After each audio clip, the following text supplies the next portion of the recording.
ಪ್ರಸನ್ನ ಗಣಪತಿ ಬಸವಪಟ್ನ ಅವರಿಗೆ ಹಾರ್ದಿಕವಾದ ವಂದನೆಗಳು ಸಲ್ಲುತ್ತವೆ. ಹಿಂದೆ ನಾವು ಯುದ್ಧಕಾಂಡದಿಂದ ಮೊದಲು ಮಾಡಿಕೊಂಡಿದ್ದೆವು ಈ ಕಂತನ್ನು. ಇನ್ನೀಗ ಯುದ್ಧಕಾಂಡದ ಮುಂದುವರಿಕೆಯನ್ನು ನೋಡಬಹುದು. ಇಲ್ಲಿವರೆಗೂ ಯುದ್ಧ ಸಾಕ್ಷಾತ್ತಾಗಿ ಆರಂಭವಾಗಿರಲಿಲ್ಲ. ಈ ಹೊತ್ತಿನಿಂದ ಸಾಕ್ಷಾತ್ತಾಗಿ ಯುದ್ಧಾರಂಭ. ಅಂದರೆ 41 ಸರ್ಗಗಳ ಯುದ್ಧಕಾಂಡದ ಕಥೆ ಮುಗಿದ ಮೇಲೆ ನಿಜವಾದ ಯುದ್ಧ ಬರ್ತಾ ಇದೆ. ಅಂದರೆ ಯುದ್ಧ ನಿಶ್ಚಿತ ಅಂತ ಆದರೂ ಅದು ಆಗುವುದಕ್ಕೆ ಎಷ್ಟು ತಯಾರಿ ಬೇಕು, ಎಲ್ಲಿಯೂ ಈ ಸತ್ಯವನ್ನು ಗಮನಿಸಬೇಕು. ಕೇಂದ್ರಭೂತವಾದ ಒಂದು ವಿಷಯ ಇದೆ ಅಂತಂದರೂ ಅದಕ್ಕೆ ಪಾರ್ಶ್ವವರ್ತಿಗಳಾದ ಎಷ್ಟೋ ಸಂಗತಿಗಳನ್ನು ನಿರ್ವಾಹ ಮಾಡಬೇಕು. ಮನೆಯಲ್ಲಿ ಹಬ್ಬ ಅಂತ ದೇವರ ಪೂಜೆ ಅಂತ ಅಂದರೆ ತತ್ಪೂರ್ವದಲ್ಲಿ ಹೂ ತರುವುದಿರ್ಬೋದು, ತೋರಣ ಕಟ್ಟುವುದಿರ್ಬೋದು, ಅಂಗಳ ಗುಡಿಸಿ ಸಾರಿಸಿ ರಂಗವಲ್ಲಿ ಮಾಡುವಂಥದ್ದಿರಬಹುದು, ಮನೆಗೆ ಒಪ್ಪ ಮಾಡುವುದಿರಬಹುದು, ದೇವರ ವಿಗ್ರಹಗಳನ್ನು ಮಂದಾಸನದಿಂದ ತೆಗೆದು ಶುಭ್ರ ಮಾಡುವುದಿರಬಹುದು, ಅಭಿಷೇಕಕ್ಕೆ ಅಣಿ ಮಾಡುವುದಿರಬಹುದು, ಪೂಜಾದಿ ಸಾಮಗ್ರಿಗಳು ಏನು ಬೇಕು, ಪುಷ್ಪ ಮೊದಲಾದಂತಹ ಸಮಸ್ತ ಮಂಗಲ ದ್ರವ್ಯಗಳನ್ನು ತಂದಿಟ್ಟುಕೊಳ್ಳೋದು, ಹೀಗೆಲ್ಲ ವಿಸ್ತೃತಿ ಇದೆಯಲ್ಲ. ಆ ರೀತಿಯಲ್ಲಿಯೇ ಯುದ್ಧಾರಂಭವು. ಮಹಾಭಾರತದಲ್ಲಂತೂ ಅದಕ್ಕಾಗಿಯೇ ಯುದ್ಧ ಪರ್ವ ಪಂಚಕದ ಪೂರ್ವ ಪೀಠಿಕೆ ಎಂಬಂತೆ ಉದ್ಯೋಗ ಪರ್ವ ಇದೆ. ಉದ್ಯೋಗ ಅಂತಂದರೆ ಆರಂಭ ಅಂತನ್ನುವ ಅರ್ಥ. ಆ ಆರಂಭ ಯಾತಕ್ಕಾಗಿ? ಯುದ್ಧಾಯ ಉದ್ಯೋಗ, ಯುದ್ಧಕ್ಕಾಗಿ ಉದ್ಯೋಗ ಅಂತ. ಅಂದರೆ ಒಂದು ಇಡೀ ಪರ್ವವನ್ನೇ ಮೀಸಲಿಟ್ಟಿದ್ದಾರೆ. ಪ್ರಿಪರೇಟರಿ ಚಾಪ್ಟರ್, ಪ್ರಿಪರೇಟರಿ ಬುಕ್ ಅಂತ ಕೂಡ ಕರೆಯಬಹುದು. ಹೀಗೆ ಯುದ್ಧಕ್ಕೆ ಪೂರ್ವ ಪೀಠಿಕೆ, ಪೂರ್ವ ಭಿತ್ತಿ ಬೇಕೇ ಬೇಕು. ಅಂಗದ ರಾಯಭಾರವು ವಿಫಲವಾಗುತ್ತದೆ ನಿರೀಕ್ಷಿತವಾದ ರೀತಿಯಲ್ಲಿ. ಆಮೇಲೆ ಯುದ್ಧಾರಂಭ. ಆದಿಕವಿಗಳ ಆರಂಭ ಮಾಡ್ತಾರೆ. ರಾವಣ ತನ್ನ ಸೇನೆಯನ್ನು ಈಗ ಹೋಗಿ ಅಟಕಾಯಿಸಿ ಅಂತ ಹೇಳ್ತಾನೆ. ಅವನು ಆ ವಾನರ ಸೇನೆಯನ್ನು ನೋಡ್ತಾನೆ. ಆಶ್ಚರ್ಯವಾಗುತ್ತೆ. ಸ ದೃಷ್ಟ್ವಾ ವಾನರೈಸ್ಸರ್ವಾಂ ವಸುಧಾಂ ಕಪಿಲೀಕೃತಾಂ ಕಥಂ ಕ್ಷಪಯಿತವ್ಯಾಸ್ಯು ಇತಿ ಚಿಂತಾಪರೋಭವತ್. ಇದು ಹೇಗೆ ಇಡೀ ಭೂಮಿ ಕಂದು ಬಣ್ಣಕ್ಕೆ ತಿರುಗಿದೆಯಲ್ಲ, ಕಪಿಲೀಕೃತ ಅಂದರೆ ಕಡಗೊಂದು ಬಣ್ಣದ ವಾನರ ವೀರರಿಂದ ಸಮಸ್ತ ಲಂಕಾ ಪರಿವೇಶ ಆಕ್ರಾಂತವಾಗಿದೆ. ಅಲ್ಲಿವರೆಗೂ ಲಂಕೆಯ ಸುತ್ತುವರೆದದ್ದು ಸಮುದ್ರ ಮತ್ತು ಬೆಳ್ಳಗಿನ ಮರಳ ರಾಶಿ. ನೋಡಿದರೆ ಅದಕ್ಕೂ ಮೀರಿ ಎಲ್ಲ ತುಂಬಿ ತುಳುಕಾಡುವಂತೆ ವಾನರರಿದ್ದಾರೆ, ಸೇತುವೆಯವರೆಗೂ ವಿಸ್ತರಿಸಿಕೊಂಡಿದ್ದಾರೆ ಅಂತ ಅವನಿಗೆ ಆಶ್ಚರ್ಯವಾಗುತ್ತದೆ. ಇತ್ತ ರಾಮ ತನ್ನ ಸೇನೆಯನ್ನು ನೋಡ್ತಾ ಈ ದುರ್ಗದಲ್ಲಿ, ಈ ಲಂಕೆಯೊಳಗೆ ತಾನೇ ಸೀತೆ ಸರಿಯಾಗಿರುವುದು ಅಂತ ಅವನಿಗೆ ಬಹಳ ಸಂಕಟವಾಗುತ್ತದೆ. ವಾನರ ವೀರರು ಲಗ್ಗೆ ಹಾಕ್ತಾರೆ. ತೇ ದ್ರುಮೈ ಪರ್ವತಾಗ್ರೈಶ್ಚ ಮುಷ್ಟಿಭಿಶ್ಚ ಪ್ಲವಂಗಮಾಹ ಪ್ರಾಕಾರಗ್ರಾಣ್ಯರಣ್ಯಾನಿ ಮಮಂತು ಸ್ತೋರಣಾನಿ ಚ. ಅವರು ಕೈಗಳಿಂದಲೇ ಆ ಪ್ರಾಕಾರದ ಬಾಗಿಲುಗಳನ್ನು, ಗೋಡೆಗಳನ್ನು ಹೊಡೆಯೋದಕ್ಕೆ ಆರಂಭ ಮಾಡ್ತಾರೆ. ಮತ್ತೆ ಅಷ್ಟು ಬಲ ಇಲ್ಲದೇ ಇದ್ದವರು ಆಯುಧಗಳನ್ನು ತೆಗೆದುಕೊಳ್ತಾರೆ. ಮತ್ತಷ್ಟು ಬಲಶಾಲಿಗಳು ದೊಡ್ಡ ದೊಡ್ಡ ಬಂಡೆಗಳನ್ನು, ಶೈಲ ಭಾಗಗಳನ್ನು ಮತ್ತು ದೊಡ್ಡ ದೊಡ್ಡ ಮರಗಳನ್ನು ಕಿತ್ತುಕೊಂಡು ಬಂದು ಅವುಗಳ ಮೂಲಕವಾಗಿ ಅದನ್ನು ಬಡಿಯುವುದಕ್ಕೆ ತೊಡಗುತ್ತಾರೆ. ಇತ್ತ ಲಂಕೆಯ ವೀರ ಯೋಧರೆಲ್ಲರೂ, ರಾಕ್ಷಸ ವೀರರು, ತಾವು ತಮ್ಮ ಪಕ್ಷದ ರಕ್ಷಣೆಗಾಗಿ ಸನ್ನದ್ಧರಾಗಿ ಈ ಲಗ್ಗೆಯನ್ನು ತಡೆಯೋದಕ್ಕೆ ತೊಡಗುತ್ತಾರೆ. ಇತ್ತ ಜಯ ಶ್ರೀರಾಮ, ಜಯ ಲಕ್ಷ್ಮಣ ಅಂತಕ್ಕಂಥ ಜಯಘೋಷ, ಅತ್ತ ಜಯ ರಾವಣ, ಜಯ ಲಂಕೇಶ್ವರ ಅನ್ನುವ ಜಯಘೋಷ ಆರಂಭವಾಗುತ್ತದೆ. ಅದಾದ ಮೇಲೆ ದ್ವಂದ್ವ ಯುದ್ಧಕ್ಕೆ ಅವರು ಹೆಬ್ಬಾಗಿಲನ್ನು ತೆರೆದುಕೊಂಡು ಬರ್ತಾರೆ. ಯಾಕೆಂದರೆ ಎಷ್ಟು ಹೊತ್ತಾದರೂ ಡಿಫೆನ್ಸಲ್ಲಿ ಇರೋಕ್ಕಾಗೋಲ್ಲ. ಅಫೆನ್ಸ್ ಅನ್ನುವುದಿದೆಯಲ್ಲ, ಅದು ಮಾಡಲೇಬೇಕು. ಗುರಾಣಿಯನ್ನೇ ಕೈಯಲ್ಲಿ ಹಿಡಿದು ಯುದ್ಧ ಮಾಡೋಕ್ಕಾಗೋಲ್ಲ, ಕತ್ತಿಯನ್ನು ಹಿಡಿದು ಮುಂದೆ ಹೋಗಬೇಕಾಗುತ್ತದೆ. ಆ ರೀತಿಯಲ್ಲಿ ಇವರು ನಡೆಸ್ತಾರೆ. ಆಗ ಶ್ರೀರಾಮ ದುರ್ಧರ್ಷ ಮತ್ತು ಬೇರೆ ರಾಕ್ಷಸರ ಕೆಲವರು ಬರ್ತಾರೆ. ಅವ್ರನ್ನೆಲ್ಲರನ್ನೂ ಅವನು ಸಂಹಾರ ಮಾಡ್ತಾನೆ. ನೀಲ ಅಗ್ನಿವರಪ್ರಸಾದ ಸಂಭೂತನಾದವನು ವಾನರ ವೀರ, ಸುಗ್ರೀವನ 4 ಸಹಚರರಲ್ಲಿ ಗಣ್ಯನಾದಂಥವನು. ಅವನು ನಿಕುಂಭ ಅನ್ನುವ ರಾಕ್ಷಸನನ್ನು ಕೊಲ್ತಾನೆ. ಇನ್ನು ಸುಷೇಣ ವಿದ್ಯುನ್ಮಾಲಿ ಅನ್ನುವ ರಾಕ್ಷಸನನ್ನು ಕೊಲ್ತಾನೆ. ಯಾವನು ಅಶ್ವಿನಿ ದೇವತೆಗಳ ಪ್ರಭಾವದಿಂದ, ಕ್ಷಮಿಸಬೇಕು, ಧನ್ವಂತರಿಯ ಪ್ರಭಾವದಿಂದ ಹುಟ್ಟಿದವನಾಗಿರ್ತಾನೆ ಅವನು ಸುಷೇಣ. ಅಶ್ವಿನಿ ದೇವತೆಗಳ ಪ್ರಭಾವದಿಂದ ಮೈಂದ ದ್ವಿವಿಧ ಅಂತ ಜೋಡಿ ವಾನರರು ಹುಟ್ಟಿದ್ದು. ಈ ಸುಷೇಣ ಅವನು ಒಂದು ಕಡೆಗೆ ಶಿಲ್ಪಿಯೂ ಹೌದು, ಮತ್ತೊಂದು ಕಡೆಗೆ ಈ ವೈದ್ಯಕೀಯ ಚಿಕಿತ್ಸೆಯನ್ನೆಲ್ಲ ಬಲ್ಲಂಥವನು ಹೌದು. ನಳ ಅವನು ವಿಶ್ವಕರ್ಮನ ಮಾನಸಪುತ್ರ. ಅವನು ಮುಖ್ಯವಾದಂಥ ಶಿಲ್ಪಿ, ಸ್ಥಪತಿ, ಸೇತುವೆಯನ್ನು ನಿರ್ಮಾಣ ಮಾಡಿದವನು. ಅವನಿಗೆ ಸಹಚರನಾಗಿದ್ದವನು ಇವನು. ಅವನು ಕೂಡ ಮಹಾಪರಾಕ್ರಮಿಯಾಗಿ ವಿದ್ಯುನ್ಮಾಲಿ ಅನ್ನುವ ರಾಕ್ಷಸನನ್ನು ಸಂಹಾರ ಮಾಡ್ತಾನೆ. ಆಗ ಹರಿರಾಕ್ಷಸ ದೇಹೇಭ್ಯ ಪ್ರಭೂತಾ ಕೇಶಶಾದ್ವಲಾ ಶರೀರ ಸಂಘಾಟವಹ ಪ್ರಸಸೃಹು ಶೋಣಿತಾಪಗಾಹ ಅಂತ ಶೋಣಿತಾಪಗ ರಕ್ತದ ನದಿಗಳು ಹರಿದವಂತೆ ಒಂದು ಕಡೆ ಕಪಿವೀರರಿಂದ ಮತ್ತೊಂದು ಕಡೆ ಅಸುರವೀರರಿಂದ ರಕ್ತ ಸುರಿಯುತ್ತದೆ. ನೋಡಿದಾಗ ಆ ರಕ್ತ ನದಿಯಲ್ಲಿ ತಲೆಗೂದಲು ಅನ್ನುವಂತಹ ಪಾಚಿ ತುಂಬಿ ತುಳುಕಾಡ್ತಾ ಇತ್ತಂತೆ. ಮತ್ತೆ ಶರೀರ ಅನ್ನತಕ್ಕಂಥ ಕಟ್ಟಿಗೆಯ ಹೊರೆಗಳು ಆ ರಕ್ತ ನದಿಯಲ್ಲಿ ತೇಲಿಕೊಂಡು ಹೋಗ್ತಾ ಇದ್ವು ಅಂತ. ಯಾವ ಶರೀರದಿಂದಲೇ ಸುರಿದ ರಕ್ತ ಹೊಳೆಯಾಯಿತು, ಆ ರಕ್ತದಲ್ಲಿಯೇ ಶರೀರ ಅನ್ನುವಂತಹ ಮರದ ತುಂಡುಗಳು ತೇಲಿಕೊಂಡು ಹೋದವು. ಈ ರೀತಿಯಲ್ಲಿ ಭಯಂಕರವಾದ ರಕ್ತ ಪ್ರವಾಹ ಹರಿಯಿತು ಅಂತ ಕವಿಗಳು ಒಂದು ಸಾವಯವ ರೂಪಕಾಲಂಕಾರವನ್ನು ಮಾಡ್ತಾರೆ. ಆಮೇಲೆ ಆ ಯುದ್ಧದ ಬಳಿಕ ಭಗ್ನೈಹಿ ಖಡ್ಗೈರ್ ಗದಾಭಿಶ್ಚ ಶಕ್ತಿ ತೋಮರ ಪಟ್ಟಸೈಹಿ ಅಪವಿದ್ಧೈಶ್ಚ ಭಿನ್ನೈಶ್ಚ ರಥೈ ಸಂಗ್ರಾಮಿಕೈರ್ ಹಯೈಹಿ. ಇಡೀ ರಣಭೂಮಿ ಎಲ್ಲಿ ನೋಡಿದ್ರು ಮುರಿದ ಕತ್ತಿಗಳು, ತುಂಡಾದ ಗದೆಗಳು, ಬೆಂಡಾಗಿರ್ತಕ್ಕಂಥ ಬೇರೆ ಬೇರೆ ಪಟ್ಟಸ, ಪರಿಘ ಮೊದಲಾದ ಆಯುಧಗಳು, ಹೀಗೆ ರಥಗಳು ಮುರಿದು ಹೋಗಿ ಕುದುರೆಗಳು ಮೊದಲಾದವು ಅರೆಬರೆ ಜೀವವಾಗಿ ಸೊರಗಿ ಸತ್ತು, ಒಟ್ಟಿನಲ್ಲಿ ಇಡೀ ರಣಭೂಮಿ ಒಂದು ರಣಚಂಡಿಯ ಭಯಂಕರ ನರ್ತನದ ಬಳಿಕ, ರಣತಾಂಡವದ ಬಳಿಕ ಎಷ್ಟು ಅಸ್ತವ್ಯಸ್ತವಾಗಿ ವಿಪ್ರಕೀರ್ಣವಾಗಿರುತ್ತದೆಯೋ ಆ ರೀತಿಯಲ್ಲಿ ಆಯಿತು ಅಂತ ಹೇಳ್ತಾರೆ. ಆಮೇಲೆ ರಾತ್ರಿಯೂ ಕೂಡ ಯುದ್ಧ ಮುಂದುವರಿಯುತ್ತದೆ. ಮಹಾಭಾರತದಲ್ಲಿ ರಾತ್ರಿ ಯುದ್ಧ ಮೊದಲು ಆರಂಭವಾಗಿದ್ದೇ ಜಯದ್ರಥ ವಧೆಯ ದಿವಸ, ಅಂದರೆ ಅಭಿಮನ್ಯುವಿನ ವಧೆಯ ಮರು ದಿವಸ. 10 ದಿವಸ ಭೀಷ್ಮರ ಅವಧಿಯಲ್ಲಿ ಯುದ್ಧ ನಡೆಯುತ್ತದಲ್ಲ, ಆಗ ಕ್ರಮ ತಪ್ಪದಂತೆ ಬೆಳಗಿನ ಹೊತ್ತಿಗೆ ಶಂಖಧ್ವಾನ ಮಾಡಿ ಕೊಂಬು ಕಹಳೆಗಳನ್ನು, ಪಟಹ, ಗೋಮುಖ, ಆನಕ, ಪಣವ, ದುಂದುಭಿ ಮೊದಲಾದ ರಣವಾದ್ಯಗಳ ಮೊಳಗುವಿಕೆಯಿಂದ ಯುದ್ಧ ಆರಂಭವಾಯಿತು. ಆಮೇಲೆ ಸಾಯಂಕಾಲದ ಹೊತ್ತಿಗೆ ಅದೇ ರೀತಿಯಾಗಿ ಯುದ್ಧವಾದ್ಯಗಳ ರಣರಣಾನುಕಾರಿಯಿಂದ ಯುದ್ಧ ಮುಗೀತಾ ಇತ್ತು. ಹೀಗೆ ಸೂರ್ಯೋದಯ ಸೂರ್ಯಾಸ್ತಗಳ ನಡುವಿನಲ್ಲಿ ಮಾತ್ರ ಯುದ್ಧ. ರಥಿಗೆ ರಥಿ, ಗಜಿಗೆ ಗಜಿ, ಆಶ್ವಿಕನಿಗೆ ಆಶ್ವಿಕ, ಪದಾತಿಗೆ ಪದಾತಿ, ಧಾನುಷ್ಕನಿಗೆ ಧಾನುಷ್ಕ, ಖಾಡ್ಗಿಗೆ ಖಾಡ್ಗಿ, ಶೂಲಿಗೆ ಶೂಲಿ, ಗದಿಗೆ ಗದಿ, ಮುಸಲಿಗೆ ಮುಸಲಿ, ಕುಂತಿಗೆ ಕುಂತಿ. ಕುಂತಿ ಅಂದರೆ ಪಾಂಡವರ ತಾಯಿ ಕುಂತಿ ಅಲ್ಲ, ಕುಂತಾಯುಧವನ್ನು ಧರಿಸಿರ್ತಕ್ಕಂಥವನು ಕುಂತಿ ಅಂತ. ಹೀಗೆ ಈ ರೀತಿ ದಂಡಾದಂಡಿ, ಬಾಹಾಬಾಹಿ, ಕಚಾಕಚಿ, ಮುಷ್ಟಾಮುಷ್ಟಿ, ಕೇಶ ಕೇಶಿ ಅಂತಾರಲ್ಲ, ಆ ರೀತಿಯಾಗಿ ಯುದ್ಧ ಸಮಬಲರಲ್ಲಿ, ಸಮಾಯುಧರಲ್ಲಿ, ಸಮಸ್ಥಾನೀಯರಲ್ಲಿ ನಡೆದದ್ದಾಯಿತು. ಅನಂತರ ದ್ರೋಣ ಪರ್ವದಲ್ಲಿ ಸ್ವಲ್ಪ ಶಿಥಿಲವಾಗ್ತಾ ಬಂತು. ಯಾವತ್ತೂ ದ್ರೋಣ ಪರ್ವದಲ್ಲಿ 3ನೇ ದಿವಸ ಸಂಶಪ್ತಕರ ಒಂದು ಕೆರಳಿದ ಕೂಟತಂತ್ರದ ಆಹ್ವಾನದಿಂದಾಗಿ ಅರ್ಜುನ ಅತ್ತ ಕಡೆಗೆ ತೆರಳಿ ಏಕಾಂಗಿಯಾಗಿ ಅಭಿಮನ್ಯು ಚಕ್ರವ್ಯೂಹ ಅಥವಾ ಪದ್ಮವ್ಯೂಹವನ್ನು ಪ್ರವೇಶ ಮಾಡಿ ಪಾಂಡವರು ಮಿಕ್ಕವರೆಲ್ಲರೂ ಕೂಡ ಅಲ್ಲಿಂದ ದೂರ ನಿಲ್ಲುವಂತೆ ಆ ಜಯದ್ರಥನ ತಂತ್ರ ಮುಂದಾಗಿ ಷಡ್ರಥಿಕರು ಷಡ್ಯಂತ್ರ ಮಾಡಿ ಆ ಏಕಾಂಗವೀರ ಅಭಿಮನ್ಯುವನ್ನು ಕೊಂದರೋ, ಅಸಹಾಯಕನನ್ನು ಇವರು ರಥಾರೂಢರಾಗಿ ಹಿಂದಿನಿಂದ ಬಂದು ತುಂಬ ನೀಚವಾದ ರೀತಿಯಲ್ಲಿ, ನೃಶಂಸವಾದ ರೀತಿಯಲ್ಲಿ ಕೊಂದರಲ್ಲ. ಅಂದಿನಿಂದಲೇ ಯುದ್ಧದ ಎಲ್ಲ ನಿಯಮಗಳು ಗಾಳಿಗೆ ತೂರಲ್ಪಟ್ಟವು. ಅದಾದ ಮರುದಿನವೇ ಜಯದ್ರಥ ವಧೆಗಾಗಿ ಅರ್ಜುನ ಸಂಕಲ್ಪ ಮಾಡ್ತಾನೆ. 14ನೇ ದಿವಸ ಆವತ್ತು ರಾತ್ರಿ ಯುದ್ಧ ಆಗುತ್ತದೆ. ಅಂದಿನಿಂದ ಯುದ್ಧದ ನೀತಿ ನಿಯಮಗಳೆಲ್ಲ ಹೊರಟು ಹೋಗ್ಬಿಡ್ತವೆ. ಮಹಾಭಾರತದ್ದು ಹಾಗೆ. ಅರೆ, ರಾಮಾಯಣದಲ್ಲಿ ಹಾಗಲ್ಲ. ಮೊದಲಿಗೇನೆ ರಾತ್ರಿ ಯುದ್ಧ. ಕಾರಣ, ವೈರಿ ಪಕ್ಷದವರು ಅಸುರರು. ಅವರು ಹೇಳಿ ಕೇಳಿ ನಕ್ತಂಚರ, ನಿಶಾಚರ ಮೊದಲಾದ ಹೆಸರುಗಳು ಅವರಿಗೆ ಉಂಟು. ರಾತ್ರಿಯಲ್ಲಿಯೇ ಅವರಿಗೆ ಬಲ ಹೆಚ್ಚು. ಅವರು ಆರಂಭ ಮಾಡ್ತಾರೆ. ಅದಕ್ಕೆ ತಕ್ಕಂತೆ ಕಪಿವೀರರು ಕೂಡ ಸನ್ನದ್ಧರಾಗ್ತಾರೆ. ಅದನ್ನು ನಾವು ಕಾಣ್ತೀವಿ. ರವಿರಸ್ತಂಗತೋ ರಾತ್ರಿ ಪ್ರವೃತ್ತ ಪ್ರಾಣಹಾರಿಣಿ ಅನ್ಯೋನ್ಯಂ ಬದ್ಧವೈರಾಣಾಂ ಘೋರಾಣಾಂ ಜೈಮಿಚ್ಛತಾಂ ಸಂಪ್ರವೃತ್ತಂ ನಿಶಾಯುದ್ಧಂ ತದಾ ವಾನರ ರಕ್ಷಸಾಂ. ಆಗ ಎಲ್ಲೆಲ್ಲಿಯೂ ಕೂಡ ಜ್ಯೋತಿರ್ಲತೆಗಳಂತೆ ಬೆಳಗುತ್ತಾ ಕವಚಿಗಳಾದ ರಾಕ್ಷಸರು ಮುಂದಾಗುತ್ತಾರೆ. ಕಾಲ ಕಾಂಚನ ಸನ್ನಾಹ ತಸ್ಮಿನ್ ತಮಸಿ ರಾಕ್ಷಸಾಹ ಸಂಪ್ರಾದೃಶ್ಯಂತ ಶೈಲೇಂದ್ರ ದೀಪ್ತೌಷಧಿ ವನ ಇವ. ಅವರು ಹೇಗೆ ತೋರ್ತಾರೆ ಅಂತಂದರೆ, ಜ್ಯೋತಿರ್ಲತೆಗಳಿಂದ ಬೆಳಗ್ತಾ ಇರತಕ್ಕಂಥ ಬೆಟ್ಟದ ತಪ್ಪಲುಗಳ ಹಾಗೆ ಅವರು ಕತ್ತಲೆಯಲ್ಲಿ ಬೆಳಗಿದರು. ಅದರಿಂದ ಗುರುತು ಮಾಡಿಕೊಂಡು ಈ ವಾನರ ವೀರರು ಅವರನ್ನು ಕೊಲ್ಲುವುದಕ್ಕೆ ಅನುಕೂಲವಾಯಿತು ಅಂತ ಕವಿ ಹೇಳ್ತಾರೆ. ಹೀಗೆ ದೊಡ್ಡ ದೊಡ್ಡ ಜನ ಯುದ್ಧ ಮಾಡ್ತಾರೆ.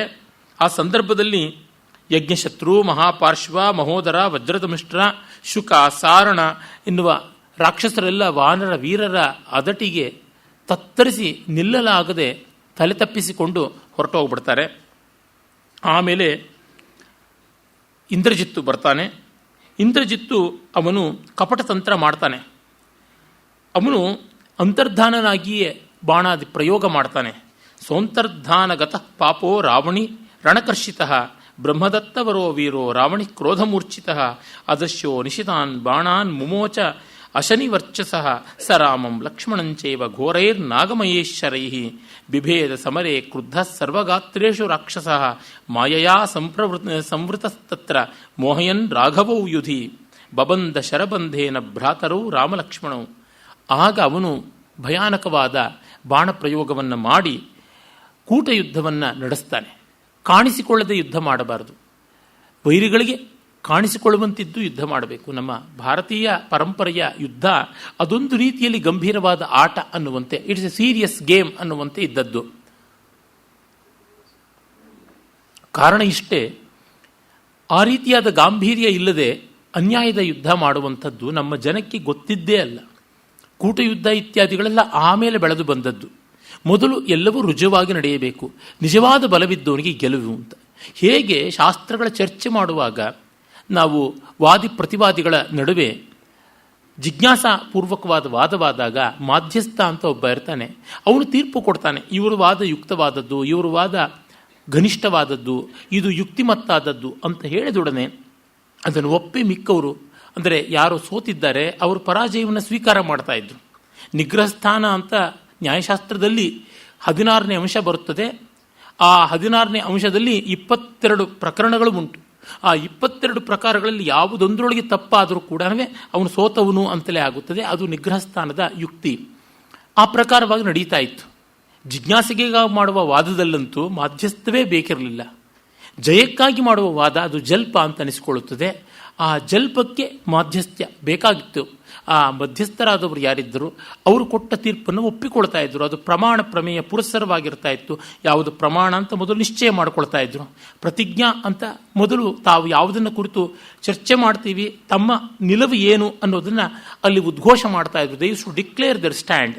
ಆ ರೀತಿಯಾಗಿ ನಡೀತಾ ಇದ್ದದ್ದು. ಹಾಗೆಯೇ ಯುದ್ಧವೂ ಕೂಡ. ಅಂದರೆ ವಾದಕ್ಕೂ ಯುದ್ಧಕ್ಕೂ ತತ್ವತಃ ವ್ಯತ್ಯಾಸವಿರಲಿಲ್ಲ. ಆಮೇಲೆ ವಾದದ ಒಂದು ಪ್ರಕಾರದಲ್ಲಿಯೇ ವಿತಂಡ ಬಂತು. ಸ್ವಪಕ್ಷ ರಕ್ಷಣೆಯ ಚಿಂತೆಯಲ್ಲದೆ ವಿಪಕ್ಷ ನಿಂದನೆಯೇ ಮಾಡುವಂಥದ್ದು, ಅದು ಅಪ್ರಾಮಾಣಿಕವಾದದ್ದು. ಹಾಗೆಯೇ ಯುದ್ಧವೂ ಕೂಡ ಕೂಟ ಯುದ್ಧವಾಗಿ ವಂಚನೆಯಾಗಿ ಪರಿಣಮಿಸಿದ್ದನ್ನು ನಾವು ಕಾಣ್ತೀವಿ. ಇಂದ್ರಜಿತ್ತು ತನ್ನ ದಿವ್ಯಾಸ್ತ್ರಗಳ ಮೂಲಕವಾಗಿ ರಾಮ ಲಕ್ಷ್ಮಣರಿಗೆ ಹಿಂಸೆ ಮಾಡ್ತಾನೆ. ಕಟ್ಟ ಕಡೆಗೆ ನಾಗಾಸ್ತ್ರ ಪ್ರಯೋಗ ಮಾಡ್ತಾನೆ. ಅದರಿಂದ ಆ ಸೋದರರಿಬ್ಬರು ಬದ್ಧರಾಗಿ ಭೂಮಿಗೆ ಬೀಳ್ತಾರೆ. ಆಮೇಲೆ ರಾಕ್ಷಸ ತಾನು ಮಿಕ್ಕ ವಾನರ ವೀರರನ್ನೆಲ್ಲರನ್ನೂ ಕೂಡ ತತ್ತರಿಸಿ ಹೋಗುವಂತೆ ಮಾಡ್ತಾನೆ. ಆಮೇಲೆ ಆ ಸೋದರರಿಗೆ ಆದಂತಹ ಘಾತದಿಂದ ತಥೋ ವಿಭಿನ್ನ ಸರ್ವಾಂಗವು ಶರಶಲ್ಯಾಚಿತಾವುಭೌ ಧ್ವಜಾವಿವ ಮಹೇಂದ್ರಸ್ಯ ರಜ್ಜುಮುಕ್ತೌ ಪ್ರಕಂಪಿತೌ. ಮಹೇಂದ್ರ ಧ್ವಜ ಅಂತಂದರೆ ಆ ಕಾಲದಲ್ಲೆಲ್ಲ ಆಶ್ವೇಜ ಮಾಸದಲ್ಲಿ ಮಳೆಗಾಲದ ಬಳಿಕ ಚೆನ್ನಾಗಿ ಮಳೆ ಕೊಟ್ಟ ಕಾರಣ ಇಂದ್ರನಿಗೆ ಕೃತಜ್ಞತಾಪೂರ್ವಕವಾಗಿ ಸಲ್ಲಿಸುತ್ತಾ ಇದ್ದ ಗೌರವದ ಹಬ್ಬವಾಗಿತ್ತು. ನಮ್ಮ ಈ ಹೊತ್ತಿನ ನವರಾತ್ರಕ್ಕೆ ಪೂರ್ವ ಪಿತಾಮಹ ಪ್ರಪಿತಾಮಹ ವೃದ್ಧ ಪಿತಾಮಹ ಈ ಇಂದ್ರಧ್ವಜೋತ್ಸವವೇ. ಅದು ಇಡೀ ಶರತ್ಕಾಲ ವ್ಯಾಪ್ತವಾಗಿ ನವರಾತ್ರ ಮತ್ತು ದೀಪಾವಳಿಗಳ ಪರ್ವದ ರೂಪವಾಗಿ ಈ ಹೊತ್ತು ನಡೀತಾ ಇರೋದೇನಿದೆ ಅದರ ಮೂಲ ಮಾತ್ರಕ್ಕೆ ಆಗಿತ್ತು. ಇಡೀ ರಾಮಾಯಣದಲ್ಲಿ ಅಲ್ಲಲ್ಲಿ ತುಂಬ ಕಡೆ ಈ ಇಂದ್ರಧ್ವಜ ಬಿದ್ದು ಹೋದಂತೆ ದಶರಥ ಮೂರ್ಛಿತನಾಗಿದ್ದ, ವಾಲಿ ಶಸ್ತ್ರಹತನಾಗಿ ಬಿದ್ದ ಅಂತನ್ನುವ ಹೋಲಿಕೆಗಳನ್ನು ನೋಡ್ತೀವಿ. ಅದನ್ನೇ ಮತ್ತೆ ಕಾಣ್ತೀವಿ. ಇಂದ್ರಧ್ವಜೋತ್ಸವದಲ್ಲಿ ಕೇಂದ್ರ ಭಾಗದಲ್ಲಿ ದೊಡ್ಡ ಧ್ವಜಸ್ತಂಭವನ್ನು ನೆಟ್ಟು ಅದರ ಮೇಲೆ ಪತಾಕಿಯನ್ನು ಹಾರಿಸಿ ಸುತ್ತಲೂ ನೃತ್ಯ ಗೀತ ವಾದ್ಯಗಳ ಮೂಲಕವಾಗಿ ರಂಜನೆ ಮಾಡ್ತಾ ಗಂಧ ಪುಷ್ಪ ಧೂಪ ದೀಪಾದಿಗಳಿಂದ ಇಂದ್ರನನ್ನು ಅರ್ಚನೆ ಮಾಡುವುದು, ಅದು ಒಂದು ಕಾರ್ನಿವಲ್ ಫೆಸ್ಟಿವಲ್ ಅನ್ನುವಂತೆ ಇದ್ದದ್ದು. ಆ ಒಂದು ಇಂದ್ರಧ್ವಜಗಳು ಉರುಳಿದರೆ ಹೇಗೋ ಆ ರೀತಿಯಲ್ಲಿ ಅಣ್ಣ ತಮ್ಮಂದಿರಿಬ್ಬರು ಬಿದ್ದು ಹೋಗಿದ್ದರು ಅಂತನ್ನುವ ಹೋಲಿಕೆ ಬರುತ್ತದೆ.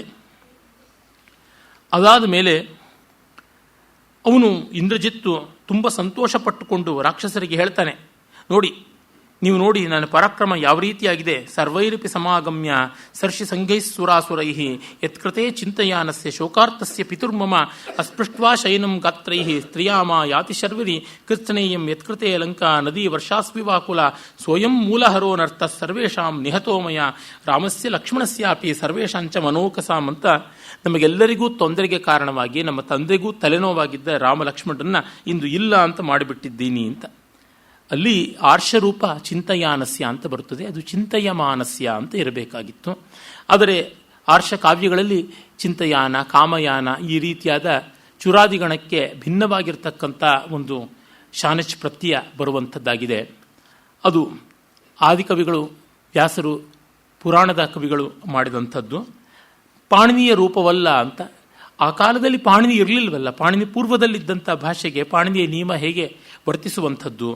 ಈ ಕಾರಣದಿಂದ ಇವುಗಳನ್ನು ಆರ್ಷ ಅಂತ ಗೌರವಿಸ್ತೀವಲ್ವ, ಆ ಪ್ರಯೋಗವನ್ನು ಕಾಣ್ತೀವಿ. ಆಮೇಲೆ ಅವನು ಹೆಮ್ಮೆಯಲ್ಲಿ ಪ್ರಜಹಾಸ, ಹೆಮ್ಮೆಯಿಂದ ಕೇಕೆ ಹಾಕಿಕೊಂಡು ನಗುತ್ತಾನೆ. ಇತ್ತ ವಿಭೀಷಣ ತುಂಬ ಸಂಕಟ ಪಡ್ತಾ ಇರ್ತಾನೆ, ದುಃಖ ಪಡ್ತಾ ಇರ್ತಾನೆ. ಅಯ್ಯೋ, ತನಗೆ ಆಶ್ರಯ ಆಗಿರ್ತಕ್ಕಂಥ ರಾಮಲಕ್ಷ್ಮಣರು ಇಲ್ಲದೆ ಆಗಿಬಿಟ್ರಲ್ಲ, ಈ ರೀತಿ ಆಯ್ತಲ್ಲ ಅಂತ. ಆಮೇಲೆ ಎಲ್ಲರಿಗೂ ಕಣ್ಣು ಕತ್ತಲೆ ಇಟ್ಟಿರುತ್ತದೆ. ಇಂದ್ರಜಿತ್ತಿನ ಮಂತ್ರಾಸ್ತ್ರ ಪ್ರಭಾವದಿಂದಾಗಿ ಅವರಿಗೆ ದೃಷ್ಟಿ ಕೂಡ ಸರಿಯಾಗಿ ಕಾಣಿಸ್ತಾ ಇರೋಲ್ಲ.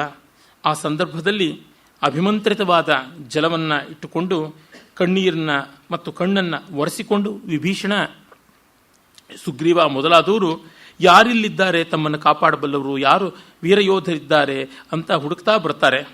ಇತ್ತ ಇವ್ರನ್ನ ನೋಡ್ತಾ ಇದ್ದಂತೆ ರಾಕ್ಷಸರು ಮತ್ತೆ ಬರ್ತಿದ್ದಾರೆ, ಇಂದ್ರಜಿತ್ತೇ ಬರ್ತಾ ಇದ್ದಾನೆ ಅಂತ ವಿಭೀಷಣನ ನೋಡಿ ಅಂಜಿಕೊಳ್ಳೋದಾಗ್ಬಿಡುತ್ತೆ. ತ್ಯಜಂತು ಹರಯಸ್ತ್ರಾಸಂ ಭುಕ್ತಪೂರ್ವಾಮಿವ ಸ್ರಜಂ ಸಮಾಶ್ವಾಸ್ಯತು ಸುಗ್ರೀವಂ ರಾಕ್ಷತೇಂದ್ರೋ ವಿಭೀಷಣ ಅಂತ ನೀವು ಭಯ ಪಡಬೇಕಾಗಿಲ್ಲ, ಏನು ಯೋಚನೆ ಮಾಡಬೇಡ. ನಿಮ್ಮ ಹೆದರಿಕೆ ಹಳೆಯ ಹೂವಿನ ಮಾಲೆ ತರಹ ತೆಗೆದುಹಾಕಬೇಕಾದದ್ದು, ನಿರ್ಮಾಲ್ಯ ಥರ ವಿಮೋಚನೆ ಮಾಡಬೇಕಾದದ್ದು. ಯಾವುದೇ ಗಾಬರಿ ಬೇಡ. ಇಂದ್ರಜಿತ್ತು ಹೋಗಿದ್ದಾನೆ, ರಾಮಲಕ್ಷ್ಮಣರು ಮೂರ್ಛಿತರಾಗಿಲ್ಲ, ಅವರು ತೀರಿಕೊಂಡೇ ಬಿಟ್ಟಿದ್ದಾರೆ ಅಂತ ಭ್ರಮಿಸಿಕೊಂಡು ಹೊರಟೋಗಿಟ್ಟಿದ್ದಾನೆ ಅಂತ ಧೈರ್ಯ ಹೇಳ್ತಾನೆ. ಇತ್ತ ಇಂದ್ರಜಿತ್ತನ ದುಷ್ಟತ ಯಾವ ಮಟ್ಟದ್ದು ಅಂದರೆ, ಇನ್ನು ತನ್ನ ತಂದೆ ಸೆರೆ ಹಿಡಿದಂಥ ಸೀತೆಯ ಮನಸ್ಸನ್ನು ಕೂಡ ತಿರುಗಿಸಬೇಕು ಅಂತ ಹೇಳಿ ರಾವಣನ ಮೂಲಕ ಮತ್ತೊಂದು ಕೆಲಸಕ್ಕೆ ಕೂಡ ಕೈ ಹಾಕಿಸ್ತಾನೆ. ರಾವಣ ತುಂಬ ಸಂತೋಷದಿಂದ ಅದನ್ನು ಮಾಡೋದಕ್ಕೆ ಸಿದ್ಧವಾಗ್ತಾನೆ. ಆ ಪ್ರಕಾರ ತನ್ನ ದಿವ್ಯವಾದ ಪುಷ್ಪಕ ವಿಮಾನ ಯಾವುದುಂಟು ಅದು ಕದ್ದು ತಂದದ್ದೇ, ಕಿತ್ತು ತಂದದ್ದು. ಕುಬೇರನ ಸುಪರ್ದಿನಲ್ಲಿದ್ದಂಥ ಪುಷ್ಪಕ ವಿಮಾನವನ್ನು ತಾನು ಕದ್ದೊಯ್ದಿರ್ತಾನೆ, ಸೆಳೆದೊಯ್ದಿರ್ತಾನೆ ತನ್ನ ದುರ್ಧರ್ಷ ಪರಾಕ್ರಮದಿಂದ. ಕುಬೇರ ರಾವಣನಿಗೆ ಮಲ ಅಣ್ಣ, ಸ್ಟೆಪ್ ಬ್ರದರ್, ಎಲ್ಡರ್ ಬ್ರದರ್. ಅವನು ಮೊದಲು ಲಂಕೆಯಲ್ಲಿದ್ದವನು, ಅವನನ್ನು ಓಡಿಸಿಯೇ ಲಂಕೆಯನ್ನು ಆಕ್ರಮಿಸಿಕೊಂಡಿದ್ದವನು ರಾವಣ. ಅದೆಲ್ಲ ಉತ್ತರಕಾಂಡದಲ್ಲಿ ಬರುವಂಥ ಕಥೆ. ಅವನ ದಿವ್ಯ ಪುಷ್ಪಕವನ್ನು ತಾನು ವಶ ಮಾಡಿಕೊಂಡಿದ್ದವನು. ಆ ಪುಷ್ಪಕ ವಿಮಾನದಲ್ಲಿಯೇ ಎಷ್ಟೆಲ್ಲ ಜೈತ್ರಯಾತ್ರೆಗಳನ್ನು ಮಾಡಿದ್ದ, ಎಷ್ಟೆಲ್ಲ ಯುದ್ಧಗಳನ್ನು ನಡೆಸಿದ್ದ, ಏನೆಲ್ಲ ಲೋಕಹಿಂಸನ ಕಾರ್ಯಗಳನ್ನು ಮಾಡಿದ್ದ. ಈಗ ಮತ್ತೆ ಅದನ್ನು ಬಳಸಿಕೊಳ್ತಾನೆ. ಬಳಸಿಕೊಂಡು ಅಲ್ಲಿ ಸೀತೆಯನ್ನು, ತ್ರಿಜಟೆಯನ್ನು ಎಲ್ಲರನ್ನೂ ಕೂಡಿಸಿಕೊಂಡು, ಮಿಕ್ಕ ರಾಕ್ಷಸರನ್ನು ಕೂಡಿಸಿಕೊಂಡು, ಈಗ ಯುದ್ಧರಂಗಕ್ಕೆ ನೀವು ಹೋಗಿ ನೋಡಿ ರಾಮಲಕ್ಷ್ಮಣರು ಗತಿ ಪಡೆದಿದ್ದಾರೆ ಅಂತ. ಆ ಮೂಲಕವಾಗಿ ಆದರೂ ಸೀತೆಗೆ ಇನ್ನು ಯಾವುದೇ ಆಶ್ರಯವಿಲ್ಲ, ನೆಲೆ ತಪ್ಪಿದ್ದಾಳೆ. ಹಾಗಾಗಿ ಅವಳು ಮನಸ್ಸು ಬದಲಾಯಿಸ್ಕೋತಾಳೆ ಅಂತಂದುಕೊಂಡು ಕರೆದುಕೊಂಡು ಹೋಗಲಿ ಅಂತ ಮಾಡ್ತಾನೆ. ರಾಕ್ಷಸ್ಯ ತ್ರಿಜಟಾಚೈವ ಶಾಸನಾತ್ ಸಮುಪಸ್ಥಿತಾ ತಾವುವಾಚ ತಥೋ ಹೃಷ್ಟೋ ರಾಕ್ಷಸೀ ರಾಕ್ಷಸಾಧಿಪ ಹತಾವಿಂದ್ರಜಿತಾಖ್ಯಾತ ವೈದೇಹ್ಯ ರಾಮಲಕ್ಷ್ಮಣೌ ಪುಷ್ಪಕಂಚ ಸಮಾರೋಪ್ಯ ದರ್ಶಯಧ್ವಂ ಹತೌರಣೆ. ಎಷ್ಟು ಸಣ್ಣ ಬುದ್ಧಿ ಮತ್ತೆ ಎಂಥ ಒಂದು ಕುತಂತ್ರ ರಾವಣನದು ಅಂದರೆ, ಹೀಗಾದರೆ ಸೀತೆಯ ಮನಸ್ಸು ಬದಲಾಗುತ್ತದೆ ಅಂತ. ಏನೆಂದರೆ ಪ್ರಣಯ ಎಂದೂ ಏಕಮುಖವಾಗಿರಬಾರದು. ಅದನ್ನು ನಮ್ಮ ಸಂಸ್ಕೃತ ಸಾಹಿತ್ಯದಲ್ಲಿ ರಸಾಭಾಸ ಅಂತ ಕರೀತಾರೆ. ಅದು ರಸವಲ್ಲ, ರಸದ ತೋರಿಕೆ. ಅದು ಸತ್ಯವಲ್ಲ, ಸತ್ಯದ ತೋರಿಕೆ. ಉಭಯ ಪ್ರೀತಿಯಾದಾಗ ಮಾತ್ರ ಅದು ನಿಲ್ಲತಕ್ಕಂಥದ್ದು. ರಾವಣನಿಗೆ ಈ ಕಾಮನ್ ಸೆನ್ಸ್ ಇಲ್ಲ. ಅದು ಸೀತೆಯ ಪ್ರೀತಿ ಹೀಗೆ ಬಂದುಬಿಡುತ್ತದೆ ಅಂತ ಭ್ರಮಿಸಿಕೊಳ್ತಾನೆ. ಕೋಲಾಹಲ, ಆಟಾಟೋಪ ಇವುಗಳು ಮಾಡಿ ಯಾರು ಯಾವ ಪ್ರೀತಿಯನ್ನು ಪಡೀತಾರೆ? ಬಲವಂತದಿಂದ ಯಾವತ್ತೂ ಕೂಡ ಆತ್ಮೀಯತೆಯನ್ನು, ವಿಶ್ವಾಸವನ್ನು, ವಾತ್ಸಲ್ಯವನ್ನು, ಒಲಮೆಯನ್ನು, ವಿದ್ಯೆಯನ್ನು, ಇಂಥ ಸದ್ಗುಣಗಳನ್ನು, ಸದ್ವಿದ್ಯೆಗಳನ್ನು, ಸತ್ಸಂಗತಿಗಳನ್ನು ಪಡೆಯೋಕ್ಕಾಗೋಲ್ಲ. ಅದು ಏನಿದ್ದರೂ ಕೂಡ ತಾನಾಗಿ ಒಲಿದು ಬರಬೇಕಾದದ್ದು. ನಾವು ಪ್ರಾರ್ಥನೆ ಮಾಡಬಹುದಲ್ಲದೆ ದೌರ್ಜನ್ಯ ಮಾಡೋಕ್ಕಾಗೋಲ್ಲ. ಮತ್ತು ಕೆಲವು ವಿಷಯದಲ್ಲಿ ಪ್ರಾರ್ಥನೆಯೂ ನಡೆಯೋದಿಲ್ಲ. ನ ಪ್ರಾರ್ಥನೀಯ ಪುರುಷ ಅಂತಲೇ ಗಂಗಾದೇವಿ ಹೇಳ್ತಾಳೆ. ನಾನು ಕವಿ ಒಳ್ಳೆ ಕಾವ್ಯ ಬರೆದಿದ್ದೀನಿ, ಓದಿ ಓದಿ ಅಂತ ಎಲ್ಲರನ್ನು ಗೋಗರದ್ರೆ ಪ್ರಯೋಜನ ಇಲ್ಲ. ಸ್ವಾದು ಪುಷ್ಪ ರಸಾಸ್ವಾದೆ ಕಃ ಪ್ರೇರಯತಿ ಷಟ್ಪಥಂ. ಒಳ್ಳೆ ಪರಿಮಳದಿಂದ ಕೂಡಿರತಕ್ಕಂಥ ಹೂವಿನ ಮಕರಂದಾಸ್ವಾದನೆಗಾಗಿ ದುಂಬಿಯನ್ನು ಹೋಗಿ ಯಾವ ಹೂವು ಬೇಡಿಕೊಂಡಿದೆ ಅಂತ. ನಿರೀಕ್ಷೆಯ ನೋಂಪಿ ಅಷ್ಟೆ. ನಾವು ಒಳ್ಳೆ ಕೆಲಸ ಮಾಡಿ ಬಿಡಬೇಕು, ನಿರೀಕ್ಷೆಯಲ್ಲ. ಅಲಮಿದಂ ಅಧಿಕಂ ಕ್ರಿಯಾ ಮಮೇಯಂ ಸಹೃದಯ ಸಾಂಬ ನಿವೇದಿತ ವಿಧಾತ ನ ಲಿಖತಿ ಕವಿತಾಯುಷಂ ಲಲಾಟೆ ಲಿಖತಿ ರಸಾರ್ದ್ರ ಮನಸ್ಸು ಭಾವುಕಾನಾಮ್ ಅಂತ ಸುಮಾರು 35 ವರ್ಷಗಳ ಕೆಳಗೆ ನಾನು ಬರೆದಂಥ ಒಂದು ಪದ್ಯ. ನನಗಾಗ 19 ವರ್ಷವೋ ಏನೋ. ಸಾಕು ನಮ್ಮ ಕೆಲಸ. ಕಾವ್ಯದ ಆಯುಷ್ಯವನ್ನು ಕವಿಯ ಹಣೆಯ ಮೇಲೆ ಬ್ರಹ್ಮ ಬರೆಯೋಲ್ಲ. ನಿನ್ನ ಕಾವ್ಯ ಅಜರಾಮರವಾಗಿ ಉಳಿಯುತ್ತೆ, 3 ದಿವಸಕ್ಕೆ ಮಣ್ಣು ಮುಕ್ಕುತ್ತೆ ಅಂತ ಯಾವುದೂ ಬರೆದಿರೋಲ್ಲ. ವಿಧಿಯ ಲಿಖಿತವಿಲ್ಲ, ಸಹೃದಯರ ಎದೆಯಲ್ಲಿ ಲಿಖಿತವಾಗಿರುತ್ತದೆ. ಇದು ಉಳಿಯಬೇಕಾ ಇಲ್ಲವಾ ಅಂತ. ಇಂದೂ ಈ ರಾಮಾಯಣವನ್ನೇ ಅವಲೋಕನ ಮಾಡ್ತಾ ಇದ್ದೆ, ಬೇರೆ ಬೇರೆ ಭಾಗಗಳನ್ನು. ಅದೆಷ್ಟು ದಿವ್ಯವಾದಂಥ ಕಾವ್ಯ, ಅದೆಷ್ಟು ಭವ್ಯವಾದಂಥ ಉಕ್ತಿ ವೈಚಿತ್ರ್ಯ, ಅದೆಷ್ಟು ಸಮಾರ್ದ್ರವಾದ ರಸಭಾವ ನೋಡಿದಾಗ ನಮಗೆ ಗೊತ್ತಾಗುತ್ತದೆ. ಇದು ನಿಜವಾಗಿ ಒಬ್ಬ ಸಹೃದಯ ಅಲ್ಲ, ಒಂದು ತಲೆಮಾರಿನ ಸಹೃದಯ ಅಲ್ಲ, ತಲೆಮಾರುಗಳ ಸಹೃದಯರಲ್ಲಿ ಪರಂಪರೆಗಳಲ್ಲಿ ನಿಕ್ಷಿಪ್ತವಾಗಿರ್ತಕ್ಕಂಥದ್ದು. ಹಾಗೆ ಯಾವುದೂ ಕೂಡ ಬಲವಂತದಿಂದ ಬರುವಂಥದ್ದಲ್ಲ. ಒಂದು ಕಡೆ ಗಂಗಾದೇವಿ ಹೇಳ್ತಾಳೆ, ಭಾರವಿ ಕವಿಯ ಕಾವ್ಯ ಸೌಂದರ್ಯ ಎಂಥದ್ದು ಅಂದರೆ ವಿಮರ್ಧ ವ್ಯಕ್ತ ಸೌರಭ್ಯ ಭಾರವೇರ್ ಭಾತಿ ಭಾರತಿ ಅಂತ. ಭಾರವಿಯ ಮಾತು ಬಕುಲ ಪುಷ್ಪ ಇದ್ದಂತೆ. ಆ ಬಕುಲ ಪುಷ್ಪ ಒಣಗದ ಮೇಲೂ ಪರಿಮಳ ಇರುತ್ತದೆ, ಹಿಸುಕಿ ಮೂಸು ನೋಡ್ಬೋದು ಪರಿಮಳ ಅಂತ. ಅದಕ್ಕೆ ನಾನು ಒಂದು ಪ್ರತ್ಯುತ್ತರ ಎಂಬಂತೆ ಒಂದು ಶ್ಲೋಕ ಬರೆದಿದ್ದೆ. ಮೂಲ ಪಾಠ ನೆನಪಾಗ್ತಾ ಇಲ್ಲ, ಯಾವುದೋ ಆಶು ಸಭೆಯಲ್ಲಿ ಹೇಳಿದ್ದು, ತಾತ್ಪರ್ಯ ಮಾತ್ರ ಉಂಟು. ನಿಜ, ಬಕುಲ ಪುಷ್ಪವನ್ನು ಹಿಂಡಿ ಹಿಸುಕಿ ಮೂಸಿದ್ರೂ ಪರಿಮಳ ಚೆನ್ನಾಗಿರುತ್ತದೆ, ಒಣಗಿದ್ರೂ ಇರ್ತದೆ. ಆದರೆ ಪುಷ್ಪದ ಆಕೃತಿ ಸೌಂದರ್ಯ ಏನಾಗಬೇಕು ಅಂತ, ಪುಷ್ಪದ ಆಕಾರ ಸೌಷ್ಠವ ನಾಶ ಆಗಿಬಿಡ್ತದಲ್ಲ. ಹಾಗೆ ಅನುನಯ ಅನ್ನುವುದು ಯಾವತ್ತು ತೆಲುಗಿನ ಗಾದೆ ಇದೆ, ನೀ ಪ್ರೀತಿ ನಾ ಪ್ರಾಣಾನಿಕ್ ವಚ್ಚೆ ಅಂತ. ಹಾಗಲ್ಲ, ಇದು ರಾವಣನಿಗೆ ಗೊತ್ತಿಲ್ಲ. ಅವನು ಮತ್ತೆ ಸೀತೆಯನ್ನು ನಿನ್ನ ಗಂಡ ನೆಗೆದು ಬಿದ್ದಿದ್ದಾನೆ, ನಿನ್ನ ಮೈದ ಸತ್ತಿದ್ದಾನೆ ನೋಡು ಅಂತ ಕಳಿಸಿದ್ರೆ ಅವಳಿಗೆ ಇವನ ಮೇಲೆ ದ್ವೇಷವೇ ಅಲ್ಲದೆ ಯಾವ ಪ್ರೀತಿಯೂ ಬರೋಲ್ಲ. ಮಾತ್ರವಲ್ಲ, ಸೀತೆಯ ರಾಮನಿಷ್ಠವಾದ ಪ್ರೀತಿ ಎಂಥದ್ದು ಅಂದರೆ ಅವಳು ಸತ್ತೇ ಹೋಗ್ತಾಳಲ್ಲದೆ ರಾವಣನಿಗೆ ಒಲಿಯುವಂಥದ್ದಲ್ಲ. ಹೀಗೆ ನಮ್ಮಲ್ಲಿ ರಾವಣನ ರಸಾಭಾಸವನ್ನು ಕುರಿತು ಅಭಿನವಗುಪ್ತಾದಿಗಳೆಲ್ಲ 1000 ವರ್ಷಗಳ ಕೆಳಗೆ ಬರೆದಿದ್ದಾರೆ. ಇದು ಅರ್ಥ ಮಾಡಿಕೊಳ್ಳಬೇಕಾದದ್ದು. ಅಷ್ಟೆಲ್ಲ ವಿದ್ಯೆಗಳಿದ್ದಂಥ ರಾವಣನಿಗೆ ಗೊತ್ತಾಗಲಿಲ್ಲ. ಉನ್ಮತ್ತವಾದಾಗ ಮನಸ್ಸು ಯಾವುದೋ ಒಂದು ವಿಷಯದಲ್ಲಿ ವಿಚಲಿತವಾಗಿ, ಅಂದರೆ ವಿವೇಕ ವಿಚಲಿತವಾದಾಗ ಹೀಗಾಗುತ್ತದೆ. ವಾಲ್ಮೀಕಿಗಳು ಅದನ್ನು ಗಮನಿಸಿದ್ದಾರೆ, ರಾವಣನಿಗೆ ಕೊಡುವ ಬೆಲೆ ಕೊಟ್ಟಿದ್ದಾರೆ. ಆದರೆ ಅವನು ಮಾಡಿದ ತಪ್ಪನ್ನು ಮರೆಯದೇ ಹೇಳ್ತಾ ಇದ್ದಾರೆ. ಆ ಸೀತೆ ರಾಕ್ಷಸ ಸ್ತ್ರೀಯರಿಂದ ಪರಿವೃತಳಾಗಿ ಬಲವಂತವಾಗಿ ವಿಮಾನದಲ್ಲಿ ಕಳಿಸಲ್ಪಡ್ತಾಳೆ. ಆಗ ಅವಳು ನೋಡಿ ತುಂಬ ದುಃಖ ಪಡ್ತಾಳೆ. ಅಯ್ಯೋ, ಇದೇನು ಹೀಗಾಗ್ಬಿಡುತ್ತಲ್ಲ ರಾಮನ ಸ್ಥಿತಿ ಅಂತ ದುಃಖ ಪಡ್ತಾಳೆ. ತೌ ದೃಷ್ಟ್ವಾ ಭ್ರಾತರೌ ತತ್ರ ವೀರೌ ಸಾ ಪುರುಷರ್ಷಭೌ ಶಯಾನೌ ಪುಂಡರೀಕಾಕ್ಷವು ಕುಮಾರಾವ್ಯವ ಪಾವಕಿ. 2 ರೂಪವನ್ನು ತಳೆದಿರತಕ್ಕಂಥ ಸ್ಕಂದರೆಂಬಂತೆ ತೋರ್ತಾ ಇರುವ ಆ ಅಣ್ಣ ತಮ್ಮದನ್ನು ಕಂಡು ದುಃಖಾರ್ಥ ಸುಭೃಶಂ ಸೀತಾ ಸುಚಿರಂ ಬಿಲಲಾಪ. ಗೋಳಾಡು ಬಿಡ್ತಾಳೆ ಪಾಪ. ರುರೋಧ ಜನಕಾತ್ಮಜ. ಆಗ ತ್ರಿಜಟೆ ಸಾಂತ್ವನ ಮಾಡ್ತಾಳೆ, ಇಲ್ಲಮ್ಮ ಯೋಚನೆ ಮಾಡಬೇಡ, ಸಂಕಟ ಪಡಬೇಡ ಅಂತ. ಅವಳು ಹೇಳ್ತಾಳೆ, ಏನಿದ್ದು ನನ್ನ ಅವಿಧವೇ ಆಗ್ತೀನಿ, ನಾನು ದೀರ್ಘ ಸುಮಂಗಲಿಯಾಗಿರ್ತೀನಿ ಅಂತೆಲ್ಲ ಆಶೀರ್ವಾದ ಮಾಡಿದ್ರು. ಊಚುರ್ ಲಕ್ಷಣಿನೋ ಏಮಾಂ ಪುತ್ರಿಣ್ಯವಿಧವೇತಿ ಚ ತೇತ್ಯ ಸರ್ವೇ ಹತೇ ರಾಮೇ ಜ್ಞಾನಿನಃ ಅನೃತವಾದಿನಃ. ನಾನು ಸೌಮಂಗಲಿಯಾಗಿರ್ತೀನಿ, ಸುಪುತ್ರವತಿಯಾಗ್ತೀನಿ ಅಂತೆಲ್ಲ ಆಶೀರ್ವಾದ ಮಾಡಿದ್ರು. ಅಂಥ ಜ್ಞಾನಿಗಳ ಮಾತು ಸುಳ್ಳಾಯಿತೆ. ತೇದ್ಯ ಸರ್ವೇ ಹತೇ ರಾಮೇ ಜ್ಞಾನಿನಃ ಅನೃತವಾದಿನಃ. ನಾನು ಯಜ್ಞ ಮಾಡತಕ್ಕಂಥವನ ಪತ್ನಿ ಆಗ್ತೀನಿ. ಯಜ್ವನೋ ಮಹಿಷೀಂ ಯೇಮಾಂ ಊಚುಹು ಪತ್ನೀಂ ಚ ಸತ್ರಿಣಃ. ಸತ್ರಾದಿ ಯಾಗಗಳನ್ನು ಮಾಡ್ತಾನೆ ನನ್ನ ಗಂಡ, ಅಂಥವನ ಪತ್ನಿ ಆಗ್ತೀನಿ ಅಂತ. ಪಾಪ ಮಾಡ್ದ ರಾಮ, ಆದರೆ ಸೀತೆ ಜೊತೆಗಿರಲಿಲ್ಲ. ಅವಳು ಸುವರ್ಣ ಬಿಂಬರೂಪಿಯಾಗಿದ್ದಳು, ಅದು ಇನ್ನೊಂದು ಸಂಕಟ. ಊಚು ಸಂಶ್ರವಣೇ ಏಮಾಂ ದ್ವಿಜಾ ಕಾರ್ತಾಂತಿಕಾ ಶುಭಾಂ ತೇದ್ಯ ಸರ್ವೇ ಹತೇ ರಾಮೇ ಜ್ಞಾನಿನಃ ಅನೃತವಾದಿನಃ. ವೀರಪಾರ್ಥಿವ ಪತ್ನೀತ್ವಂ ಯೇ ಧನ್ಯೇತಿ ಚ ಮಾಂ ವಿದುಹು ತೇತ್ಯ ಸರ್ವೇ ಹತೇ ರಾಮೇ ಜ್ಞಾನಿನಃ ಅನೃತವಾದಿನಃ. ನಮ್ಮ ಇಷ್ಟು ಜನ ಜ್ಯೋತಿಷ್ಕರು, ಜ್ಞಾನಿಗಳು, ಭವಿಷ್ಯದರ್ಶಿಗಳು ಎಲ್ಲ ಹೇಳಿದ್ರು, ಅದೆಲ್ಲ ಕೂಡ ವ್ಯರ್ಥವಾಯಿತಲ್ಲ. ನಾನು ಮಹಾವೀರ ಪತ್ನಿ ಆಗ್ತೀನಿ ಅಂತ ರಾವಣನ ಗೆದ್ದ ಮೇಲೆ ತಾನೇ ವೀರತ್ವ ರಾಮನದು ಬರ್ತಕ್ಕಂಥದ್ದು. ಹಾಗಾಗಿ ಯಶೋ ಲಂಕೇಶ ನಾಶಾವಧಿ ಅಂತಲೇ ಉಂಟು. ಅಂಥ ನನ್ನನ್ನು ಈ ಹೊತ್ತು ಈ ಸ್ಥಿತಿಗೆ ವಿಧಿ ತಂದುಬಿಡ್ತಲ್ಲ ಅಂತ ಪಾಪ ಸಂಕಟ ಪಡ್ತಾಳೆ. ಮತ್ತೆ ಅವಳು ಹೇಳ್ತಾಳೆ, ಅಯ್ಯೋ ಇದೇನಿದು, ಎಲ್ಲೆಲ್ಲವೋ ಎಲ್ಲ ಹೋಗಿ ಎದ್ದುಕೊಂಡು ಬಂದವರು, ಶೋಧಯಿತ್ವ ಜನಸ್ಥಾನಂ ಪ್ರವೃತ್ತಿಂ ಉಪಲಭ್ಯ ಚ ತೀರ್ಥ ಸಾಗರಮಕ್ಷೋಭ್ಯಂ ಭ್ರಾತರು ಗೋಷ್ಪದೇಹತು. ಸಮುದ್ರ ದಾಟಿ ಹಸುವಿನ ಗೊರಸು ಊರುವ ಜಾಗದಲ್ಲಿ ಎಷ್ಟು ನೀರು ತುಂಬಿಕೊಳ್ಳುತ್ತದೆಯೋ ಅಂಥ ಒಂದು ಗೊರಸು ತುಂಬುವಷ್ಟು ಜಾಗದಲ್ಲಿ ಅವರು ಸತ್ತೋದ್ರಲ್ಲ ಅಂತ. ಅಂದರೆ ರಾವಣನ ಗೆಲ್ಲಬೇಕಾದವರು 14,000 ಜನ ರಾಕ್ಷಸರನ್ನ ಏಕಾಂಗಿಯಾಗಿ ಶ್ರೀರಾಮ ಜನಸ್ಥಾನದಲ್ಲಿ ಕೊಂದಿದ್ದ ಅಂಥವನು ಇವತ್ತು ಇಂದ್ರಜಿತ್ತಿನ ಮಾಯಾಯುದ್ಧದಲ್ಲಿ ಬಿದ್ದು ಹೋಗುವಂತೆ ಆಯ್ತಲ್ಲ ಅಂತ. ಅದು ಯಾವ್ಯಾವುದು ಇಂಟರ್ನ್ಯಾಷನಲ್ ಕಪ್ಪುಗಳು ಅಂತ ಹೇಳ್ತಾರಲ್ಲ, ವರ್ಲ್ಡ್ ಕಪ್ಪುಗಳು ಅಂತೆಲ್ಲ, ಅದರಲ್ಲೆಲ್ಲ ಗೆದ್ದವರು ಯಾವುದೋ ಒಂದು ರಂಜಿ ಟ್ರೋಫಿನಲ್ಲಿ ಸೋತರು ಅಂತಂದರೆ ಏನಾಗಬೇಕು? ಇನ್ನು ಎಲ್ಲೆಲ್ಲ ಸಿಕ್ಸರ್ಗಳು ಸೆಂಚುರಿಗಳು ಹೊಡೆದಂಥವರು ಮೊದಲನೇ ಬಾಲಿಗೆನೆ ಡಕ್ ಆದರು, ಮೊದಲನೇ ಬಾಲಿಗೆನೆ ಔಟ್ ಆದರು ಅಂತಂದರೆ ಹೇಗೋ ಹಾಗೆ. ಆ ರೀತಿಯಲ್ಲಿ ದುಷ್ಕರವಾದ ರಾಗಗಳನ್ನು, ವಿಚಿತ್ರವಾದಂತಹ ತಾಳಗಳನ್ನೆಲ್ಲ ಹಾಡಬಲ್ಲಂಥವರು ಸಾಪಾಸ ಶ್ರುತಿನಲ್ಲೇನೆ ಕೈ ಕೊಟ್ಟು ಬಿಡ್ತಲ್ಲ ಅಂದರೆ ಹೇಗೋ ಆ ರೀತಿಯಲ್ಲಿ ಆಯ್ತಲ್ಲ ಅಂತ ಸೀತೆ ದುಃಖ ಪಡ್ತಾಳೆ.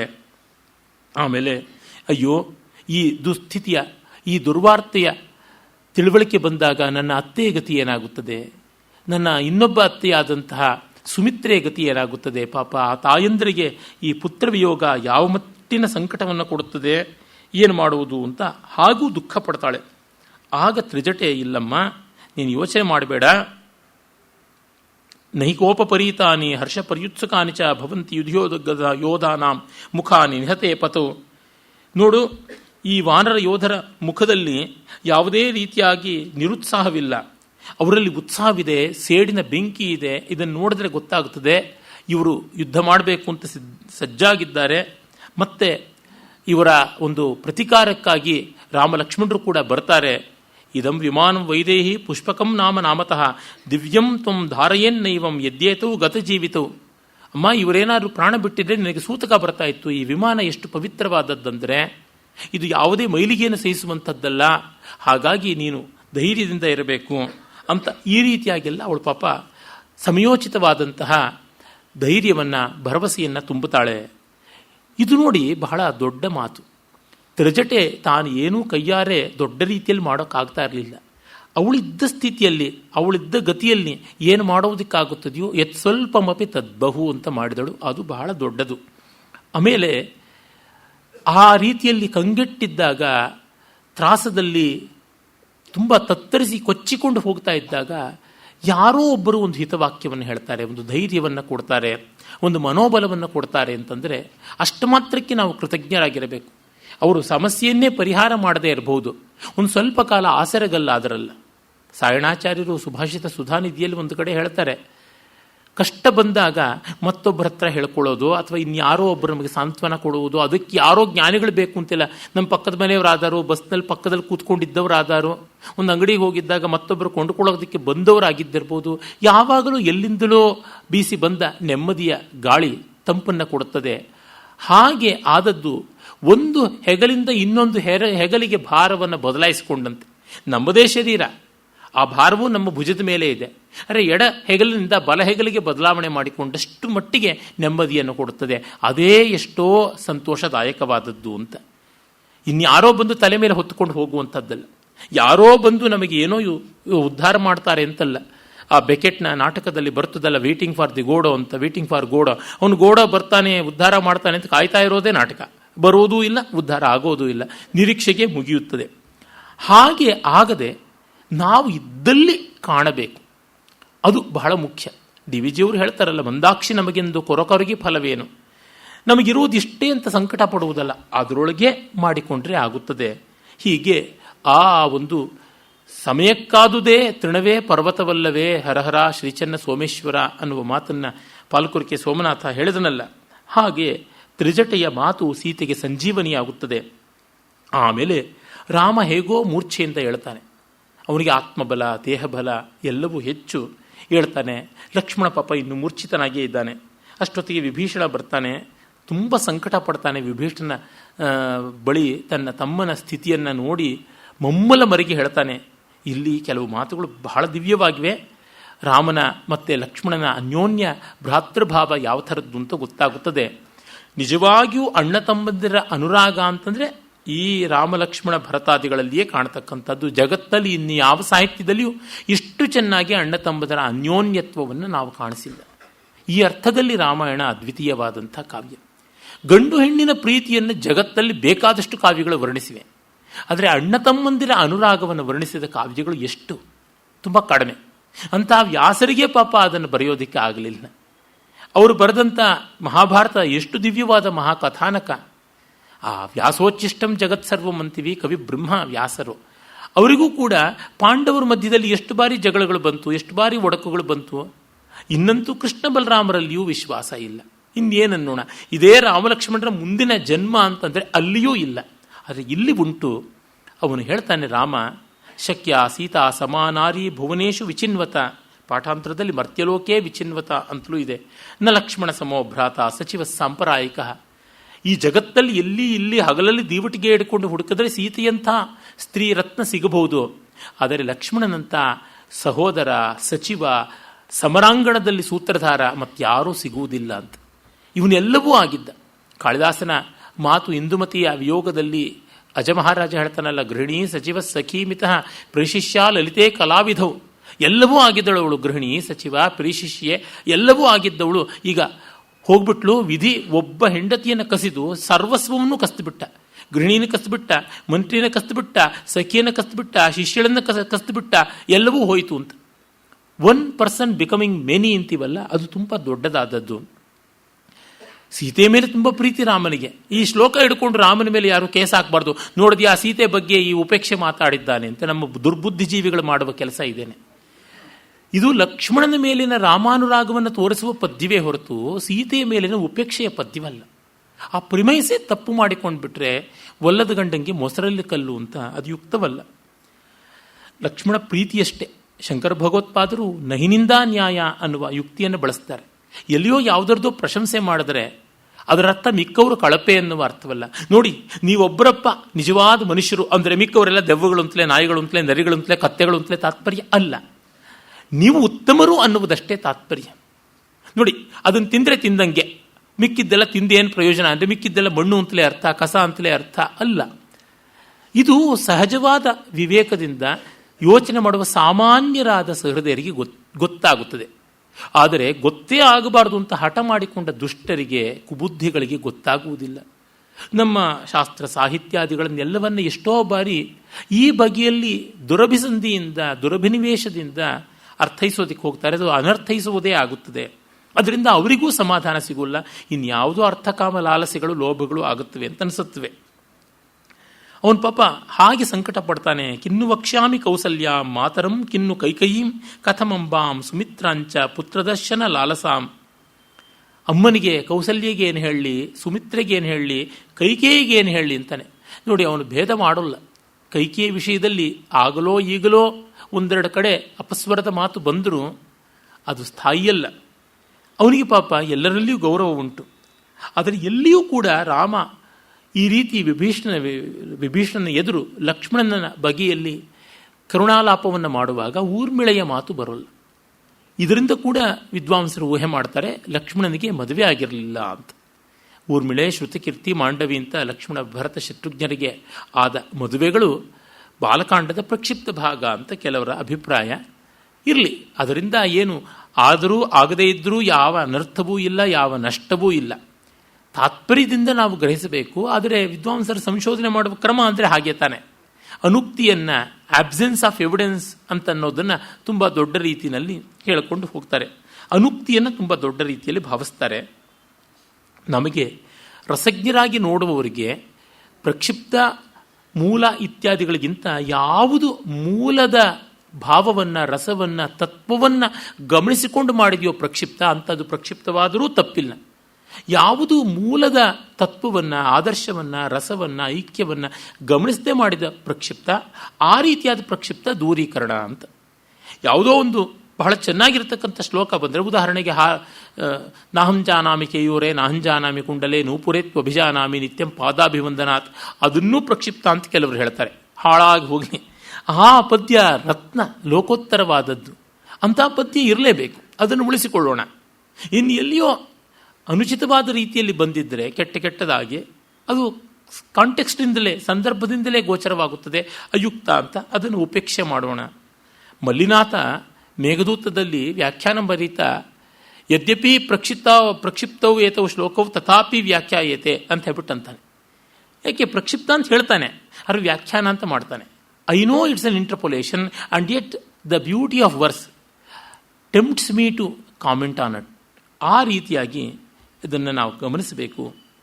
ಯಥೈವ ಮಾಂ ವನಂ ಯಾಂತಂ ಅನುಯಾತೋ ಮಹಾದ್ಯುತಿ ಅಹಮಪ್ಯನುಯಾಸ್ಯಾಮಿ ತಥೈವೇನಂ ಯಮಕ್ಷಯಂ. ಅವನು ಹೇಳ್ತಾನೆ, ಈ ತಮ್ಮ ನನ್ನನ್ನು ಹೇಗೆ ಕಾಡಿಗೆ ಹಿಂಬಾಲಿಸಿದನೋ ಈಗ ನಾನು ಇವನನ್ನು ಸುಡುಗಾಡಿಗೆ ಹಿಂಬಾಲಿಸ್ತೀನಿ ಅಂತ, ಯಮಲೋಕಕ್ಕೂ ನಾನು ಹೋಗ್ತೀನಿ ಅಂತಾನೆ. ಇದು ಭ್ರಾತೃ ಪ್ರೇಮ ಅಂತಂದರೆ. ಮಹಾಭಾರತದಲ್ಲಿ ಯುಧಿಷ್ಠಿರ ಯಾವೊಬ್ಬ ತಮ್ಮಂದರು ಸತ್ರು ತಾನು ಬೆಂಕಿಗೆ ಬೀಳ್ತೀನಿ ಅಂತ ಶಪಥ ಮಾಡಿರ್ತಾನೆ. ಯುದ್ಧದಲ್ಲಿ ಸಾವು ನೋವುಗಳು ಸ್ವಾಯತ್ತವಲ್ಲ, ಪರಾಯತ್ತ. ಯಾವ ಕ್ಷಣದಲ್ಲಿ ಏನಾಗುತ್ತದೆಯೋ ಗೊತ್ತಿಲ್ಲ. ಆದರೂ ಯಾರು ತೀರ್ಕೊಂಡ್ರೂ ತಾನು ಉಳಿಯುವುದಿಲ್ಲ ಅಂತ. ಧರ್ಮರಾಜನ ನಿಲುವು ದೊಡ್ಡದಾದದ್ದು. ಅಲ್ಲಿ ನೋಡಿ, ಶತಸೋದರ ಪರಿವೃತ ಅಂತ ಬಿಂಕ ಮಾಡ್ತಾ ಇದ್ದ ದುರ್ಯೋಧನ ಆ ಥರದ್ದು ಒಂದು ಪ್ರತಿಜ್ಞೆ ಮಾಡಿಲ್ಲ. ಅವನು ಎಲ್ಲ ತಮ್ಮ ಸತ್ತ ಮೇಲೂ ಗೂಟ ಹೊಡ್ಕೊಂಡು ಬದುಕಬೇಕು ಅಂತ ಆಸೆ ಪಟ್ಟ.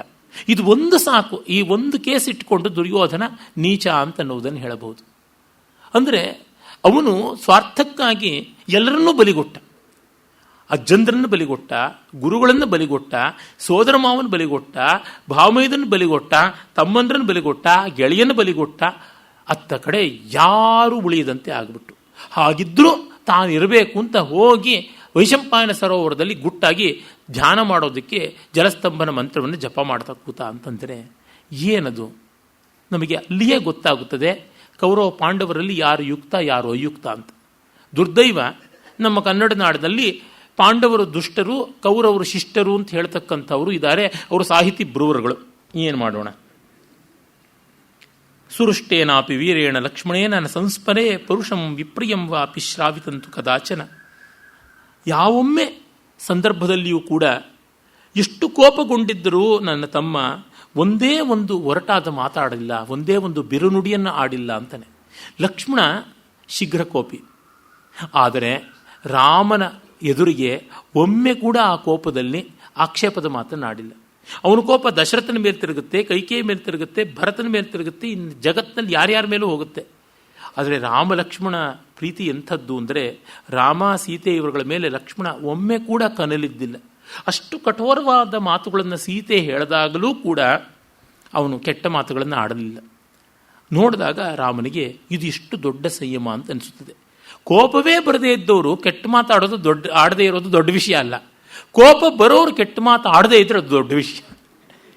ಅಂದರೆ ಅದು ಎಷ್ಟು ಸೂಕ್ಷ್ಮ, ಆದಿಕವಿಗಳು ಅದೆಷ್ಟು ಚೆನ್ನಾಗಿ ಗಮನಿಸಿಕೊಳ್ತಾರೆ ಅಂತ ನಾವು ಕಾಣಬಹುದು.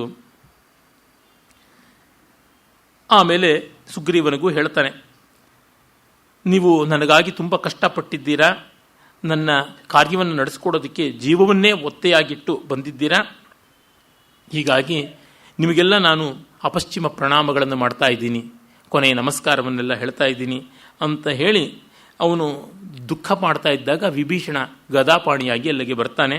ಅದು ನೋಡಿ ಇಂದ್ರಜಿತ್ತೆ ಬಂದ ಅಂತ ಮತ್ತೆ ಕಪಿಗಳು ಓಡ್ತಾರೆ. ಆಗ ಅವನು ರಾಮನ ಸಮಾಧಾನಕ್ಕಾಗಿ ಬಂದು ಮತ್ತಷ್ಟು ಮಾತುಗಳನ್ನು ಹೇಳ್ತಾನೆ. ಆ ಹೊತ್ತಿಗೆ ಗರುಡ ಬರ್ತಾನೆ. ಇವನನ್ನ ಜೀವದಿಂದ ಮತ್ತೆ ಜೀವಕ್ಕೆ ತರಬೇಕು, ಮೃತ್ಯುವಿನ ಬಾಯಿಂದ ಕಾಪಾಡಿ ತರಬೇಕು ಅಂತ ಯೋಚನೆ ಮಾಡ್ತಾರೆ. ಆಗ ಸಂಜೀವನಿಯನ್ನೇ ತರಬೇಕು ಅಂತ ಚಿಂತೆ ಮಾಡುವುದಾಗುತ್ತದೆ. ಆ ಸಂದರ್ಭದಲ್ಲಿ ಗರುಡನ ಆಗಮನ ಆಗುತ್ತದೆ. ಅದು ಇಡೀ ಸರ್ಗದಲ್ಲಿ ವ್ಯಾಪಕವಾಗಿರ್ತಕ್ಕಂಥದ್ದು.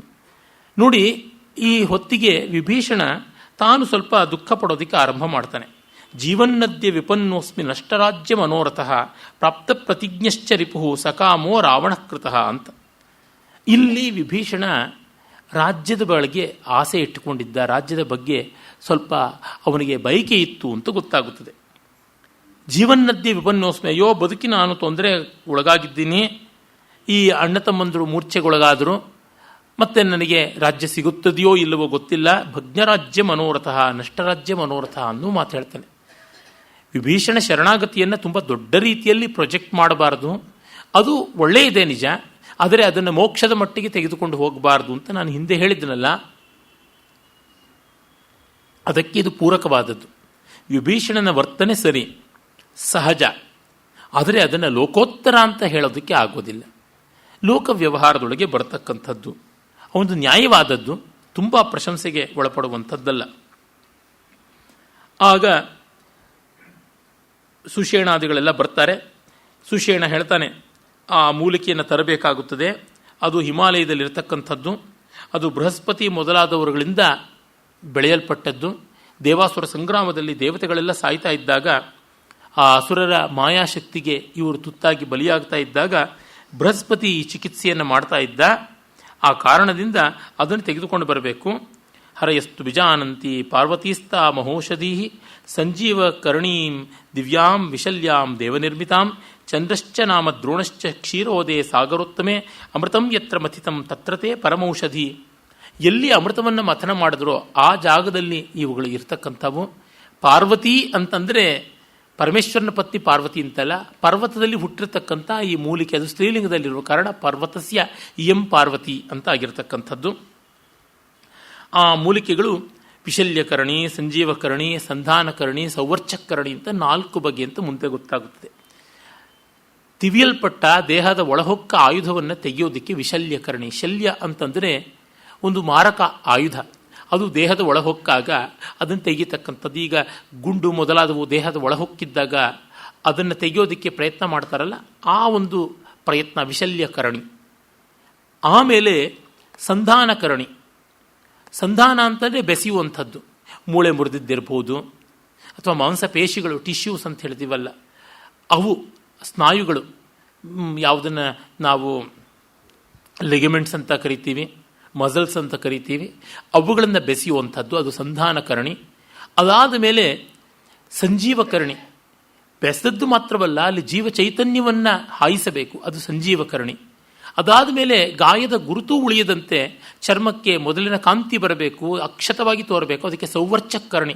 ಸುವರ್ಚಸ್ ಅಂತಂದರೆ ಒಳ್ಳೆಯ ಕಾಂತಿ ಇರುವಂತೆ ಮಾಡತಕ್ಕಂಥದ್ದು. ಹಾಗೆ ಈ 4 ಕೆಲಸಗಳಿಗೆ ಪ್ರಯೋಜನ ಬರುವಂತೆ 4 ಮೂಲಿಕೆಗಳು ಅಂತ. ಅದಕ್ಕಾಗಿ ಯಾರು ಹಿಮಾಲಯವನ್ನು ಹುಡುಕಿಕೊಂಡು ಹೋಗಬೇಡಿ, ತಾತ್ಪರ್ಯವಾಗಿ ಇದನ್ನು ಗಮನದಲ್ಲಿ ಇಟ್ಟುಕೊಳ್ಬೇಕು. ಅಲ್ಲಿ ಮುಖ್ಯವಾಗಿ ಸಂಜೀವಕರಣಿ ಮತ್ತು ವಿಶಲ್ಯಕರಣಿಗಳನ್ನು ತರಬೇಕು. ಯಾಕೆಂದರೆ ಇವರಿಗೆ ಯಾವುದೇ ಗಾಯಗಳು ಆಗಿರುವಂಥದ್ದು, ಒಳ ಅಂಗೋಪಾಂಗಗಳನ್ನು ಮುರಿಯುವಂಥದ್ದಾಗಿಲ್ಲ. ಹಾಗಾಗಿ ಚುಚ್ಚಿಕೊಂಡಿರತಕ್ಕಂಥ ಬಾಣಗಳನ್ನು ತೆಗೆಯೋದಕ್ಕೆ ವಿಶಲ್ಯಕರಣಿ, ಮತ್ತು ಚೈತನ್ಯವನ್ನು ಉಂಟು ಮಾಡೋದಕ್ಕೆ ಸಂಜೀವಕರಣಿ ಬೇಕು ಅಂತ. ಅಲ್ಲಿ ಚಂದ್ರ ಮತ್ತು ದ್ರೋಣ ಅಂತ 2 ಪರ್ವತಗಳಿವೆ, ಅಲ್ಲಿ ಸಿಗುತ್ತವೆ ಅಂತ. ಆ ಹೆಸರಿನ ಮೇಲೆಯೇ ನಮ್ಮಲ್ಲಿ ಚಂದ್ರದ್ರೋಣ ಪರ್ವತ ಅಂತ ಮಾಡಿದ್ದು. ಡಿ ವಿ ಜಿಯವರ ಕಗ್ಗದಲ್ಲಿ ಆಗುಂಬೆ ಅಸ್ತಮಯ ಚಂದ್ರ ದ್ರೋಣ ಪರ್ವತ ದುದಯ ತ್ಯಾಗರಾಜರ ಗಾನ ವಾಲ್ಮೀಕಿ ಕವನ ಅಂತೆಲ್ಲ ಪದ್ಯ ಬರೆದ್ರಲ್ಲ, ಅದು ದ್ರೋಣ ಪರ್ವತ ಅಂದರೆ ಚಂದ್ರದ್ರೋಣ ಪರ್ವತ ಅಂತ. ಯಾವುದು ಕುದುರೆಮುಖ, ಬಾಬಾವಡನಗಿರಿ ಆ ಪ್ರಾಂತದಲ್ಲಿ ಬರುವ ಪಶ್ಚಿಮ ಘಟ್ಟದ ಶಿಖರಗಳು. ಆಗ ಹೋಗಬೇಕು, ಹನುಮಂತ ತರಬೇಕು ಅಂತ ಹೇಳ್ತಾ ಇದ್ದಂತೆ ಅಯಂ ವಾಯುಸುತೋ ರಾಜನ್ ಹನುಮಾನ್ ತತ್ರ ಗಚ್ಚತು ಅಂತ ಹೇಳ್ತಿರುವಾಗಲೇ ದೊಡ್ಡ ಗಾಳಿಯ ವೇಗ ತೋರುತ್ತದೆ. ಎಲ್ಲಿಂದ ಈ ಪ್ರಳಯ ಮಾರುತಗಳ ವೇಗ ಬರ್ತಾ ಇದೆ ಅಂತ ಅಂದ್ಕೊಂಡಾಗ ಮಹತಾ ಪಕ್ಷವಾತೇನ ಸರ್ವದ್ವೀಪ ಮಹದ್ರುಮಾಹ ನಿಪೇತುರ್ಭಗ್ನವಿಟಪ ಸಮೂಲ ಲವಣಾಂಬಸಿ. ಆಗ ಕೊಂಬೆರೆಂಬೆಗಳು, ಮರಗಿಡಗಳು ಎಲ್ಲ ಅಲ್ಲಾಡುತ್ತವೆ. ಎಲ್ಲರೂ ಆ ಗಾಳಿಯಲ್ಲಿ ಕೊಚ್ಚಿಕೊಂಡು ಹೋಗ್ತಾರೋ ಅನ್ನುವಂತೆ ಆದಾಗ ಮರಗಳು, ಗುಡ್ಡಗಳು ಎಲ್ಲ ಎದ್ದು ಬುಡಕಡಿಯಲ್ಪಟ್ಟು ಕಿತ್ತೊಯ್ಯಲ್ಪಟ್ಟು ಸಮುದ್ರಕ್ಕೆ ಬೀಳ್ತಾ ಇವೆ ಅನ್ನೋ ಸ್ಥಿತಿ ಬಂದಾಗ ತಥೋ ಮುಹೂರ್ತಾತ್ ಗರುಡಂ ವೈನತೇಯಂ ಮಹಾಬಲಂ ವಾನರ ದದೃಶು. ವೈನತೇಯನನ್ನ, ವಿನತಾನಂದಕರ ವಿನತೆಯ ಮಗ ವೈನತೇಯ, ಕಶ್ಯಪರ ಮಗ ಕಾಶ್ಯಪ, ಗರುತ್ಮಾನ್ ಗರಿಗಳನ್ನು ಹೊಂದಿದವನು ಅಂತೆಲ್ಲ ಅವನಿಗೆ ಹೆಸರು. ತೃಕ್ಷ ಗೋತ್ರೀಯನಾಗಿ ತಾರ್ಕ್ಷ್ಯ ಅಂತ ಕೂಡ ಹೇಳ್ತಾರೆ.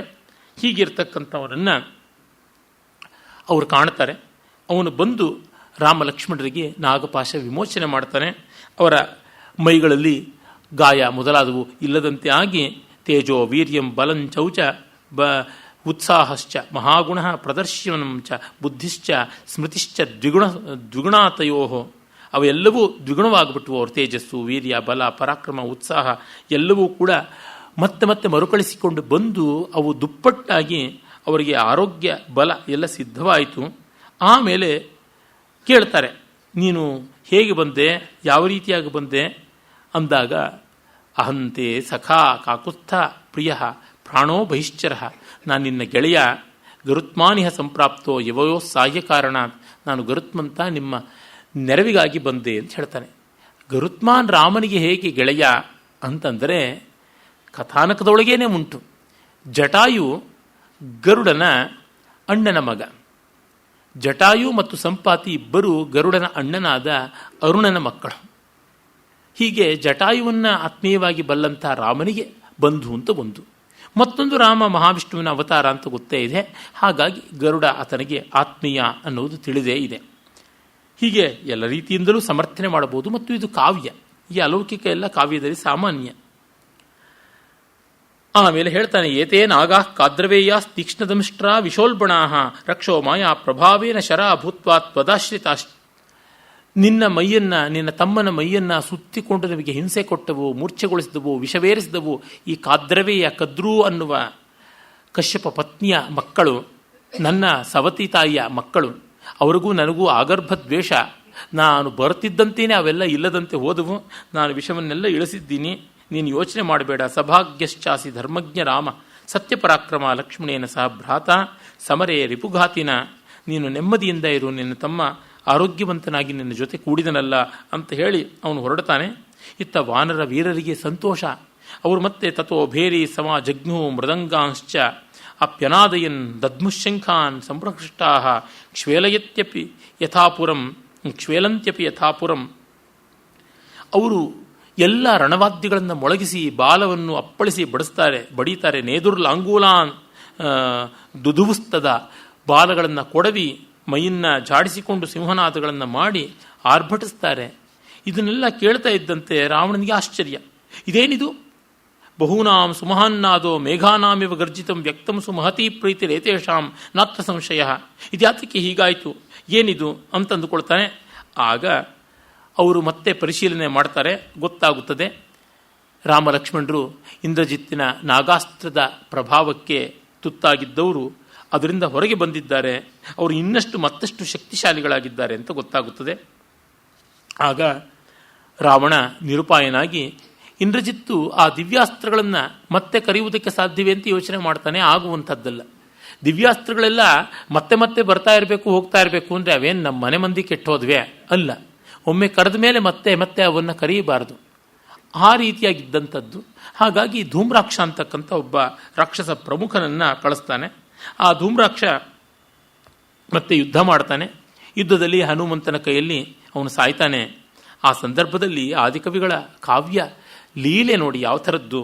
ಧನುರ್ಜ್ಯಾ ತಂತ್ರಿ ಮಧುರಂ ಹಿಕ್ಕಾ ತಾಲ ಸಮನ್ವಿತಂ ಮಂದ್ರಸ್ತನಿತ ಸಂಗೀತಂ ಯುದ್ಧ ಗಾಂಧರ್ವ ಮಾ ಭವೌ ಅಂತ. ಧೂಮ್ರಾಕ್ಷನ ಎದುರು ವಾನರೆಲ್ಲ ವಿಜೃಂಭಿಸ್ತಾರೆ. ಸಾಕ್ಷಾತ್ ಹನುಮಂತ ಅವನ ಎದುರಿಗೆ ಸಮರಕ್ಕೆ ಸಜ್ಜನಾಗ್ತಾನೆ. ಆಗ ರಾಕ್ಷಸ ಸೇನೆ ತತ್ತರಿಸಿ ಹೋಗುತ್ತದೆ. ಅವರ ಬಿಲ್ಲಿನ ಹೆದೆಗಳ ನಾದ ವೀಣಾವಾದನದಂತೆ ಕಾಣಿಸ್ತಾ ಇತ್ತು ಅಂತ.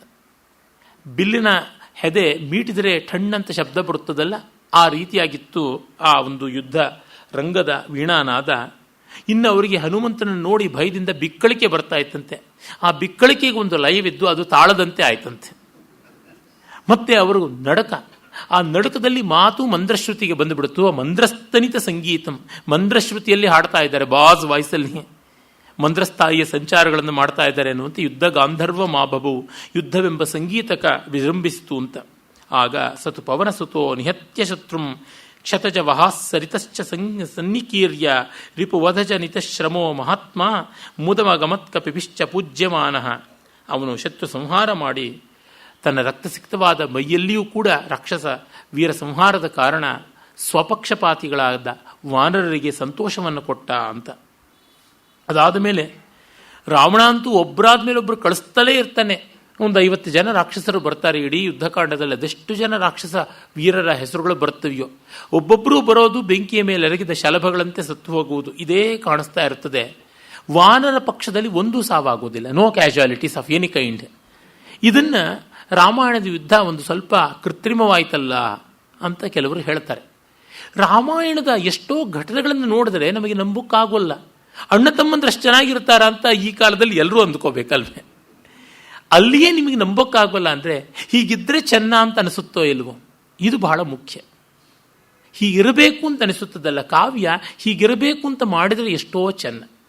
ಆ ದೃಷ್ಟಿಯಿಂದ ರಾಮಾಯಣದ ಎಷ್ಟೋ ಪಾತ್ರಗಳು ನಮ್ಮ ಸುತ್ತಮುತ್ತಲಿನ ಜಗತ್ತಲ್ಲಿ ಕಾಣುವುದಿಲ್ಲ ಅಂತಂದ್ರೂ ನಾವು ಕಾಣಬೇಕಲ್ವಾ ಅಂತ ಭಾವಿಸಿಕೊಳ್ಬೇಕು. ಅದೆಷ್ಟೋ ಬಾರಿ ಕೊಟ್ಟ ಉದಾಹರಣೆಯನ್ನೇ ಮತ್ತೆ ಕೊಡ್ತೀನಿ. ಟರ್ನರ್ ಅನ್ನುವ ಚಿತ್ರಕಲಾವಿದನ ಸೂರ್ಯಾಸ್ತ ಚಿತ್ರವನ್ನು ಕಂಡ ಒಬ್ಬ ಮಹಿಳೆ, ಈ ಥರ ಸೂರ್ಯಾಸ್ತವನ್ನು ನಾನೆಲ್ಲೂ ನೋಡಿಲ್ಲ ಅಂದರೆ ನಿಮಗೆ ನೋಡಬೇಕು ಅಂತ ಇಷ್ಟವಿಲ್ಲ ಅಂತ ಕೇಳ್ತಾನೆ. ಖಂಡಿತ ಇಷ್ಟವಿದೆ, ಇಲ್ಲೇ ನೋಡಿ ಅಂತ. ಹಾಗೆ ಆದರ್ಶ ನಿಮಗೆ ಬೇಡ ಅಂತ ಎಲ್ಲಿ ಹೇಳೋದಕ್ಕೆ ಸಾಧ್ಯ? ನಮ್ಮೊಳಗೆ ಇರುವ ಸತ್ಯ, ನಮ್ಮೊಳಗಿರುವ ಜ್ಞಾನ, ನಮ್ಮೊಳಗಿರುವ ಆನಂದ, ನಮ್ಮೊಳಗಿರುವ ಸಚ್ಚಿದಾನಂದವೇ ಸರ್ವತ್ರ ಅದನ್ನು ಕಾಣಬೇಕು ಅಂತ ಬಯಸ್ತಾ ಇರ್ತದೆ. ವಿಜ್ಞಾನ, ಶಾಸ್ತ್ರಕಲೆ, ಕಾವ್ಯ ವಿದ್ಯೆಗಳೆಲ್ಲ ಧನ್ಯತೆಯ ಬೆದಕಾಟ. It's all quest after perfection. ಆ ಕಾರಣದಿಂದ ರಾಮಾಯಣವನ್ನು ಹಾಗೆ ನೋಡಬೇಕು. ಮತ್ತು ಅಲ್ಲಿಯೂ ಮಾನವ ಸ್ವಭಾವವನ್ನು ಮಹರ್ಷಿಗಳು ಕಾಣಿಸದೇ ಇಲ್ಲ. ಕಣ್ಣು ಬಿಟ್ಟು ನೋಡಿದ್ರೆ ಗೊತ್ತಾಗುತ್ತೆ. ಸುಮ್ಮನೆ ಉದ್ದೂಕೆ ಪಟಪಟ ಅಂತ ತಿರುಗಿಸ್ಕೊಂಡು ಹೋದರೆ ರಾಮಾಯಣದ ಸ್ವಾರಸ್ಯ ಗೊತ್ತಾಗೋಲ್ಲ. ನಿಂತು ನೋಡಬೇಕು. ಹೇಳ್ತೀನಿ ಸತ್ಯವಾಗಿ, ಇಂದು 1-2 ಗಂಟೆ ಮುಂಚೆ ರಾಮಾಯಣದ ಯುದ್ಧಕಾಂಡದಲ್ಲಿಯೇ ಕ್ಷಮಿಸಬೇಕು, ಸುಂದರಕಾಂಡದಲ್ಲಿಯೇ ಬರುವ ಒಂದು ಹೋಲಿಕೆಯನ್ನು, ಒಂದು ಉತ್ಪ್ರೇಕ್ಷಾಲಂಕಾರವನ್ನು ಕುರಿತು ಪರಿಭಾವಿಸ್ತಾ ಇದ್ದಾಗ ಅದರೊಳಗೆ ವಸ್ತುಧ್ವನಿ, ಅಲಂಕಾರ ಧ್ವನಿ, ರಸಧ್ವನಿಗಳು ಎಲ್ಲ ಕಾಣಿಸುತ್ತವೆ ಅಂತ ಗೊತ್ತಾಯಿತು. ಅದು ನನಗೆ ಗೊತ್ತಾಗಿದ್ದು ಇವತ್ತು. ಆ ಅಲಂಕಾರ ಉತ್ಪ್ರೇಕ್ಷೆ ಅಂತ ಗೊತ್ತಿತ್ತು, ಅದು ತುಂಬ ಚೆನ್ನಾಗಿದೆ ಅಂತ ಗೊತ್ತಿತ್ತು, ಬಹಳ ಸ್ವಾರಸ್ಯಕಾರಿ ಅಂತ ಗೊತ್ತಿತ್ತು, ಅದು ಸುಂದರಕಾಂಡದ 9ನೇ ಸರ್ಗದಲ್ಲಿ ಬರುತ್ತೆ ಅಂತ ಗೊತ್ತಿತ್ತು, ಎಲ್ಲ ಗೊತ್ತಿತ್ತು. ಆದರೆ ಮತ್ತೆ ಮತ್ತೆ ಮಹಾಕೃತಿಗಳನ್ನು ಅನುಸಂಧಾನ ಮಾಡಬೇಕು, ಮತ್ತೆ ಅನುನಯಿಸ್ತಾ ಇರಬೇಕು, ಇಲ್ಲದೇ ಇದ್ರೆ ಸಿಗೋದಿಲ್ಲ. ಹಸುವಿನ ಹಾಲು ಕರೆಯುವಾಗ ಅದು ಸೊರೆ ಬಿಡಬೇಕು ಅಂತಾರೆ. ಅದರ ಉಸಿರಾಟದ ಲಯಕ್ಕೆ ತಕ್ಕಂತೆ ಹಾಲು ಕರಿಬೇಕು. ಅದು ಉಸಿರು ಬಿಗಿ ಹಿಡಿದಾಗ ಹಾಲು ಬರೋಲ್ಲ, ಉಸಿರು ಬಿಟ್ಟಾಗ ಬರುತ್ತೆ. ನೆಮ್ಮದಿಯ ನಿಟ್ಟುಸಿರು ಗೋವು ಬಿಟ್ಟಾಗಲೇ ನಮಗೆ ಹಾಲು ಸಿಗೋದು. ಆ ಹಸುವಿಗೆ ಭಯವಾದಾಗ ಉಸಿರು ಬಿಗಿ ಹಿಡ್ಕೊಳ್ಳುತ್ತೆ, ಅಥವಾ ಏದುಸಿರು ಬರುತ್ತೆ, ಆಗ ಹಾಲು ಸಿಗೋಲ್ಲ. ಅಂದರೆ ಅದಕ್ಕೆ ಒಂದು ಸಮಾಧಾನ ಸ್ಥಿತಿಯನ್ನು ಕೊಟ್ಟಾಗ, ಅದರ ಜೊತೆಗೆ ಸೌಮ್ಯವಾಗಿ ನಾವು ವರ್ತಿಸಿದಾಗ ಅದು ಹಾಲು ಕೊಡುತ್ತದೆ. ಆ ರೀತಿಯಲ್ಲೇ ನಾವು ನೆಮ್ಮದಿಯ ಮನಸ್ಸಿಂದ ಸಮಾಹಿತರಾಗಿ ನಮ್ರತೆಯಿಂದ ಶುಶ್ರೂಷುಗಳಾಗಿ ಕಾವ್ಯದಲ್ಲಿ ಗುರುಬುದ್ಧಿಯನ್ನು ಅಥವಾ ವಾತ್ಸಲ್ಯದ ಮಾತೃಬುದ್ಧಿಯನ್ನು ಇಟ್ಟುಕೊಂಡು ಹೋಗಿ ಉಪಾಶ್ರಯ ಮಾಡಿದರೆ ನಮಗೆ ಬಿಟ್ಟು ಕೊಡುತ್ತದೆ, ಇಲ್ಲದೆ ಇದ್ದರೆ ಬಿಟ್ಟು ಕೊಡುತ್ತದೆಯಾ? ಅದಕ್ಯಾಕೆ ನಮ್ಮ ಹಂಗು? ಶತಶತ ಸಹಸ್ರ ವರ್ಷಗಳಿಂದ ಬಂದಂಥ ಮಹಾಕೃತಿಗಳು ನಮ್ಮಂಥವರ ಅಲ್ಪರ ಹಂಗಿನ ಮೇಲೆ ನಿಂತಿರ್ತಕ್ಕಂಥವು ಅಲ್ಲ. ಹೀಗಾಗಿ ನಿತ್ಯಾನುಸಂಧಾನ ಬೇಕು, ನಮ್ರತೆ ಬೇಕು.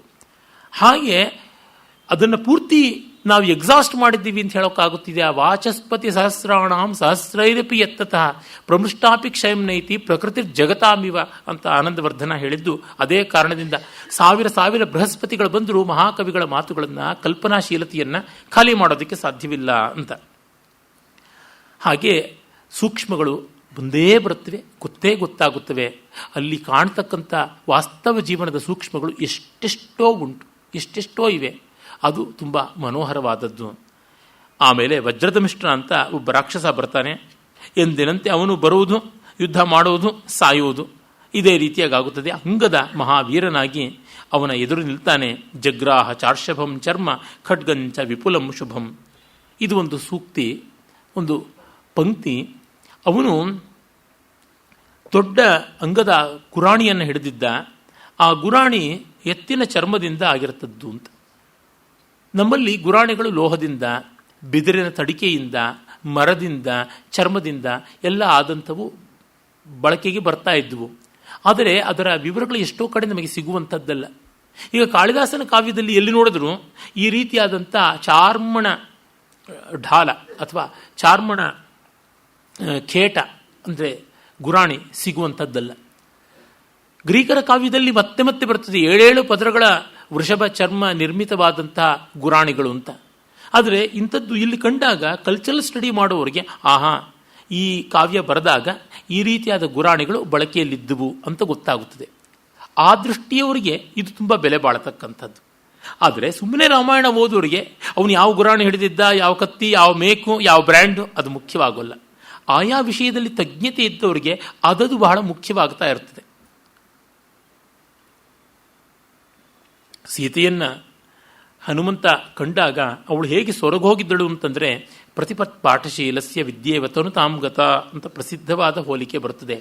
ಅನಧ್ಯಯನದ ದಿವಸ ವ್ಯಾಸಂಗ ಮಾಡ್ತಾ ಇದ್ದ, ಹೊಸ ಪಾಠವನ್ನು ಕಲಿತಾ ಇದ್ದವನ, ವೇದಾಭ್ಯಾಸ ಮಾಡ್ತಾ ಇದ್ದವನ ವಿದ್ಯೆಯಂತೆ ಅವಳು ಸೊರಗಿದ್ದಳು ಅಂತ. ಅಂದರೆ ಅನಧ್ಯಯನದ ದಿವಸ ಹೊಸ ಪಾಠ ಇಲ್ಲ, ಹಳೆಯ ಪಾಠ ರಿವಿಷನ್ ಮಾಡ್ಕೋಬೇಕು. ಯಾವ ಪಾಠವೂ ಇಲ್ಲ ಅಂತಲ್ಲ, ಹಳೆಯ ಪಾಠಗಳನ್ನು ಆವರ್ತನ ಮಾಡಿಕೊಳ್ತಾ ಇರಬೇಕು. ಹಾಗೆ ಮಾಡದೇ ಇದ್ದರೆ ಹೊರಟೋಗ್ಬಿಡ್ತೀವಿ. ಯಾಕೆ? ಶಾಸ್ತ್ರಂ ಸ್ವಧೀತಮಪಿ ತತ್ ಪರಿಚಿಂತನೀಯಂ. ಮತ್ತೆ ಮತ್ತೆ ಆಲೋಚನೆ ಮಾಡ್ಕೊಳ್ತಾ ಇರಬೇಕು, ಇಲ್ಲದ್ರೆ ಹೌಹಾರಿಕೊಂಡು ಹೊರಟೇ ಹೋಗ್ಬಿಡ್ತವೆ, ಬರೋದಿಲ್ಲ. ಆ ಕಾರಣದಿಂದ ಅನಧ್ಯಯನದಲ್ಲಿ ಪೂರ್ವಚಿಂತಿತವಾದ ಪೂರ್ವಾಭ್ಯಸ್ತವಾದ ವಿದ್ಯೆಗಳನ್ನು ಮರುಕಳಿಸಿಕೊಳ್ಳಬೇಕು ಅಂತ. ಇದು ಅಧ್ಯಯನ ಕ್ರಮವನ್ನು ಬಲ್ಲವರಿಗೆ, ವಿದ್ಯಾರ್ಥಿಗಳಾದವರಿಗೆ, ಪ್ರಾಚೀನ ಭಾರತದ ವಿದ್ಯೆ ಹೇಗೆ ಸಾಗ್ತಾ ಇತ್ತು ಅನ್ನೋದನ್ನು ಕುರಿತು ಆಲೋಚನೆ ಮಾಡಿದವರಿಗೆ ಧರ್ಮಶಾಸ್ತ್ರ ಗೃಹ್ಯಸೂತ್ರಾದಿಗಳಲ್ಲಿ ಬರ್ತಕ್ಕಂಥ ವಿಚಾರ ಅಂತ ಗೊತ್ತಾಗುತ್ತದೆ. ಹಾಗಲ್ಲದೆ ಇದ್ದವರಿಗೆ ಆ ಉಪಮೆಯ ಸ್ವಾರಸ್ಯವೇ ಗೊತ್ತಾಗೋದಿಲ್ಲ. ಹೀಗೆ ಬೇರೆ ಬೇರೆ ಕ್ಷೇತ್ರಗಳಿಂದ ಬೇರೆ ಬೇರೆ ದೃಷ್ಟಿಕೋನದಿಂದ ನೋಡುವವರಿಗೆ ಗೊತ್ತಾಗುತ್ತದೆ. ಏನೂ ಇಲ್ಲ, ಒಂದು ಕಡೆ ಕಿಷ್ಕಿಂಧ ಕಾಂಡದಲ್ಲಿ ಬರುತ್ತದೆ ಪ್ಲವಂಗಮ ಕಂಠತಾಲ ಅಂತ. ಪ್ಲವಂಗ ಅಂತಂದರೆ ನಮಗೆಲ್ಲ ಗೊತ್ತಿರೋದು ಕಪಿ ಅಂತ. ಕಪಿ ಪ್ಲವಂಗ, ಪ್ಲವಗ ಶಾಖಾ, ಮೃಗವಲಿ ಮುಖ ಅಂತ ಅಮರಕೋಶ ಹೇಳ್ತೀವಿ. ಆದರೆ ಮಂಗಗಳು ಯಾವಾಗ ಶಬ್ದ ಮಾಡಿ ಅದು ಒಂದು ರೀತಿಯಾದ ತಾಳದ ಶಬ್ದ ಬರುತ್ತದೆ, ಕಂಠದಲ್ಲಿ ಹಾಡತಕ್ಕಂಥ ಜತಿ ಅಂತೀವಲ್ಲ, ಶುಷ್ಕಾಕ್ಷರ ಅಂತ ಕರಿತೀವಲ್ಲ, ಸೊಲ್ಕಟ್ಟು ಅಂತ, ಅದು ಯಾವಾಗ ಕಿಚಕಿಚ ಅಂತ ಶಬ್ದ ಮಾಡುತ್ತವೆ ಕಪಿಗಳು. ಆದರೆ ಅದು ಈ ರೀತಿಯಾಗಿರೋದಿಲ್ವಲ್ಲ, ಇಷ್ಟು ಉತ್ತಾನವಾಗಿರೋಲ್ವಲ್ಲ ಅಂತಂದರೆ ಪ್ಲವಂಗ ಪ್ಲವಗ ಅಂತ ಕಪ್ಪೆಗೂ ಹೆಸರು ಉಂಟು. ಕೋಶಗಳಲ್ಲಿ ಅದಕ್ಕೂ ಬರ್ತದೆ. ಕಪ್ಪೆಗಳ ಬಟಗುಟ್ಟುವಿಕೆ ಈ ಶುಷ್ಕಾಕ್ಷರ ಪಾಠಕ್ಕೆ ಒಳ್ಳೆಯ ಸಮೀಕರಣ ಆಗುತ್ತದೆ ಅಂತ ಹಾಗೆ ಅರ್ಥ ಮಾಡಿಕೊಳ್ಳಬೇಕು. ಅಲ್ಲಿ ಕೋಶ ಮತ್ತು ಕಾಮನ್ ಸೆನ್ಸ್ ಎರಡೂ ಕೂಡ ಪ್ರಯೋಜನಕ್ಕೆ ಬರ್ತಕ್ಕಂಥದ್ದು. ಹೀಗೆ ಕಾವ್ಯವನ್ನು ಅರ್ಥ ಮಾಡಿಕೊಳ್ಳುವಲ್ಲಿ ಬೇರೆ ಬೇರೆ ಪರ್ಸ್ಪೆಕ್ಟಿವ್ನಿಂದ ನೋಡೋರಿಗೆ ಬೇರೆ ಬೇರೆ ಸ್ವಾರಸ್ಯಗಳು ಗೊತ್ತಾಗ್ತಾ ಇರ್ತದೆ. ಆಮೇಲೆ ರಾವಣನ ಸೇನಾಪತಿ ಅಕಂಪನ, ಅಂದರೆ ಅವನು ಪ್ರಹಸ್ತನ ಪುತ್ರ, ಅವನು ಬರ್ತಾನೆ, ಅವನು ಹೊರಡ್ತಾನೆ. ಆಗ ಅವನು ಭಯಂಕರವಾದ ಯುದ್ಧವನ್ನು ಮಾಡ್ತಾನೆ. ಆ ಯುದ್ಧದಲ್ಲಿ ಎಷ್ಟು ಕೋಲಾಹಲ ಆಗುತ್ತದೆ ಅಂತಂದರೆ, ಕಪಿವೀರರಿಗೆ ಶತ್ರು ಸಂಹಾರ ಮಾಡಲೇಬೇಕು ಅನ್ನುವ ವೀರಾವೇಶ ಎಷ್ಟು ಮಟ್ಟಿಗೆ ಬರುತ್ತದೆ ಅಂತಂದರೆ, ರಾಕ್ಷಸ ವೀರರಿಗೂ ಆ ಮಟ್ಟಕ್ಕೆ ಕೆರಳಿ ಬಿಡುತ್ತದೆ. ಅವರಿಗೆ ವೈರಿಗಳು ಯಾರು ಅಂತಲೂ ಗೊತ್ತಾಗಲ್ಲ, ಸ್ವಪಕ್ಷ ವಿಪಕ್ಷಗಳ ಭೇದವೇ ಮರೆತೋಗ್ಬಿಡ್ತದೆ. ಕೆಲವೊಮ್ಮೆ ಹಾಗಾಗ್ಬಿಡ್ತದೆ, ವಿವೇಕವೇ ಹೊರಟೋಗುತ್ತದೆ. ಮುಂದೆ ಬರುತ್ತದೆ ಆ ಕುಂಭಕರ್ಣ ಪ್ರಕರಣ. ಕುಂಭಕರ್ಣ ಹೇಳ್ತಾನೆ, ಯುದ್ಧದಲ್ಲಿ ನನಗೆ ಸ್ವಪಕ್ಷ ವಿಪಕ್ಷಗಳೇ ಗಮನಕ್ಕೆ ಬರೋಲ್ಲ, ಯಾರಿದ್ರೆ ಅವ್ರನ್ನ ತಿಂದು ಬಿಡ್ತೀನಿ ಅಂತ ಹೇಳ್ತಾನೆ. ಅವನು ವಿಭೀಷಣನಿಗೆ ಹೇಳಿ ನೀನು ದೂರ ಹೋಗಿ ನಿನ್ನನ್ನು ಕಾಪಾಡಿಕೊಳ್ಳಪ್ಪ ಅಂತಲೂ ಮಾತನ್ನು ಹೇಳ್ತಾನೆ. ಆ ಭಾಗ ತುಂಬ ಚೆನ್ನಾಗಿದೆ, ನೋಡೋಣ ಆಮೇಲೆ. ಹರಿನೇವ ಸುಸಂಕೃದ್ಧ ಹರಯೋ ಜಗ್ನುರಾಘವೆ ಆಹವೆ ರಾಕ್ಷಸಾಂಶಾಪಿ ಚ ರಕ್ಷಾಂಸಿ ನಿಜಗ್ನು ಸ್ಥಿಮಿತೇತದ. ರಾಕ್ಷಸರು ರಾಕ್ಷಸರನ್ನ, ಮಂಗಗಳು ಮಂಗಗಳನ್ನೇ ಹೊಡೆದು ಬಡದು ಕಿತ್ತುಕೊಂಡ್ರಂತೆ. ಯಾಕೆಂದರೆ ಯುದ್ಧೋತ್ಸಾಹ ಆ ಬಗೆಯಾದದ್ದಾಗುತ್ತದೆ. ಹಿಂದೆಯೇ ರಾಮ ಆಜ್ಞೆ ಮಾಡಿದ್ದ, ತಾನು ವಿಭೀಷಣ, ಹನುಮಂತ, ಸುಗ್ರೀವ ಮೊದಲಾದ ಕೆಲವರು ಕಪಿವೀರ ಪ್ರಮುಖರು ಬಿಟ್ಟರೆ ಇನ್ಯಾವ ಕಪಿಗಳು ಕಾಮರೂಪಿಗಳಾಗಿದ್ದರೂ ಕೂಡ ಮನುಷ್ಯಾಕೃತಿಯನ್ನು ತಾಳಬಾರದು. ಯಾಕೆಂದರೆ ರಾಕ್ಷಸರು ಮನುಷ್ಯಾಕೃತಿಯನ್ನು ತಾಳಿಬಿಟ್ಟು ಅಥವಾ ಬೇರೆ ರೂಪಗಳಲ್ಲಿ ಬಂದರೆ ಇವ್ರಿಗೂ ಅವ್ರಿಗೂ ವ್ಯತ್ಯಾಸ ಗೊತ್ತಾಗೋಲ್ಲ. ಕಪಿಗಳ ರೂಪವನ್ನು ರಾಕ್ಷಸರು ಯಾಕೆ ತಾಳೋಲ್ಲ ಅಂದರೆ ಅವರಿಗೆ ತಿರಸ್ಕಾರ. ನಮಗಿಂತ ಕೀಳಾದವರು ಅವ್ರ ರೂಪ ನಾವೇನು ತಾಳುವುದು ಬೇಡ ಅಂತಾರೆ. ಹೀಗಾಗಿ ಕಪಿರೂಪ ತಾಳೋದಕ್ಕೆ ಅವ್ರಿಗೆ ಉಪೇಕ್ಷೆ ಇದೆ, ಅದಕ್ಕೆ ಆ ರೂಪದಲ್ಲಿಯೇ ನಾವು ಅವ್ರನ್ನ ಎದುರಿಸಬೇಕು ಅಂತ ತೀರ್ಮಾನ ಮಾಡಿಕೊಂಡ್ರು ಅಂತ. ಹೀಗೆಲ್ಲ ಎಚ್ಚರ ವಹಿಸಿದ್ರೂ ಕೂಡ ಹೊರಟೋಗ್ಬಿಡ್ತದೆ. ಆಮೇಲೆ ಅಕಂಪನನ್ನು ಹನುಮಂತ ಲೀಲಾಜಾಲವಾಗಿ ಸಂಹಾರ ಮಾಡ್ತಾನೆ. ಆಗ ಪುತ್ರವಧ ಪ್ರತೀಕಾರಕ್ಕಾಗಿ ಪ್ರಹಸ್ತನೇ ಬರ್ತಾನೆ, ಭಯಂಕರವಾದ ಯುದ್ಧವನ್ನು ಮಾಡ್ತಾನೆ. ಜೊತೆಗೆ ಅವನು ರಾವಣನ ಹತ್ತಿರ ಅನುಜ್ಞೆ ತಗೊಂಡು ಬರುವಾಗ ಮತ್ತೆ ಹಿತಬೋಧೆಯನ್ನು ಮಾಡ್ತಾನೆ. ಪ್ರದಾನೇನ ತು ಸೀತಾಯ ಶ್ರೇಯೋ ವ್ಯವಸಿತಂ ಮಯ ಅಪ್ರದಾನೇ ಪುನರ್ಯುದ್ಧಂ ದೃಷ್ಟಮೇತತ್ತಥೈವನಃ ಸೋಹಂ ದಾನಿಶ್ಚ ಮಾನಿಶ್ಚ ಸತತಂ ಪೂಜಿತತ್ವಯ ಸಾಂತ್ವಶ್ಚ ವಿವಿಧೇ ಕಾಲೆ ಕಿನ್ನ ಕುರ್ಯಾಂ ಪ್ರಿಯಂತವ. ಅವನು ಹೇಳ್ತಾನೆ, ಮಹಾರಾಜ, ನಾನೇ ನಿನಗೆ ಹೇಳಿದ್ದೆ, ಪ್ರಧಾನೇನ ತು ಸೀತಾಯ ಶ್ರೇಯೋ ವ್ಯವಸಿತಮ್ಮಯ್ಯ, ಸೀತೆಯನ್ನು ರಾಮನಿಗೆ ಒಪ್ಪಿಸಿಬಿಟ್ರೆ ಹಿತ ಅಂತ ನಾನು ಹೇಳಿದ್ದೆ. ಆಮೇಲೆ ಹಾಗೆ ಮಾಡದೇ ಇದ್ರೆ ಯುದ್ಧ ಅಂತ ಹೇಳಿದ್ದೆ. ಒಟ್ಟಿನಲ್ಲಿ ನಿನ್ನ ಇಚ್ಛೆಯಂತೆ ಯುದ್ಧ ಆಯಿತು. ಆದರೆ ಅಭಿಪ್ರಾಯ ಭೇದವನ್ನು ನಾನು ಹೇಳಿದೆ ಅಂತ ನೀನು ನನ್ನ ಮೇಲೆ ಕೋಪ ಮಾಡಿಕೊಳ್ಳದೆ ಎಲ್ಲ ಕಾಲದಲ್ಲಿಯೂ ಒಂದೇ ರೀತಿಯಾಗಿದ್ದೀಯ ನೀನು. ಸೋಹಂ ದಾನಿಶ್ಚ ಮಾನಿಶ್ಚ ಸತತಂ ಪೂಜಿತಸ್ತ್ವಯ. ಇದು ನನಗೆ ತುಂಬ ದೊಡ್ಡದಾಗಿ ನಿನ್ನ ಬಗ್ಗೆ ಶ್ರದ್ಧೆ, ಭಕ್ತಿ, ಗೌರವ ಮತ್ತು ಸ್ವಾಮಿನಿಷ್ಠೆ ಎಲ್ಲ ಹೆಚ್ಚುವಂತೆ ಮಾಡಿದೆ ಅಂತಾನೆ. ನೋಡಿ, ಕ್ಷಮಿಸಬೇಕು, ಈ ಔದಾರ್ಯವನ್ನು ರಾವಣ ಸುಗ್ರೀವನಿಗೆ ವಿಭೀಷಣನಿಗೆ ತೋರಲಿಲ್ಲ. ಪ್ರದೀಯತಾಂ ದಾಶರಥಾಯ ಮೈಥಿಲಿ ಅಂತ ಮತ್ತೆ ಹೇಳ್ತಾನೆ. ಅವನನ್ನೇ ದಬ್ಬಿ ಒದ್ದು ಓಡಿಸ್ತಾನೆ. ಅರೆ, ಪ್ರಹಸ್ತ, ಮಂತ್ರಿ, ಸೇನಾಪತಿ ಎಲ್ಲವೂ ಆದವನು, ಅವನೂ ಇಮ್ಮೆ ಹೇಳಿರ್ತಾನೆ. ಅವನಿಗೆ ಇವನು ವಿರುದ್ಧವಾಗಿ ನಡ್ಕೊಳ್ಳಿಲ್ಲ. ಪ್ರಾಯಶಃ ವಿಭೀಷಣ ತುಂಬ ಕಡ್ಡಿ ಮುರಿದಂತೆ ನಿಷ್ಠುರವಾಗಿ ಹೇಳಿದ್ದ, ಇವನು ಯಾವಾಗಲೂ ಒಮ್ಮೆ ಹೇಳಿದ್ದ ಅಂತ ಅನಿಸುತ್ತದೆ. ಹೇಳುವ ಕ್ರಮವೂ ಇರುತ್ತದಲ್ಲ. ಪ್ರಭುಗಳಿಗೆ ಯಾವಾಗ ಕ್ಷಣಚಿತ್ತ ಕ್ಷಣಪಿತ್ತ ಪ್ರಕೋಪ ಎದುರಾಗುತ್ತದೆ ಗೊತ್ತಿಲ್ಲ. ಹಾಗಾಗಿ ಅವರ ಮೂಡ್ಸ್ ಅಂತೀವಲ್ಲ, ಅವರ ಮನೋಧರ್ಮವನ್ನು ನೋಡಿಕೊಂಡು ಹೇಳಬೇಕು.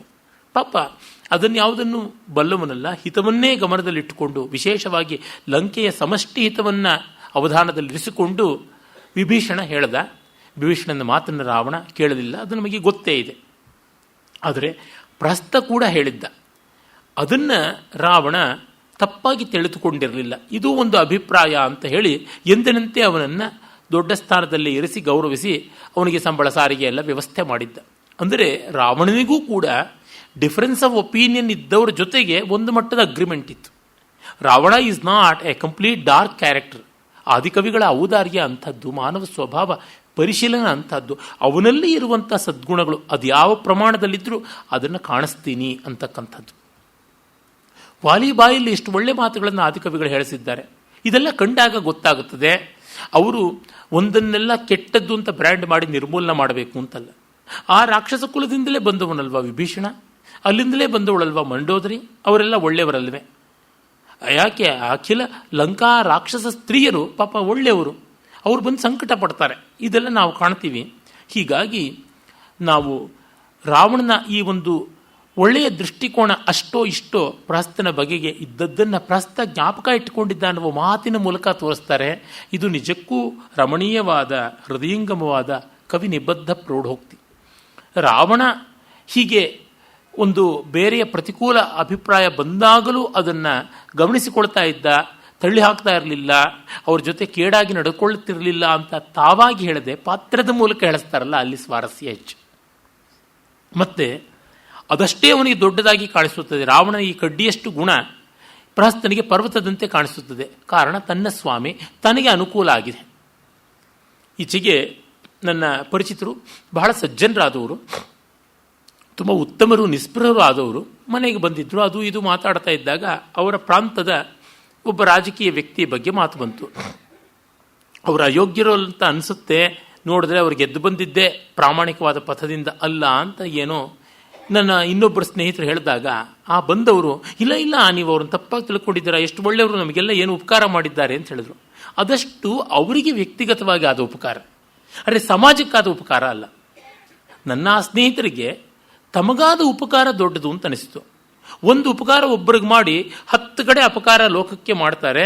ಯಾರಿಗೋ ಒಬ್ಬರಿಗೆ ಒಂದಿಷ್ಟು ಕೊಟ್ಟಂತೆ ಮಾಡಿ ಎಷ್ಟೋ ದುಡ್ಡನ್ನು ಲಪಟಾಯಿಸ್ತಾರೆ. ಇದು ಸಾಮಾನ್ಯವಾಗಿ ರಾಜಕೀಯದಲ್ಲಿ. ಆದರೆ ನನ್ನ ಒಳ್ಳೆಯ ಮಾನ್ಯ ಮಿತ್ರರಿಗೆ ಪಾಪ ಸಮಷ್ಟಿ ಹಿತ ಅಹಿತ ಏನಾಯಿತು ಅನ್ನೋದ್ರ ಚಿಂತೆ ಇಲ್ಲ, ತಮಗೇನಾಯಿತು ಅಂತ ಬಹಳಷ್ಟು ಜನ ಲೋಕದಲ್ಲಿ ಹಾಗೆ ಯೋಚನೆ ಮಾಡ್ತಾರೆ. ತಪ್ಪಲ್ಲ, ಆದರೆ ಅದು ಆದರ್ಶವಲ್ಲ. ನಮಗೆ ಒಳ್ಳೆಯದು ಮಾಡಿದ್ದಕ್ಕೆ ನಾವು ಕೃತಜ್ಞತೆ ಇಟ್ಕೋಬೇಕು. ಆದರೆ ಲೋಕಕ್ಕವರ ಕಂಟಕರು ಅನ್ನೋದ್ರ ಬಗ್ಗೆ ಅರಿವು ಇರಬೇಕು. ನಮಗೆ ಇನ್ನೂ ಮನೋಬಲ, ಆತ್ಮಬಲ, ಬಾಹುಬಲ, ಬುದ್ಧಿಬಲ, ನಿಸ್ಪೃಹತೆ ಎಲ್ಲ ಇದ್ದಲ್ಲಿ ಅವ್ರನ್ನ ಆಯಾ ತಪ್ಪಿನ ವಿಷಯದಲ್ಲಿ ಎದುರಿಸುವ ಸಾಹಸವನ್ನು ಮಾಡಬಹುದು. ಆದರೆ ನಮಗದು ಇಲ್ಲ ಅಂತಂದರೆ ಅದರ ಅರಿವಾದರೂ ಇರಬೇಕು. ನಮಗೆ ಶಕ್ತಿ ಇಲ್ಲ ಅವ್ರನ್ನ ಎದುರಿಸೋದಕ್ಕೆ, ತೊಂದರೆ ಇಲ್ಲ. ಆದರೆ ಅವ್ರು ಮಾಡಿದ್ದೆಲ್ಲ ಸರಿ ಅಲ್ಲ ಅನ್ನುವ ಭಾವ ನಮ್ಮಲ್ಲಿದ್ದು, ಅವರ ತಪ್ಪನ್ನು ಯಾರು ತಿದ್ದಿದ್ರೆ, ನೀವು ಒಳ್ಳೆ ಕೆಲಸ ಮಾಡಿದರೆ, ನಮ್ಮಿಂದ ಆಗದೇ ಇರತಕ್ಕಂಥ ಸತ್ಕಾರ್ಯವನ್ನು ಮಾಡಿದ್ರಿಂದ ಅವರಲ್ಲಿ ನಾವು ಗೌರವ ಬುದ್ಧಿಯನ್ನು ಇಟ್ಟುಕೊಳ್ಬೇಕಾದ್ದು ಧರ್ಮ. ಅದೇ ನಾವು ಯಾರಿಂದ ಉಪಕಾರ ಪಡೆದಿರ್ತೀವೋ ತತ್ಪ್ರಮಾಣದ ಉಪಕಾರವನ್ನು, ಪ್ರತ್ಯುಪಕಾರವನ್ನು ಅವರಿಗೆ ಸಲ್ಲಿಸೋಣ.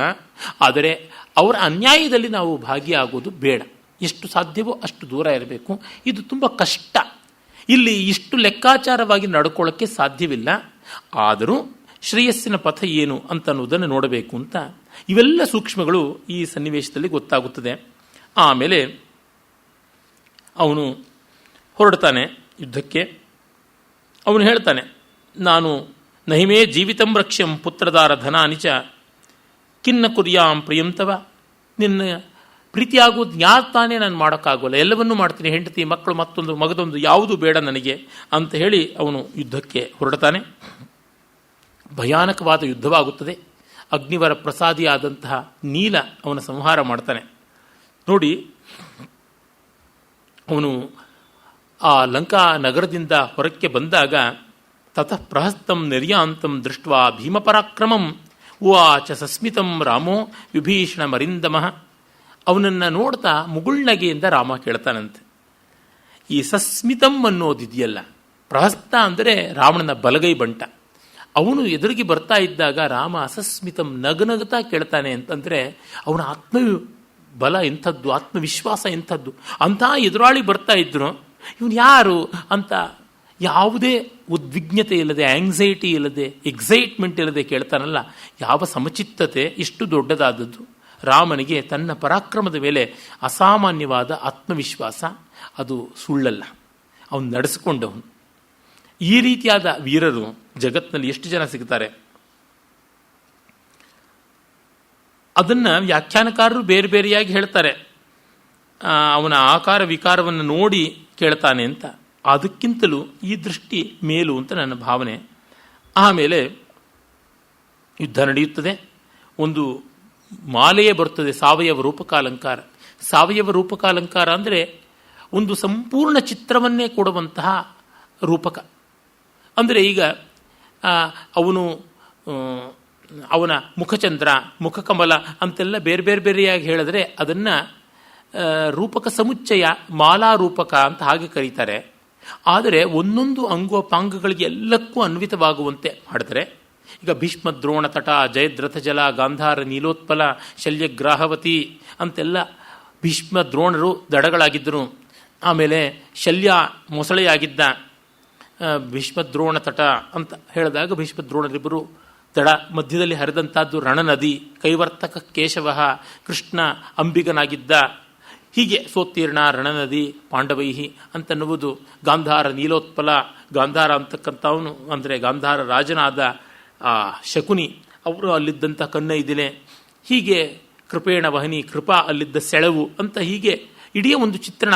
ಅಂದರೆ ಪ್ರತಿಯೊಂದು ಅವಯವವೂ ಕೂಡುವಂತೆ ಬಂದಾಗ ಅದು ಸಾವಯವ ರೂಪಕಾಲಂಕಾರ ಅಂತ ಆಗುತ್ತದೆ. ಅದನ್ನು ಮಾಡುವುದಕ್ಕೆ ಒಳ್ಳೆಯ ಕವಿ ಪ್ರತಿಭೆ ಬೇಕು. ಅಂತಹ ಒಂದು ಸಾವಯವ ರೂಪಕಾಲಂಕಾರವನ್ನು, ಯುದ್ಧ ನದಿಯನ್ನು ಇವರು ಆದಿಕವಿಗಳು ಮಾಡ್ತಾರೆ. ಅದನ್ನು ನೋಡಬಹುದು.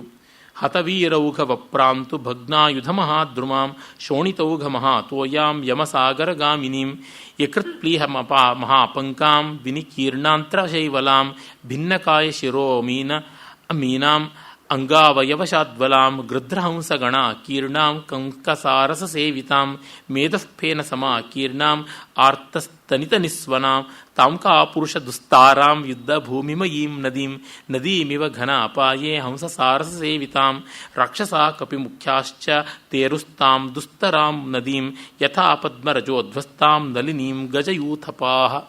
ಅದ್ಭುತವಾದ ಕಾವ್ಯ, ಆದಿಕಾವ್ಯ, ಅಮರಕಾವ್ಯ. ಕವಿಗಳಿಗೆಲ್ಲ ಆಧಾರ, ಪರಂ ಕವೀನಾಂ ಆಧಾರಂ ಅಂತ ಇಲ್ಲಿ ಕಾಣಿಸುತ್ತದೆ. ಆ ಯುದ್ಧ ನದಿ ಹೇಗೆ ಇತ್ತು ಅಂತಂದರೆ, ಹತವೀರೌಘ ವಪ್ರಾಂ, ಸತ್ತು ಬಿದ್ದ ವೀರರುಗಳೇ, ಅವರ ಹೆಣಗಳೇ ಅಲ್ಲಿ ದಡವಾಗಿದ್ದುವು, ರಕ್ತವೇ ಅಲ್ಲಿ ಹರಿದಂಥ ನದಿ. ಶೋಣಿತೌಘ ಮಹಾತೋಯಾಂ, ಇನ್ನು ಅಲ್ಲಿ ಹರಿದು ಬರತಕ್ಕಂತಹ ಮರಗಿಡಗಳು ಪ್ರವಾಹ ಬಂದಾಗ ಮುರಿದು ಹೋದ ಆಯುಧಗಳೇ ಆಗಿದ್ವು. ಈ ನದಿ ಯಾವ ಸಮುದ್ರವನ್ನು ಸೇರುತ್ತದೆ? ಯಮ ಅನ್ನುವ ಸಮುದ್ರವನ್ನು ಸೇರುತ್ತದೆ, ಯಮಸಾಗರ ಗಾಮಿನಿ.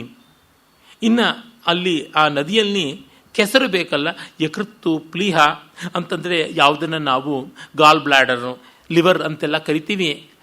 ಆಮೇಲೆ ಪೆಂಕ್ರಿಯಾಸ್ ಅಂತ, ಅವುಗಳೇ ಇಲ್ಲಿ ಕೆಸರಾಗಿದ್ದವು ಅಂತ. ಆಮೇಲೆ ಕರುಳುಗಳೇ ಇಲ್ಲಿ ಸುಳಿಸುತ್ತುಕೊಂಡಿರ್ತಕ್ಕಂತಹ ಪಾಚಿ, ಶೈವಲ ಅಥವಾ ಜಲನೀಲಿ ಅಂತ ಕರೀತಾರಲ್ಲ ಅದು.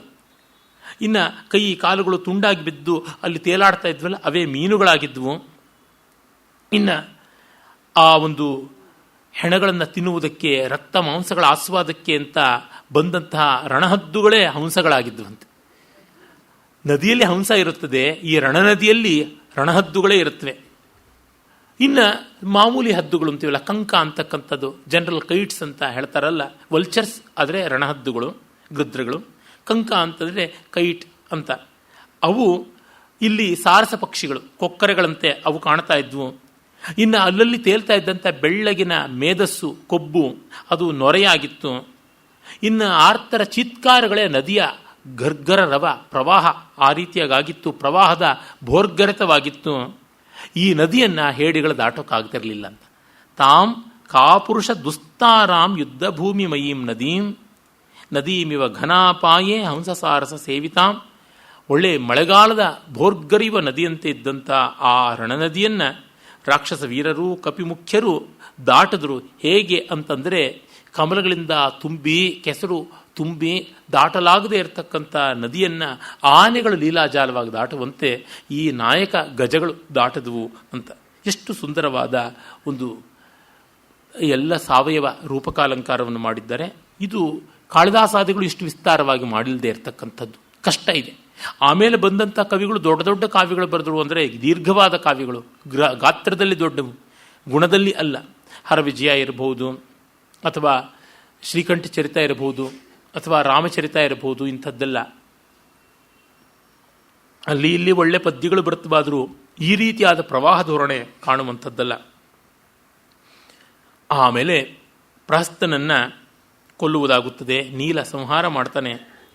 ಪ್ರಹಸ್ತ ಅನ್ನುವ ಯುದ್ಧವನ್ನು ನೀಲ ಅನ್ನುವ ಅಗ್ನಿ ಸುಟ್ಟು ಬೂದಿ ಮಾಡುತ್ತದೆ. ಸೇತುಬಂಧಂ ಸಮಾಸಾದ್ಯ ವಿಶೀರ್ಣಂ ಸಲಿಲಂ ಯಥಾ ಹತೆ ತಸ್ಮಿಂಶ್ಚಮು ಮುಖ್ಯೇ ರಾಕ್ಷಸಾಸ್ತೆ ನಿರುದ್ಯಮಾಹ. ಒಮ್ಮೆ ಅಣೆಕಟ್ಟು ಒಡೆದೋದಾಗ ಅಲ್ಲಿವರೆಗೂ ಸಂಚಿತವಾದಂಥ ಜಲರಾಶಿ ಎಲ್ಲ ಒಮ್ಮೆ ಬೋರ್ಗೆರೆದುಕೊಂಡು ಬಂದು ಎಲ್ಲ ಕಡೆಗೂ ಹರಡಿ ಹೋಗಿ ಅಲ್ಲಿವರೆಗೂ ಇದ್ದ ಆಳ ಅಗಲ ಘನ ಅಷ್ಟು ಹೊರಟೋಗುತ್ತಲ್ಲ, ಹಾಗೆ ರಾಕ್ಷಸ ಸೇನೆ ಚೆಲ್ಲಾಪಿಲ್ಲಿಯಾಗಿ ದಿಕ್ಕಾಪಾಲಾಗಿ ಹೋಯಿತು ಅಂತ ತುಂಬ ಸುಂದರವಾದಂಥ ಹೋಲಿಕೆ. ಹಾಗೆ ಆಗಿ ಹೋಯಿತು. ಆಮೇಲೆ ರಾವಣ ತಾನೇ ಯುದ್ಧಕ್ಕೆ ಬರ್ತಾನೆ. This is is first appearance in war. ಅಲ್ಲಿವರೆಗೂ ಅವನು ಬಂದಿರೋಲ್ಲ. ಅವನನ್ನೇ ಅಲ್ಲಾಡಿಸಿಬಿಡ್ತು ಅಂತಂದರೆ ಯಾವ ಮಟ್ಟದಲ್ಲಾಗಿದೆ ಈ ಒಂದು ಯುದ್ಧ ಅಂತ ಗೊತ್ತಾಗುತ್ತದೆ. ಇಲ್ಲಿವರೆಗೆ ನಾನು ಉಪೇಕ್ಷೆ ಮಾಡಿದೆ, ಇನ್ನು ಉಪೇಕ್ಷೆ ಮಾಡತಕ್ಕಂಥದ್ದಲ್ಲ, ನಾನು ನೇರವಾಗಿ ಯುದ್ಧಕ್ಕೆ ಬರ್ತೀನಿ ಅಂತಂದುಕೊಂಡು ಬರ್ತಾನೆ. ಅವನು ಬಂದಾಗ ವಿಭೀಷಣ ಅವನಿಗೆ ರಾವಣನ ಪರಿಚಯವನ್ನು ಮಾಡಿಕೊಡ್ತಾನೆ. ಅವನ ಸುತ್ತುವರೆದಿರತಕ್ಕಂಥ ಪರಿವಾರ ರಾಕ್ಷಸರು ಯಾರಿದ್ದಾರೆ ಅವರೆಲ್ಲರನ್ನೂ ಹೇಳ್ತಾನೆ. ಅವರು ಯಾರ್ಯಾರು, ಅವರಲ್ಲಿ ಒಬ್ಬೊಬ್ಬನ ಆಕಾರ ಎಂಥದ್ದು, ವಿಕಾರ ಎಂಥದ್ದು, ಅತಿಕಾಯ ಇರಬಹುದು, ಮಹೋದರ ಇರಬಹುದು, ಅಕಂಪನ ಇರಬಹುದು, ಈಗ ಒಬ್ಬೊಬ್ಬರು ಬಂದಿದ್ದಾರೆ. ಅವರ ಮಧ್ಯದಲ್ಲಿ ಇವನು ರಾವಣ ಇದ್ದಾನೆ. ಅವನು ರಾವಣನ ಜೊತೆಯಲ್ಲಿ ಬೇಕಾದಷ್ಟು ಸೇನೆ ಕೂಡ ಇವೆ. ಮತ್ತು ಆ ರಾಕ್ಷಸರ ಹಿಂಡು ವಿಕೃತ ಮುಖಗಳಿಂದ, ವಿಕೃತವಾದ ಆಯುಧಗಳಿಂದ, ಕೈಗಳಿಂದ ಕೂಡಿ ಭಯಂಕರವಾಗಿ ತೋರ್ತಾ ಇದೆ. ಅವನು ಪ್ರಮಥಗಣಗಳ ನಡುವೆ ರುದ್ರನಂತೆ ತೋರ್ತಾ ಇದ್ದಾನೆ. ಭೂತೈರ್ವೃತೋ ರುದ್ರ ಇವಾವ ಭಾತಿ ಅಸೌ ಕಿರೀಟಿ ಚಲಕುಂಡಲಾಸ್ಯೋ ನಗೇಂದ್ರ ವಿಂಧ್ಯೋಪಮ ಭೀಮಕಾಯ ಮಹೇಂದ್ರ ವೈವಸ್ವತ ದರ್ಪಹಂತ ರಕ್ಷೋಧಿಪ ಸೂರ್ಯ ಇವಾವ ಭಾತಿ. ಗುಣಕ್ಕೆ ಮತ್ಸರವಿಲ್ಲ. ಯಾರಾದರೂ ಸರಿ, ರಾವಣನಾದರೂ ಸರಿ ಹೇಗಿದ್ದಾನೆ ಅಂತ ತೋರಿಸ್ತಾನೆ. ಅವನು ಚಲಕುಂಡಲಾಸ್ಯ, ಅತ್ತ ಇತ್ತ ಸೇನೆಯನ್ನು ನೋಡಿಕೊಂಡು ಹೀಗೆ ಬನ್ನಿ ಹಾಗೆ ಬನ್ನಿ, ಆ ರೀತಿ ಮುಂದುವರಿಯಿರಿ, ಈ ರೀತಿ ಲಗ್ಗೆ ಹಾಕಿ ಅಂತ ಹೇಳ್ತಾ ತಲೆ ಆಡಿಸ್ತಾ ಇದ್ದರೆ ಆ 10 ತಲೆಗಳ 20 ಕಿವಿಗಳ 20 ಕುಂಡಲಗಳು ಹಾಗೆ ಹೀಗೆ ಹೊಳಿತಾ ಇದ್ವು. ನಗೇಂದ್ರ ವಿಂಧ್ಯೋಪಮ ಭೀಮಕಾಯ, ವಿಂಧ್ಯ ಪರ್ವತ ಇದ್ದಂತೆ ಅವನು ಭೀಮಕಾಯನಾಗಿದ್ದ. ಬರ್ತಾನೆ. ಆಗ ರಾಮ ನೋಡ್ತಾನೆ. ನೋಡಿ, ಹಿಂದೆ ಹನುಮಂತ ಸುಂದರಕಾಂಡದಲ್ಲಿ ಸಿಂಹಾಸನಾಧಿಷ್ಠಿತನಾದ ರಾವಣನನ್ನು ನೋಡಿದಾಗ ಹೇಗೆ ಮೆಚ್ಚಿಕೊಂಡನೋ ಅದೇ ರೀತಿ ರಾಮನು ಕೂಡ ಅವನು ನೋಡಿ ಮೆಚ್ಚಿಕೊಳ್ತಾನೆ. ಅಹೋ ದೀಪ್ತೋ ಮಹಾತೇಜ ರಾವಣೋ ರಾಕ್ಷಸೇಶ್ವರ. ಆಹಾ, ನಿಜವಾಗಿ ಇವನು ದಿದೀಪ್ಯಮಾನದ ತೇಜಸ್ವಿಯಾಗಿದ್ದಾನೆ ಅಂತ ಹೇಳಿ ರಾವಣನ ಆಕೃತಿ ವಿಶೇಷವನ್ನು ಮೆಚ್ಚಿಕೊಳ್ತಾನೆ. ಆದಿತ್ಯವ ದುಷ್ಪ್ರೇಕ್ಷೋ ರಶ್ಮಿಭಿರ್ಭಾತಿ ರಾವಣ ಸುವ್ಯಕ್ತಂ ಲಕ್ಷಯೇ ಶಿಷ್ಯ ರೂಪಂ ತೇಜಸ್ಸಮಾವೃತಂ. ನಿಜವಾಗಿ ಸೂರ್ಯನಂತೆ ದೇದೀಪ್ಯಮಾನನಾಗಿದ್ದಾನೆ. ದೇವದಾನವ ವೀರಾಣಾಂ ವಪುರ್ನೈವಂ ವಿಧಂ ಭವೇತ್. ದೇವದಾನವ ವೀರರಲ್ಲಿ ಯಾರಿಗೂ ಇಂಥ ದೇಹಕಾಂತಿ, ಇಂಥ ವರ್ಚಸ್ಸು ಇಲ್ಲ. ಸರ್ವೇ ಪರ್ವತ ಸಂಕಾಶ, ಸರ್ವೇ ಪರ್ವತ ಯೋಧಿನಃ, ಸರ್ವೇ ದೀಪ್ತಾಯುಧಧರಾಹ ಯೋಧಾಶ್ಚಾಸ್ಯ ಮಹೋಜಸಃ. ಇವನ ಯೋಧರು ಅಷ್ಟೇ ಭರ್ಜರಿಯಾಗಿದ್ದಾರೆ. ಆದರೆ ಈ ಪಾಪಿಷ್ಟ ಇವತ್ತು ನನ್ನ ಪುಣ್ಯದಿಂದಾಗಿ ಕಣ್ಣಿಗೆ ಬಿದ್ದಿದ್ದಾನೆ, ಇನ್ನು ಇವನನ್ನು ಹೋಗದಂತೆ ನೋಡ್ಕೊಳ್ತೀನಿ ಅಂತ ಅಂದ್ಕೋತಾನೆ. ಅಲ್ಲಿಗೆ ರಾಮನಿಗೆ ರೊಚ್ಚು ಬಂತು. ದಿಷ್ಟ್ಯಾಯ ಮಧ್ಯ ಪಾಪಾತ್ಮ ಮಮ ದೃಷ್ಟಿಪಥಂಗತಃ ಅದ್ಯ ಕ್ರೋಧಂ ವಿಮೋಕ್ಷ್ಯಾಮಿ ಸೀತಾಹರಣ ಸಂಭವಂ. ಸೀತೆಯನ್ನು ಅಪಹರಣ ಮಾಡಿದ ಕೋಪವನ್ನು ನಾನು ಯಾವುದನ್ನು ಬೆಳೆಸಿಟ್ಟುಕೊಂಡಿದ್ದೀನಿ, ಪ್ರವೃದ್ಧ ಕೋಪ ಪ್ರವೃದ್ಧ ಮನ್ಯು ತದದ್ಯ ಸಂಪ್ರಾಪ್ಸ್ಯತಿ ಸತ್ಫಲಂ. ಅದು ಇವತ್ತು ಫಲವನ್ನು ಪಡ್ಕೊಳ್ಳುತ್ತೆ.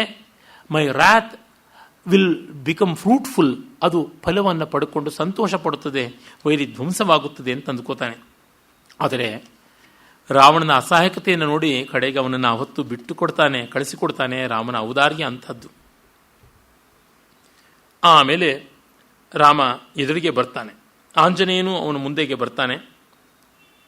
ಯೇಷಮೇ ದಕ್ಷಿಣೋ ಬಾಹು ಪಂಚಶಾಖ ಸಮುದ್ಯತಃ ವಿಧಮಿಷ್ಯತಿ ತೇ ದೇಹಾತ್ ಭೂತಾತ್ಮಾನಂ ಚಿರೋಷಿತಂ ಅಂತ ಹನುಮಂತ ಹೇಳ್ತಾನೆ. ರಾವಣ, ಇದೋ ನೋಡು ನನ್ನ ಬಲದೋಳು, 5 ಬೆರಳುಗಳು ಚಾಚಿ 5 ಹೆಡೆಗಳ ಸರ್ಪದಂತೆ ಚಾಚಿ ತೋರಿಸ್ತಾ ಇದ್ದೀನಿ. ನಿನ್ನ ದೇಹದ ಪಂಚ ಪ್ರಾಣಗಳನ್ನು ಈ ಒಂದೊಂದು ಬೆರಳು ಎತ್ತಿ ಬುಡದಿಂದ ಕಿತ್ತೆಸ್ತು ಬಿಡುತ್ತೆ, ಹೋಗು ನೀನು ಸಾಯ್ತೀಯ ಅಂತ ಹೇಳ್ತಾನೆ. ಅದು ಎಷ್ಟು ಸೊಗಸಾಗಿರ್ತಕ್ಕಂಥ ಉಪಚಾರ ವಕ್ರತೆ. ವಿಧಮಿಷ್ಯತಿ, ಮೀಟಿ ಎತ್ತಿ ಬಿಡ್ತೀನಿ ನಿನ್ನ ದೇಹದಲ್ಲಿರ್ತಕ್ಕಂಥ ಪಂಚ ಪ್ರಾಣಗಳನ್ನು, ಪಂಚಭೂತ ಶ್ರಿತವಾದಂತಹ ಈ ಆತ್ಮವನ್ನು ಕಿತ್ತೆಸ್ತು ಬಿಡ್ತೀನಿ ಅಂತ. ಆಮೇಲೆ ರಾವಣ ಅವನ ದಾಳಿಗೆ ತುತ್ತಾಗ್ತಾನೆ. ನೀನು ನನ್ನ ಮಗ ಅಕ್ಷಕುಮಾರನ್ನ ಕೊಂದಿಯಲ್ಲ, ಅದಕ್ಕಾಗಿ ನಿನಗೆ ಮಾಡ್ತೀನಿ ಅಂತ ಹೇಳ್ಬಿಟ್ಟು ಅವನು ಹೇಳ್ತಾನೆ, ನೋಡು ನಿನ್ನ ಸೇಡನ್ನು ನಾನು ತೀರಿಸ್ಕೋತೀನಿ ಅಂತ. ಆಗ ಹನುಮಂತ, ಪರವಾಗಿಲ್ಲ, ಅದೇನು ದೊಡ್ಡದಲ್ಲ, ನಿನ್ನ ಮಗನನ್ನು ನಾನು ಒಂದೇ ಮುಷ್ಟಿಯಿಂದ ತಲೆಯಲ್ಲಿ ಹೊಡೆದು ಕೊಂದಿದ್ದೆ, ಈಗ ಆ ಹೊಡೆತವನ್ನೇ ಕೊಡ್ತೀನಿ ನೋಡ್ಕೋ ಅಂತ ಹೇಳಿ ಒಮ್ಮೆ ಅವನ ತಲೆಗೆ ಮುಷ್ಟಿಯಿಂದ ಪ್ರಹಾರ ಮಾಡ್ತಾನೆ. ಅಭಿಜಗಾನ ಅಭಿಸಂಕ್ರುದ್ಧ ತಲೇನೈವ ಅಮರದ್ವಿಷಂ ತತಸ್ತಲೇನ ಅಭಿಹತೋ ವಾನರೇಣ ಮಹಾತ್ಮನ ದಶಗ್ರೀವ ಸಮಾಧೂತೋ ಯಥಾ ಭೂಮಿಚಲೇ ಅಚಲ. ಅವನು ಒಂದಿಷ್ಟು ತತ್ತರಿಸಿ ಮತ್ತೆ ನಿಂತ್ಕೋತಾನೆ. ಅಲ್ಲಾಡಿ ತೂಗಾಡಿಬಿಟ್ಟವನು ಮತ್ತೆ ಒಂದು ಸ್ವಲ್ಪ ಸ್ಥಿರವಾಗಿ ನಿಂತ್ಕೋತಾನೆ. ಆಮೇಲೆ ಋಷಿಗಳು, ಗಂಧರ್ವರು, ಸಿದ್ಧರು ಎಲ್ಲ ಸಂತೋಷ ಪಡ್ತಾ ಇರ್ತಾರೆ. ಹಬ್ಬ, ಒಂದು ಹನುಮಂತನ ಏಟಂದರೆ ಎಂಥ ಏಟು, ದಶಗ್ರೀವನು ತತ್ತರಿಸಿ ಹೋದನಲ್ಲ ಅಂತ. ಆ ಪೆಟ್ಟಿಗೆ ರಾವಣ ಅವನನ್ನು ಮೆಚ್ಕೋತಾನೆ. ಸಾಧು ವಾನರ, ಸಾಧು, ವೀರ್ಯೇಣ ಶ್ಲಾಘನೀಯೋಸಿ ಮೇ ರಿಪುಹು ರಾವಣೇನ ಏವ ಮುಕ್ತಸ್ತು ಮಾರುತಿರ್ವಾಕ್ಯಂ ಅಬ್ರವೀತ್. ಭಲ, ಒಳ್ಳೆ ಶಾಟ್ ಅಂತ ಹಾಗೆ ಹೇಳ್ತಾನೆ. ಧಿಗಸ್ತು ಮಮ ವೀರ್ಯೇಣ ಎಸ್ತ್ವಂ ಜೀವಸಿ ರಾವಣ ಸಕೃತ್ತು ಪ್ರಹರೇದಾನೀಂ ದುರ್ಬುದ್ಧೇ ಕಿಂ ವಿಕತ್ತಸೆ. ಅಯ್ಯೋ, ನನ್ನ ಏಟಿಗೆ ನೀನು ಮೆಚ್ಕೋತಿದ್ಯಾ, ಧಿಕ್ಕಾರ ನನ್ನ ಬಲಕ್ಕೆ. ಈ ಏಟಿಗೆ ನೀನು ಸಾಯ್ಬೇಕಾಗಿತ್ತು, ನೀನು ಬದುಕಿದ್ದೀಯಲ್ಲ, ನನ್ನ ಏಟಿಗೆ ನೀನು ಮೆಚ್ಕೊಳ್ಳೋದು ತಪ್ಪು ಅಂತಂತಾನೆ. ಎಷ್ಟು ವಾಕ್ ಚಮತ್ಕಾರ! ಆ ವೀರಯೋಧರ ವೀರಾಲಾಪಗಳ ಬಗ್ಗೆ ಅದೆಷ್ಟು ಚೆನ್ನಾಗಿದೆ. ನನ್ನ ಶೌರ್ಯಕ್ಕೆ ಬೆಂಕಿ ಹಾಕ, ನಾನು ಏಟು ಬಡದ ಮೇಲೂ ನೀನು ಬದುಕಿದ್ದೀಯಲ್ಲ ಅಂತಂದುವಾಗ ಇದರೊಳಗೆ ಯಾವ ಅಲಂಕಾರ ಅನ್ನೋಣ, ಯಾವ ಉಕ್ತಿ ಸೌಂದರ್ಯ ಅನ್ನೋಣ, ಏನೂ ಗುರುತಿಸೋಕ್ಕಾಗಲ್ಲ. ಯಾವುದು ಸ್ಫುಟಾಲಂಕಾರ ಇಲ್ಲಿ ಕಾಣಿಸೋದಿಲ್ಲ. ಅಲ್ಲಿರ್ತಕ್ಕಂಥ ಉಕ್ತಿ ವಿಚಿತ್ರ ಅಸಾಮಾನ್ಯವಾದದ್ದು. ಇದಕ್ಕಿದೇ ಅಲಂಕಾರ ಅಂತ ಅನ್ಬೇಕಷ್ಟೇ. ಆಮೇಲೆ ಸಂಗ್ರಾಮ ಆರಂಭವಾಗುತ್ತದೆ. ಹನುಮಂತನ ಜೊತೆಗೆ ಎಷ್ಟೆಷ್ಟು ಹೋರಾಡಿದ್ರೂ ಕೂಡ ಲಂಕೇಶ್ವರನ ಬತ್ತಳಿಕೆ ಬರದಾಗ್ತಾ ಇರುತ್ತೆ. ಹನುಮಂತ ಯಾವುದೇ ರೀತಿಯಲ್ಲೂ ಜಗ್ಗುವುದಿಲ್ಲ. ಆಮೇಲೆ ಕಡೆಗೆ ಮಹಾವೀರನಾದ ಶ್ರೀರಾಮಚಂದ್ರನೇ ಬರ್ತಾನೆ. ಶ್ರೀರಾಮಚಂದ್ರನನ್ನ ಹನುಮಂತ ತನ್ನ ಹೆಗಲಿನ ಮೇಲೆ ಏರಿಸಿಕೊಂಡು ಕೂಡಿಸ್ಕೋತಾನೆ. ತೇಜಸ್ವಿಯಾಗಿ ಅವನು ಬರ್ತಾನೆ. ಇತ್ತ ರಾವಣನ ಸೇನೆಯ ಮೇಲೆ, ರಾವಣನ ಮೇಲೆ ರಾಮ ಭಯಂಕರವಾದ ಬಾಣಗಳನ್ನು ಬಿಡ್ತಾನೆ. ತಸ್ಯಾಭಿಚಂಕ್ರಮ್ಯ ರಥಂ ಸಚಕ್ರಂ ಶಾಶ್ವಧ್ವಜಚ್ಛತ್ರ ಮಹಾಪತಾಕಂ ಸಸಾರಥಿಂ ಸಾಶನಿಶೂಲ ಖಡ್ಗಂ ರಾಮ ಪ್ರಚಿಚ್ಛೇದ ಶರಃ ಸುಪುಂಖೈ. ಅವನ ರಥವನ್ನು, ಚಕ್ರವನ್ನು, ಧ್ವಜವನ್ನು, ಛತ್ರವನ್ನು, ಪತಾಕೆಯನ್ನು, ಸಾರಥಿಯನ್ನು, ಮಿಕ್ಕೆಲ್ಲ ಆಯುಧಗಳನ್ನು ಎಲ್ಲವನ್ನೂ ಕೂಡ ಕಿತ್ತು ಕಿತ್ತು ಕಿತ್ತು ತರದೊಗೆದು ಬಿಡ್ತಾನೆ. ಎಲ್ಲ ಕಳ್ಕೊಂಡು ಕಡೆಗೆ ಹೇಗಾಗಿದ್ದಾನೆ ಅಂತಂದರೆ ಅದನ್ನು ಆದಿಕವಿಗಳೇ ಬಹಳ ಸುಂದರವಾಗಿ ಹೇಳ್ತಾರೆ. ಹಲ್ಲು ಕಿತ್ತ ಹಾವಿನಂತೆ ಆಗಿಬಿಟ್ಟ ಅಂತ ಹೇಳ್ಬಿಟ್ಟಿದೆ. ತಮ್ ನಿರ್ವಿಶಾಶಿ ವಿಷ ಸನ್ನಿಕಾಶಂ ಶಾಂತಾರ್ಚಿಷಂ ಸೂರ್ಯಮಿವ ಅಪ್ರಕಾಶಂ. ಆರಿಹೋದ ಬೆಂಕಿಯಂತೆ, ಹಲ್ಲು ಕಿತ್ತ ಹಾವಿನಂತೆ, ಮುಳುಗಿದ ಸೂರ್ಯನಂತೆ ಆಗಿಬಿಡ್ತಾನೆ. ಕಿರೀಟವಿಲ್ಲ, ಆಯುಧವಿಲ್ಲ, ಕವಚವಿಲ್ಲ, ರಥವಿಲ್ಲ, ಸಾರಥಿಯಿಲ್ಲ, ಅಶ್ವಗಳಿಲ್ಲ, ಪರಿವಾರವಿಲ್ಲ, ಪಾದರಕ್ಷೆ ಕೂಡ ಇಲ್ಲ, ಬಟ್ಟೆ ಒಂದು ಮೈ ಮೇಲಿದೆ ಅಷ್ಟೆ. ಆಗ ಅವನು ನೋಡಿಬಿಟ್ಟು ಕೃತಂ ತ್ವಯಾ ಕರ್ಮ ಮಹತ್ಸು ಭೀಮಂ ಹತಃ ಪ್ರವೀರಶ್ಚ ಕೃತಸ್ತ್ವಯಾಹಂ ತಸ್ಮಾತ್ ಪರಿಶ್ರಾಂತ ಇವ ವ್ಯವಸ್ಯನ್ ನತ್ವಾಂ ಶರೈರ್ ಮೃತ್ಯುವಶಂ ನಯಾಮಿ. ಏನೂ ಇಲ್ಲದೆ ಖಾಲಿ ಕೈಯಾಗಿದ್ದೀಯಾ, ಖಾಲಿ ಮೈಯಾಗಿದ್ದೀಯಾ, ಇಂದು ನಿನ್ನನ್ನು ಕೊಲ್ಲೋದಿಕ್ಕೆ ಇಷ್ಟಪಡೋಲ್ಲ. ಗಚ್ಚ ಅನುಜಾನಾಮಿ ರಣಾರ್ದಿತಸ್ತ್ವಂ ಪ್ರವಿಶ್ಯ ರಾತ್ರಿಂಚರ ರಾಜ ಲಂಕಾಂ ಅಶ್ವಾಸ್ಯ ನಿರ್ಯಾಹಿ ರಥೀ ಚ ಧನ್ವೀ ತದಾ ಬಲಂ ದ್ರಕ್ಷಸಿ ಮೇ ರಥಸ್ಥಃ. ನೀನು ಈ ದಿನ ಹೋಗಿ ವಿಶ್ರಾಂತಿ ತೆಗೆದುಕೋ, ನಾಳೆ ಮತ್ತೆ ಹೊಸ ಕವಚ, ಹೊಸ ಕಿರೀಟ, ಹೊಸ ಸಾರಥಿ, ಹೊಸ ರಥ, ಹೊಸ ಅಶ್ವ, ಹೊಸ ಆಯುಧ, ಹೊಸ ಪರಿವಾರ ಎಲ್ಲ ಇಟ್ಟುಕೊಂಡು ಬಾ, ಆಗ ನೋಡ್ತೀನಿ ನಾನು ನಿನ್ನನ್ನು, ಆಗ ಯುದ್ಧ ಮಾಡೋಣ ಅಂತಾನೆ. ಇದು ನಿಜವಾಗಿ ಔದಾರ್ಯ. ರಿಪೂಣಾಮಪಿ ವತ್ಸಲಃ ಅನ್ನುವುದು ಇಲ್ಲಿ ಕಾಣಿಸುತ್ತದೆ. ಅಂದರೆ ಅಸಹಾಯಕನಾದವನನ್ನು ಕೊಲ್ಲಬಾರದು ಅಂತ. ವೀರರ ಯುದ್ಧ ಸಮಯ, ಅದನ್ನು ಮಾಡ್ತಿದ್ದಾನೆ. ಜೊತೆಗೆ ಇನ್ನೂ ಒಂದು ಸ್ವಾರಸ್ಯ ಇದೆ. ಅದೆಂದರೆ ಇಲ್ಲಿವರೆಗೂ ರಾಮನನ್ನು ನೋಡಿರಲಿಲ್ಲ, ಕೇಳಿದ್ದ ಅಷ್ಟೆ. ದೂರದಲ್ಲಿ ಅವನು ಇದ್ದದ್ದನ್ನು ಆಗ ಈಗ ನೋಡಿದ್ದಾನೆ ಕೋಟೆ ಮೇಲೆ ನಿಂತು. ಆದರೆ ಅದು ಟೆಲಿಸ್ಕೋಪಿಕ್ ವ್ಯೂ, ಹತ್ತಿರದಲ್ಲಿ ಬರಬೇಕು, ನೋಡಿದಾಗ ಗೊತ್ತಾಗುತ್ತದೆ. ಸಿನಿಮಾದ ತೆರೆಯ ಮೇಲೆ ನೋಡೋದು ಬೇರೆ, ಸಾಕ್ಷಾತ್ತಾಗಿ ಕಣ್ಣಲ್ಲಿ ಕಾಣುವುದು ಬೇರೆ. ಹಾಗೆ ಕಾಣಬೇಕು. ಮತ್ತು ರಾಮನ ಪರಾಕ್ರಮವನ್ನು ಅರ್ಥ ಮಾಡಿಕೊಳ್ಬೇಕಲ್ಲ, ಅವನ ಆಯುಧದ ರುಚಿ ಏನು ಅಂತ ಕಾಣಬೇಕಲ್ಲ. ರಾಮನ ಶರದ ರಾಮ ಬಾಣದ ರುಚಿಯನ್ನು 2 ಬಾರಿ ಕಂಡವನು. ಮೊದಲನೇ ಬಾರಿ ಕಂಡು ಬದುಕಿದ್ದವನು, ಮತ್ತೊಂದು ಬಾರಿ ಕಂಡು ಪರಲೋಕಕ್ಕೆ ಹೋದವನು ಮಾರೀಚ. ಅವನು ಹೇಳಿದ್ದಾನೆ ಎಂಥದ್ದು ಅಮೋಘವಾದದ್ದು ರಾಮನ ಬಾಣ ಅಂತ. ಈಗ ಆ ರಾಮನ ಪರಾಕ್ರಮವನ್ನು ಕಣ್ಣಾರೆ ಕಂಡು ಮೈಯಾರೆ ಅನುಭವಿಸಿದ್ದಾನೆ, ಮನಸಾರೆ ಭಯಪಟ್ಟಿದ್ದಾನೆ, ತತ್ತರಿಸಿ ಹೋಗಿ ಮಂಕಾಗಿದ್ದಾನೆ. ಅಂಥವನಿಗೆ ಈಗ ಇನ್ನೊಂದು ಅವಕಾಶ, to rethink, review his earlier decision. ತಾನು ಮೊದಲು ಸೀತೆಯನ್ನು ಕೊಡುವುದೇ ಇಲ್ಲ ಅಂತ ಹಠ ಮಾಡಿಕೊಂಡಿದ್ನಲ್ಲ, ಇದನ್ನು ಎದುರಿಸೋಕ್ಕಾಗೋಲ್ಲ, ಪುತ್ರ ಮಿತ್ರ ಪರಿವಾರ ಸಮೇತ ಸತ್ತೋಗ್ತೀನಿ ಅನ್ನುವ ಭಾವ ದೃಢವಾದ ಮೇಲಾದರೂ ಬದುಕ್ತಾನ ಅಂತ. ನೋಡಿ, ಸಜ್ಜನರ ಜೊತೆಗೆ ಏನು ಮಾಡಿದ್ರು they give A long rope. Shishupala ಕೃಷ್ಣನ ದ್ವೇಷ ಮಾಡಿದಕ್ಕೆ 100 ತಪ್ಪುಗಳನ್ನು ಕ್ಷಮಿಸ್ತೀನಿ ಅಂತಂದ. ಆ ಪಾಪಿಗೆ ಅದರ ಮೇಲೆ ಲಕ್ಷ್ಯವೇ ಇಲ್ಲದೆ ಹೋಗಿ ತಾನೇ ಮೈ ಮೇಲೆ ಬಿದ್ದು ನಾಶ ಆದ. ದೊಡ್ಡವರ ಜೊತೆಗೆ ಮಾಡಿದ ತಗಾದೆ ಆ ರೀತಿಯಾದದ್ದಾಗುತ್ತದೆ. ರಾವಣ ಆ ಅವಕಾಶವನ್ನು ಬಳಸಿಕೊಳ್ಳಲಿಲ್ಲ. ಸುಮ್ಮನೆ ಸೀತೆಯನ್ನು ಅರ್ಪಿಸಿ ದೂರ ನಿಂತಿದ್ರೆ ಅಜರಾಮರವಾಗ್ತಾ ಇತ್ತು ಅವನ ಆಯುಷ್ಯ. ಆಗಲಿಲ್ಲವೇ? ಮಾಡಲಿಲ್ಲ. ರಾಮನ ಔದಾರ್ಯ ಇಲ್ಲಿ ತುಂಬ ದೊಡ್ಡದು. ರಾಮನನ್ನು ಕುರಿತು ಅನ್ಯಾಯವಾದ ಆಕ್ಷೇಪಗಳು ಮಾಡುವವರು ಇಂಥದ್ದನ್ನು ಗಮನಿಸಬೇಕು.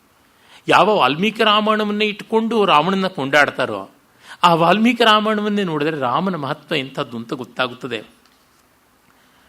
ತಲೆ ತೆಗೆದಂತೆ ಆಗಿಬಿಡುತ್ತದೆ. ಇದಕ್ಕಿಂತ ದೊಡ್ಡ ಪರಾಭವ ಇಲ್ಲವೇ ಇಲ್ಲ.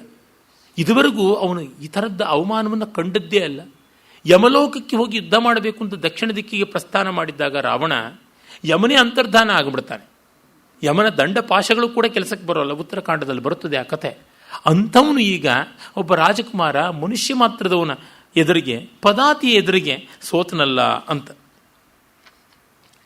ಆಮೇಲೆ ಅವನು ಬಹಳ ಬೇಸರ ಪಟ್ಕೋತಾನೆ, ಸಂಕಟ ಪಟ್ಕೊಂಡು ಸರ್ವಂ ತತ್ಕಲು ಮೇ ಮೋಘಂ ಯತ್ತಪ್ತಂ ಪರಮಂ ತಪಃ, ತಪಸ್ಸೆಲ್ಲ ವ್ಯರ್ಥವಾಗ್ಬಿಡ್ತು. ಯತ್ ಸಮಾನೋ ಮಹೇಂದ್ರೇಣ ಮಾನುಷೇಣಾಸ್ಮಿ ನಿರ್ಜಿತ, ಇಂದ್ರನ ಸಮಾನ ಅಂತ ಅಂದ್ಕೋತಿದ್ದವನು ಒಬ್ಬ ಮನುಷ್ಯನ ಕೈಯಲ್ಲಿ ಸೋತು ಬಿಟ್ನಲ್ಲ. ಇದಂ ತದ್ ಬ್ರಹ್ಮಣೋ ಘೋರಂ ವಾಕ್ಯಂ ಮಾಂ ಅಭ್ಯುಪಸ್ಥಿತಂ. ಬ್ರಹ್ಮ ಹೇಳಿದ್ದ ಆ ಮಾತು ಇವತ್ತು ನಿಜ ಆಗ್ತಾ ಇದೆ. ದೇವದಾನವ ಗಂಧರ್ವಾದಿಗಳು ಯಾರಿಂದಲೂ ಕೂಡ ಸಾವಿಲ್ಲ, ಮನುಷ್ಯರಿಂದ ಮಾತ್ರ ಅದು ಬರ್ತಾ ಇದೆ ಅಂತ ಅನಿಸುತ್ತೆ. ಮಾನುಷೇಭ್ಯೋ ವಿಜಾನೀಹಿ ಭಯಂ ತ್ವಮಿತಿ ತತ್ತತಾ ಅವಧ್ಯತ್ವಂ ಮಯಾ ಪ್ರಾಪ್ತಂ ಮಾನುಷೇಭ್ಯೋ ನ ಯಾಚಿತಂ. ಎಲ್ಲರಿಂದ ಸಾವು ಬೇಡ ಅಂತ ಕೇಳಿದೆ, ನರವಾನರರಿಂದ ಸಾವು ಬೇಡ ಅಂತ ಕೇಳಲಿಲ್ಲ. ಇದು ಬಂತಲ್ಲ. ಹಿಂದೆ ರಾಮನ ಪೂರ್ವಜ ಒಬ್ಬ ಇದ್ದ, ಅನರಣ್ಯ ಅಂತ ರಾಜ. ಅವನನ್ನು ಯುದ್ಧದಲ್ಲಿ ಕೊಂದಾಗ ಸಾಯ್ತಾ ಇರುವ ಅನರಣ್ಯ ರಾವಣನಿಗೆ ಶಾಪ ಕೊಟ್ಟಿದ್ದ, ನನ್ನ ವಂಶದಲ್ಲಿ ಮಹಾವಿಷ್ಣುವೇ ಜನಿಸಿ ನಿನ್ನನ್ನು ಕೊಲ್ತಾನೆ ಅಂತ. ಅದು ಇವತ್ತು ಬಂದಿದ್ಯಾ? ಅಥವಾ ಶಪ್ತೋಹಂ ವೇದವತ್ಯಾಚ, ಯದಾ ಸಾ ಧರ್ಷಿತಾಪುರ, ವೇದವತಿಯನ್ನು ಅವಮಾನ ಮಾಡಿದಾಗ ಅವಳು ಶಾಪ ಕೊಟ್ಟಿದ್ಲಲ್ಲ, ಸೇಯಂ ಸೀತಾ ಮಹಾಭಾಗ ಜಾತಾ ಜನಕನಂದಿನಿ, ಅವಳೇ ಸೀತೆಯಾಗಿ ಹುಟ್ಟಿದ್ಲಾ? ಅಥವಾ ಅವಳ ಶಾಪವೇ ಹೀಗೆ ಪರಿಣಮಿಸ್ತಿದ್ಯಾ? ಉಮಾ ನಂದೀಶ್ವರಶ್ಚಾಪಿ ರಂಭಾ ವರುಣಕನ್ಯಕ, ಇನ್ನು ಪಾರ್ವತಿ ಶಾಪ ಕೊಟ್ಟಿದ್ದಳು. ಮತ್ತೆ ವರುಣನ ಪುತ್ರಿಯಾದಂತಹ ಪುಂಜಿಕಸ್ಥಲೆ, ಅವಳು ಶಾಪ ಕೊಟ್ಟಿದ್ಲು. ಆ ಸಂದರ್ಭದಲ್ಲಿ ಬ್ರಹ್ಮ ಶಾಪ ಕೊಟ್ಟಿದ್ದ ಪುಂಜಿಕಸ್ಥಲೆಯನ್ನು ಕೆಣಕಿದ್ದಕ್ಕೆ. ರಂಭೆ ಅವಳನ್ನು ಇವನು ಕೆಣಕಿದ್ದಾಗ ನಳಕೂಬರ ರಂಭೆಯ ಪ್ರೀತಮ ಕುಬೇರನ ಮಗ, ಅವನು ಶಾಪ ಕೊಟ್ಟಿದ್ದ. ಮತ್ತೆ ನಂದಿಕೇಶ್ವರ ಶಾಪ ಕೊಟ್ಟಿದ್ದ. ಈ ಎಲ್ಲ ಶಾಪಗಳು ಈಗ ಫಲಿಸತ್ಯ ಅಂತಂದುಕೊಂಡು ಯೋಚನೆ ಮಾಡ್ತಾ ಹೋಗ್ತಾನೆ. ಇನ್ನು ಕುಂಭಕರ್ಣನನ್ನು ಎಬ್ಬಿಸಬೇಕು, ಅದನ್ನು ಬಿಟ್ಟು ಬೇರೆ ಯಾವುದು ದಾರಿ ಇಲ್ಲ. ಕುಂಭಕರ್ಣ ಪ್ರಬೋಧ ಒಂದೇ ಶರಣ್ಯ. ಅವನು ನೋಡಿದ್ರೆ ಮೊನ್ನೆ ತಾನೇ ಮಲಗಿದ್ದಾನೆ, ಅವನು ಎಬ್ಬಿಸೋದು ಹೇಗೆ? ಅವನು ಒಂದೇ ದಿವಸ ಹೇಳುವುದು, 6 ತಿಂಗಳಿಗೊಮ್ಮೆ ಮತ್ತೆ ಮಲಗತಕ್ಕಂಥದ್ದು ಅಂತ ಕಥೆ ಉಂಟಲ್ಲ. ಅವನು ಎಬ್ಬಿಸಿದರೆ ಅಕಾಲದಲ್ಲಿ ಲಂಕೆಗೆ ನಾಶ ಅಂತ ಪ್ರತೀತಿ. ಹಾಗಾಗಿ ಅವನನ್ನು ಎಬ್ಬಿಸುವ ದೊಡ್ಡ ಕೆಲಸಕ್ಕೆ ಕೈ ಹಾಕ್ತಾರೆ. ಆಗ ಅವನ ಅರಮನೆಗೆ ಹೋಗಿ ಮೊದಲು ಮಹಾಶಬ್ದವನ್ನು ಮಾಡ್ತಾರೆ. ತೇನ ಶಬ್ದೇನ ಮಹತಾ ಲಂಕಾ ಸಮಭಿಪೂರಿತ, ಲಂಕೆಯೇ ಮರುದನಿಸುತ್ತದೆ, ಲಂಕೆಯೇ ಪ್ರತಿಧ್ವಾನ ಮಾಡುವಂತೆ ಆ ಶಬ್ದ ತುಮುಲ ಆಗುತ್ತದೆ. ಉದಕುಂಭ ಶತಾನ್ಯನ್ಯೇ ಸಮಸಿಂಚಂತ ಕರ್ಣಯೋಹೋ, ಬಿಸಿ ಬಿಸಿ ನೀರಿನ ಮಡಿಕೆಗಳನ್ನೇ 100 ಗಟ್ಟಲೆ ತೆಗೆದುಕೊಂಡು ಬಂದು ಅವನು ಕಿವಿಗೆ ಸುರಿತಾರಂತೆ, ಅವನು ಹೇಳಲಿ ಅಂತ ಹೇಳಿಬಿಟ್ಟು. ಈ ಕುಂಭಕರ್ಣನನ್ನು ಎಬ್ಬಿಸ್ತಕ್ಕಂಥದ್ರ ಬಗ್ಗೆ ಬೇಕಾದಷ್ಟು ಕಾವ್ಯ, ನಾಟಕಗಳು, ಚಲನಚಿತ್ರಗಳು ಎಲ್ಲ ಬಂದಿವೆ. ಕನ್ನಡದಲ್ಲಿ ಒಬ್ಬರು ವೈದ್ಯ ಅಂತಕ್ಕಂಥವರು ಕುಂಭಕರ್ಣನ ಎಬ್ಬಿಸುವಿಕೆಯನ್ನೇ ಕುರಿತು ದೀರ್ಘವಾದ ಒಂದು ಮನೋಹರವಾದ ಮಂದಾನಿರ ರಗಳೆಯ ಖಂಡಕಾವ್ಯವನ್ನು ಬರೆದಿದ್ದಾರೆ. ಈ ಭಾಷಣ ಮಾಲಿಕೆಯನ್ನೆಲ್ಲ ಪ್ರಯೋಜನ ಮಾಡಿದಂಥ ನನ್ನ ಗೆಳೆಯರು ಪ್ರಸನ್ನ ಗಣಪತಿಯವರ ಚಿರಂಜೀವಿ, ತುಂಬ ಒಳ್ಳೆಯ ಹುಡುಗ, ಚಿಕ್ಕ ವಯಸ್ಸಿನವನಾದರೂ ಮಹಾ ಮೇಧಾವಿಯಾದ ಒಳ್ಳೆಯ ಬಾಲಕ ಅವನು, ಸುಮಂತ ಅಂತ. ಅವನು ಮತ್ತು ಅವನ ಅಕ್ಕ ಅಪರ್ಣ ಅವರಿಬ್ಬರು ತೀರಾ ಮಕ್ಕಳಿಗೆ ತೊದಲು ಮಾತಿನ ಕಾಲದಲ್ಲಿ ಆ ಇಡೀ 100 ಸಾಲುಗಳ ಖಂಡಕಾವ್ಯವನ್ನು ಬಾಯ್ಪಾಠ ಮಾಡಿ, ಅವ್ರ ತಾಯಿ ಪಾಪ ಆಶಾ, ಒಳ್ಳೆ ತಾಯಿ ಆಕೆ ಮಕ್ಕಳಿಗೆ ಕಲಿಸಿದ್ದಿದ್ದು. ನಿಜವಾಗ್ಲೂ ಹೇಳ್ತೀನಿ, ಅದು ಒಂದು ಕರ್ಣರಸಾಯನ ನೇತ್ರರಸಾಯನ ಎರಡೂ ಕೂಡ ನನಗೆ ಹೇಳುವಾಗಲೇ ಆನಂದ ಬಾಷ್ಪ ಬರುತ್ತದೆ. ಆ ಮಕ್ಕಳಿಬ್ಬರು ಆ ಧ್ವನಿಯಲ್ಲಿ, ಅಂಗದಲ್ಲಿ, ಆ ವಾಚಿಕ ಮತ್ತು ಆಂಗಿಕದ ಮೂಲಕ ಸಾತ್ವಿಕ ಭಾವವನ್ನು ವ್ಯಕ್ತೀಕರಣ ಮಾಡ್ತಾ ಈ ಕುಂಭಕರ್ಣನ ಎಬ್ಬಿಸುವ ಪದ್ಯವನ್ನು ಹೇಳ್ತಾ ಇದ್ದರು. ಒಬ್ಬರ ಮೇಲೊಬ್ಬ ಸ್ಪರ್ಧೆಯಿಂದ. ಅದರೊಳಗಂತೂ ಸುಮಂತ ಎಷ್ಟು ಚೆನ್ನಾಗಿ ಅಭಿನಯ ಮಾಡಿ ಹೇಳ್ತಾ ಇದ್ದ ಅಂದರೆ, ಆ ಪದ್ಯದ ಸಾಲುಗಳು ಅಷ್ಟು ಚೆನ್ನಾಗಿವೆ. ಒಂದೊಂದು ಅವನ ಮೂಗಿನ ಹೊಳ್ಳೆ ಒಳಗೆ ಹೋದದ್ದು, ಆ ಮೂಗಿನ ಹೊಳ್ಳೆ ಕೂದಲುಗಳನ್ನು ಕತ್ತಿ ಹಾಕಿ ಕೊಚ್ಚಿದ್ದು, ಆನೆಗಳನ್ನು ಮೇಲೆ ಬಿಟ್ಟಿದ್ದು, ಅವು ತಗಣೆಗಳ ತರಹ ಆಗಿದ್ದು, ತಗಳೆಗಳನ್ನು ಹೊಸಕಾಕದಂತೆ ಆನೆಗಳನ್ನು ಹೊಸಕಾಕಿದ್ದು, ಏನು ಮಾಡೋದಕ್ಕೂ ಆಗಲಿಲ್ಲ. ಕಡೆಗೆ ಇವನು ಎಬ್ಬಿಸೋರಿಗೆ ಇಷ್ಟು ಬಹುಮಾನ ಅಷ್ಟು ಬಹುಮಾನ ಅಂತೆಲ್ಲ ಹೇಳ್ತಾರೆ. ಒಬ್ಬ ಬಂದುಬಿಟ್ಟಿದ್ದೇ ಬಂಡಿಗಟ್ಟಲೆ ನಶ್ಯವನ್ನು ತರಿಸಿ ಮುದ್ದೆಗಳನ್ನು ಮಾಡಿ ಕುಂಭಕರ್ಣನ ಮೂಗಿಗೆ ಫಿರಂಗಿ ಒಳಗಡೆ ತುಂಬುವಂತೆ ತುಂಬಿ ಆಮೇಲೆ ಅವನು ಗಟ್ಟಿ ಸೀನನ್ನು ಸೀನಿದ್ದು, ಅವನನ್ನು ಎಬ್ಬಿಸೋದಕ್ಕೆ ಘಮಘಮ ಪರಿಮಳ ಬರೋದಕ್ಕೆ ಮಾಂಸ ಮದ್ಯಾದಿಗಳನ್ನೆಲ್ಲ ತಯಾರು ಮಾಡಿದ್ದು, ಒಂದೊಂದನ್ನು ತುಂಬ ತುಂಬ ಸೊಗಸಾಗಿ ಹೇಳ್ತಾ ಇದ್ದ. ನಿಜವಾಗಲೂ ಅಷ್ಟು ಒಳ್ಳೆ ಕನ್ನಡವನ್ನು ಈ ಕಾಲದ ಮಕ್ಕಳು ಹೇಳ್ತಾರಾ, ಕೇಳ್ತಾರಾ, ಅದನ್ನು ಬಾಯ್ಪಾಠ ಮಾಡ್ತಾರಾ ಅನಿಸುತ್ತೆ. ಆ ಹುಡುಗ ನನ್ನ ಶತಾವಧಾನವನ್ನು ನೋಡಿ ಆ ದಿವಸದಿಂದಲೇ ಪದ್ಯ ಬರೆಯೋದಕ್ಕೆ ಆರಂಭ ಮಾಡಿದ. ಅಮೇರಿಕದಲ್ಲಿದ್ದರೂ ಅವನ ಚಿಂತೆಯೆಲ್ಲ ನಮ್ಮ ದೇಶದ ಬಗ್ಗೆನೇ. ನಾನು ಪಂಜರದ ಪಕ್ಷಿ ಅಂತ ವಾಸ ಕಂಚನ ಪಂಜರೆ ನೃಪಕರಾಮ್ ಭೋಜೆ ತನೂನ್ಮಾರ್ಜನಂ, ಅದು ಎಷ್ಟು ಚೆನ್ನಾಗಿದ್ರು ಸನ್ನಿವೇಲಲ್ಲಿರ್ತಕ್ಕಂಥದ್ದು. ಅಲ್ಲಿದ್ದರೂ ಅವನಿಗೆ ಬೆಂಗಳೂರಿಂದೇ ನೆನಪು, ಭಾರತದ್ದೇ ನೆನಪು, ಇಲ್ಲಿಗೆ ಮತ್ತೆ ಮತ್ತೆ ಬರಬೇಕು ಅಂತ. ನನ್ನ ಅವಧಾನವನ್ನು ವಿನೋದ ಮಾಡಿ ಕಷ್ಟಾವಧಾನ ಅಂತ ನನ್ನ ಗೆಳೆಯ ಸೋಮಶೇಖರ್ ಶರ್ಮಾ ತುಂಬ ಒಳ್ಳೆ ಮಕ್ಕಳ ನಾಟಕ ಬರೆದ. ಆ ನಾಟಕದಲ್ಲಿ ಅಪ್ರಸ್ತುತ ಪ್ರಸಂಗಿಯಾಗಿ ಅವನು ಪಾತ್ರವಹಿಸಿದ್ದ. ಮಿಕ್ಕ ಮಕ್ಕಳು ತುಂಬ ಚೆನ್ನಾಗಿ ಮಾಡಿದ್ದಾರೆ. ಅದನ್ನು ಮಾಡಬೇಕು, ಮತ್ತೊಮ್ಮೆ ವಿಸ್ತೃತವಾದ ರೂಪಕವಾಗಿ ಮಾಡಬೇಕು ಅಂತ ಮೈ ಕಾಯ್ತಾ ಇರತಕ್ಕಂಥ ಜ್ವರ. ಅದರೊಳಗೆ ಆ ಹುಡುಗ ಬಂದು ಮಾಡಿಯೇ ಮತ್ತೆ ಔಷಧ ಕುಡಿದು ಮಲಗಿದ್ದಾನೆ. ಕುಂಭಕರ್ಣನ ಎಬ್ಬಿಸುವಿಕೆ ಅಂತ ನನಗೆ ನೆನಪಾದಾಗಲೆಲ್ಲ ಆ ಮಕ್ಕಳಿಬ್ಬರ ವಿಶೇಷತಃ ಸುಮಂತ್ರನ ಹೇಳಿದ ರೀತಿ ಜ್ಞಾಪಕ ಬರುತ್ತೆ.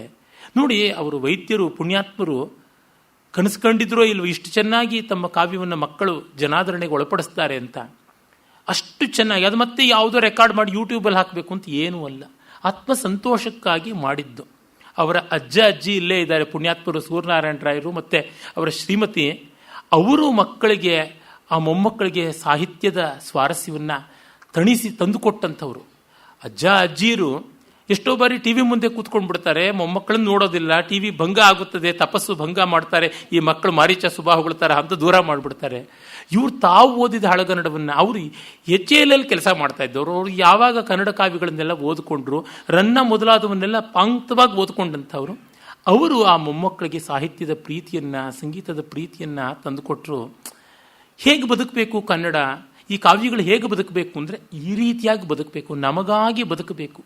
That is A value which is pursued for its own sake ಅಂತ ಹಿರಿಯಣ್ಣನವರು ಹೇಳ್ತಾರಲ್ಲ, ಹಾಗೆ ಆ ಒಂದು ಖಂಡಕಾವ್ಯದ ಗಾನ ನನಗೆ ನೆನಪಿಗೆ ಬರ್ತದೆ. ಸಂದರ್ಭತ್ವೇನ ಬಂದದ್ರಿಂದ ಹೇಳ್ತಾ ಇದ್ದೀನಿ. ಇಂಥದ್ದನ್ನು ನಮ್ಮ ಮಕ್ಕಳಿಗೆ ಕಲಿಸ್ಬೇಕು. ಜಾಕಂಡ್ ಜಿಲ್ ವೆಂಟು ಹಿಲ್ಲೋ ಹೆಲ್ಲೋ ನಮಗೆ ಯಾಕೆ ಬೇಕು, ಅದನ್ನು ಆ ಮಕ್ಕಳು ಕಲೀಲಿ, ಬೇರೆ ಮಕ್ಕಳು ಅದನ್ನು ನಾವು ಬೇಕಾದ್ರೆ ಕಲಿಯೋಣ. ಆದರೆ ಇಂಥ ಪದ್ಯಗಳನ್ನು ಕಲಿಬೇಕು. ಅಲ್ಲಿ ಜಿಲೇಬಿ ಮತ್ತು ಜಹಾಂಗೀರು, ಜಿಲೇಬಿ ಮತ್ತು ಲಾಡು ಅವೆರಡರ ಮಧ್ಯೆ ಬರ್ತಕ್ಕಂಥ ಒಂದು ಸಂವಾದದ್ದು ಒಂದು ಕವಿತೆ ಉಂಟು. ಅದು ತುಂಬ ಚೆನ್ನಾಗಿರೋದು. ಅದನ್ನು ಬರೆದ ವೈದ್ಯರ ಅಸಾಮಾನ್ಯವಾದಂತಹ ಮಕ್ಕಳಿಗೆ ರಂಜನೆ ತರಬಲ್ಲ ಅತಿಶಯೋಕ್ತಿಗಳ ಉತ್ಪ್ರೇಕ್ಷೆಗಳಿಂದ ಕೂಡಿದ ಆ ಕಾವ್ಯ ರಚನೆ ಅದು ಅಸಮಾನವಾದದ್ದು. ನಾನು ಆಮೇಲೆ ಕೇಳಿ ಆ ಪುಸ್ತಕ ತೊಗೊಂಡು ಬಂದು ಓದಿದೆ. ತುಂಬ ಸ್ವಾರಸ್ಯಕಾರಿಯಾದದ್ದು. ಇಂಥವನ್ನು ನಾವು ಕಲಿತುಕೊಳ್ಬೇಕು. ನಮ್ಮ ಭಾವ ನಮ್ಮ ಭಾಷೆಯಲ್ಲಿದೆ, ಅದನ್ನು ಗಮನಿಸಿಕೊಳ್ಬೇಕು. ನಮ್ಮ ರಂಗನಾಥ್ ಶರ್ಮರ ರಾಮಾಯಣದ ಅನುವಾದದ ಭಾಷೆ ನೋಡಿದ್ರೆ ಗೊತ್ತಾಗುತ್ತದೆ ಒಳ್ಳೆ ಕನ್ನಡ ಯಾವ ಥರದ್ದು ಅಂತ. ಕನ್ನಡ ಅಂತ ಯಾವುದೋ ಒಂದು ಸಂಗ್ರಾಮ ಹೋರಾಟ ಮಾಡುವುದಕ್ಕಿಂತ ಇದನ್ನು ಮಾಡಿದರೆ ಹೆಚ್ಚು ಪ್ರಯೋಜನ. ಮೊನ್ನೆ ತಾನೇ ನನ್ನ ಗೆಳೆಯ ವಸುಧೇಂದ್ರ, ಅಯ್ಯೋ ಕನ್ನಡ ಪುಸ್ತಕಗಳನ್ನು ಬರೀ ಮುದುಕರಿಗೆ ಬರೀಬೇಕಾಗಿದೆ. ಇನ್ನು ಅವ್ರು ಎಷ್ಟು ಕಾಲ ಬದುಕಿರ್ತಾರೋ ಗೊತ್ತಿಲ್ಲ. ಮುಂದಿನ ಜನ್ಮ ತಲೆಮಾರಿನವ್ರಿಗೆ ಕನ್ನಡವೇ ಬರ್ತಾ ಇಲ್ಲ ಅಂತ. ನನಗಷ್ಟು ನಿರಾಶೆ ಇಲ್ಲ. ಖಂಡಿತ ಇರ್ತಾರೆ, ಒಳ್ಳೆಯದನ್ನು ಕೊಡೋಣ. ಆದರೆ ನಿರ್ಮಾಣವಾಗುವವರ ಕಡೆಗೆ ನಾವು ಗಮನ ಹರಿಸಬೇಕಲ್ವ. ಅದರಿಂದ ಒಂದು ಸ್ವಲ್ಪವಾದರೂ ಕನ್ನಡದ, ಸಂಸ್ಕೃತದ, ಆಯಾ ದೇಶ ಭಾಷೆಗಳ ಸಾಹಿತ್ಯವನ್ನು, ಸ್ವಾರಸ್ಯವನ್ನು ಹಬ್ಬಿಸುವ ಪ್ರಯತ್ನ ಮಾಡಬೇಕು.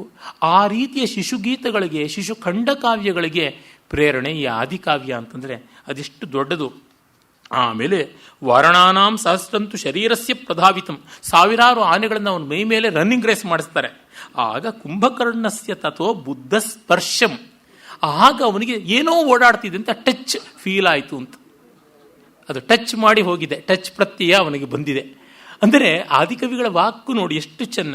ಸ್ಪರ್ಶಂ ಪರಮ ಅಬುದ್ಧ್ಯತ, ಏನೋ ಒಯ್ದಾಡದಂತೆ ಆಯಿತು, ಒಂದು ನೊಣವೋ ಸೊಳ್ಳೆಯೋ ಸುಳಿದಾಡದಂತೆ ಆಯಿತು ಅಂತ ಅವನು ಹೇಳ್ತಾನಂತೆ. ಅಲ್ಲಿಗೆ ಅವರು ಧ್ವನಿಪೂರ್ಣವಾಗಿ ಅವನ ಗಾತ್ರ ಪಾತ್ರಗಳನ್ನು ಹೇಳಿದ್ದಾರೆ. ನಾಳೆ ಮುಂದಿನ ಪ್ರಕರಣವನ್ನು ನೋಡೋಣ. ನಮಸ್ಕಾರ.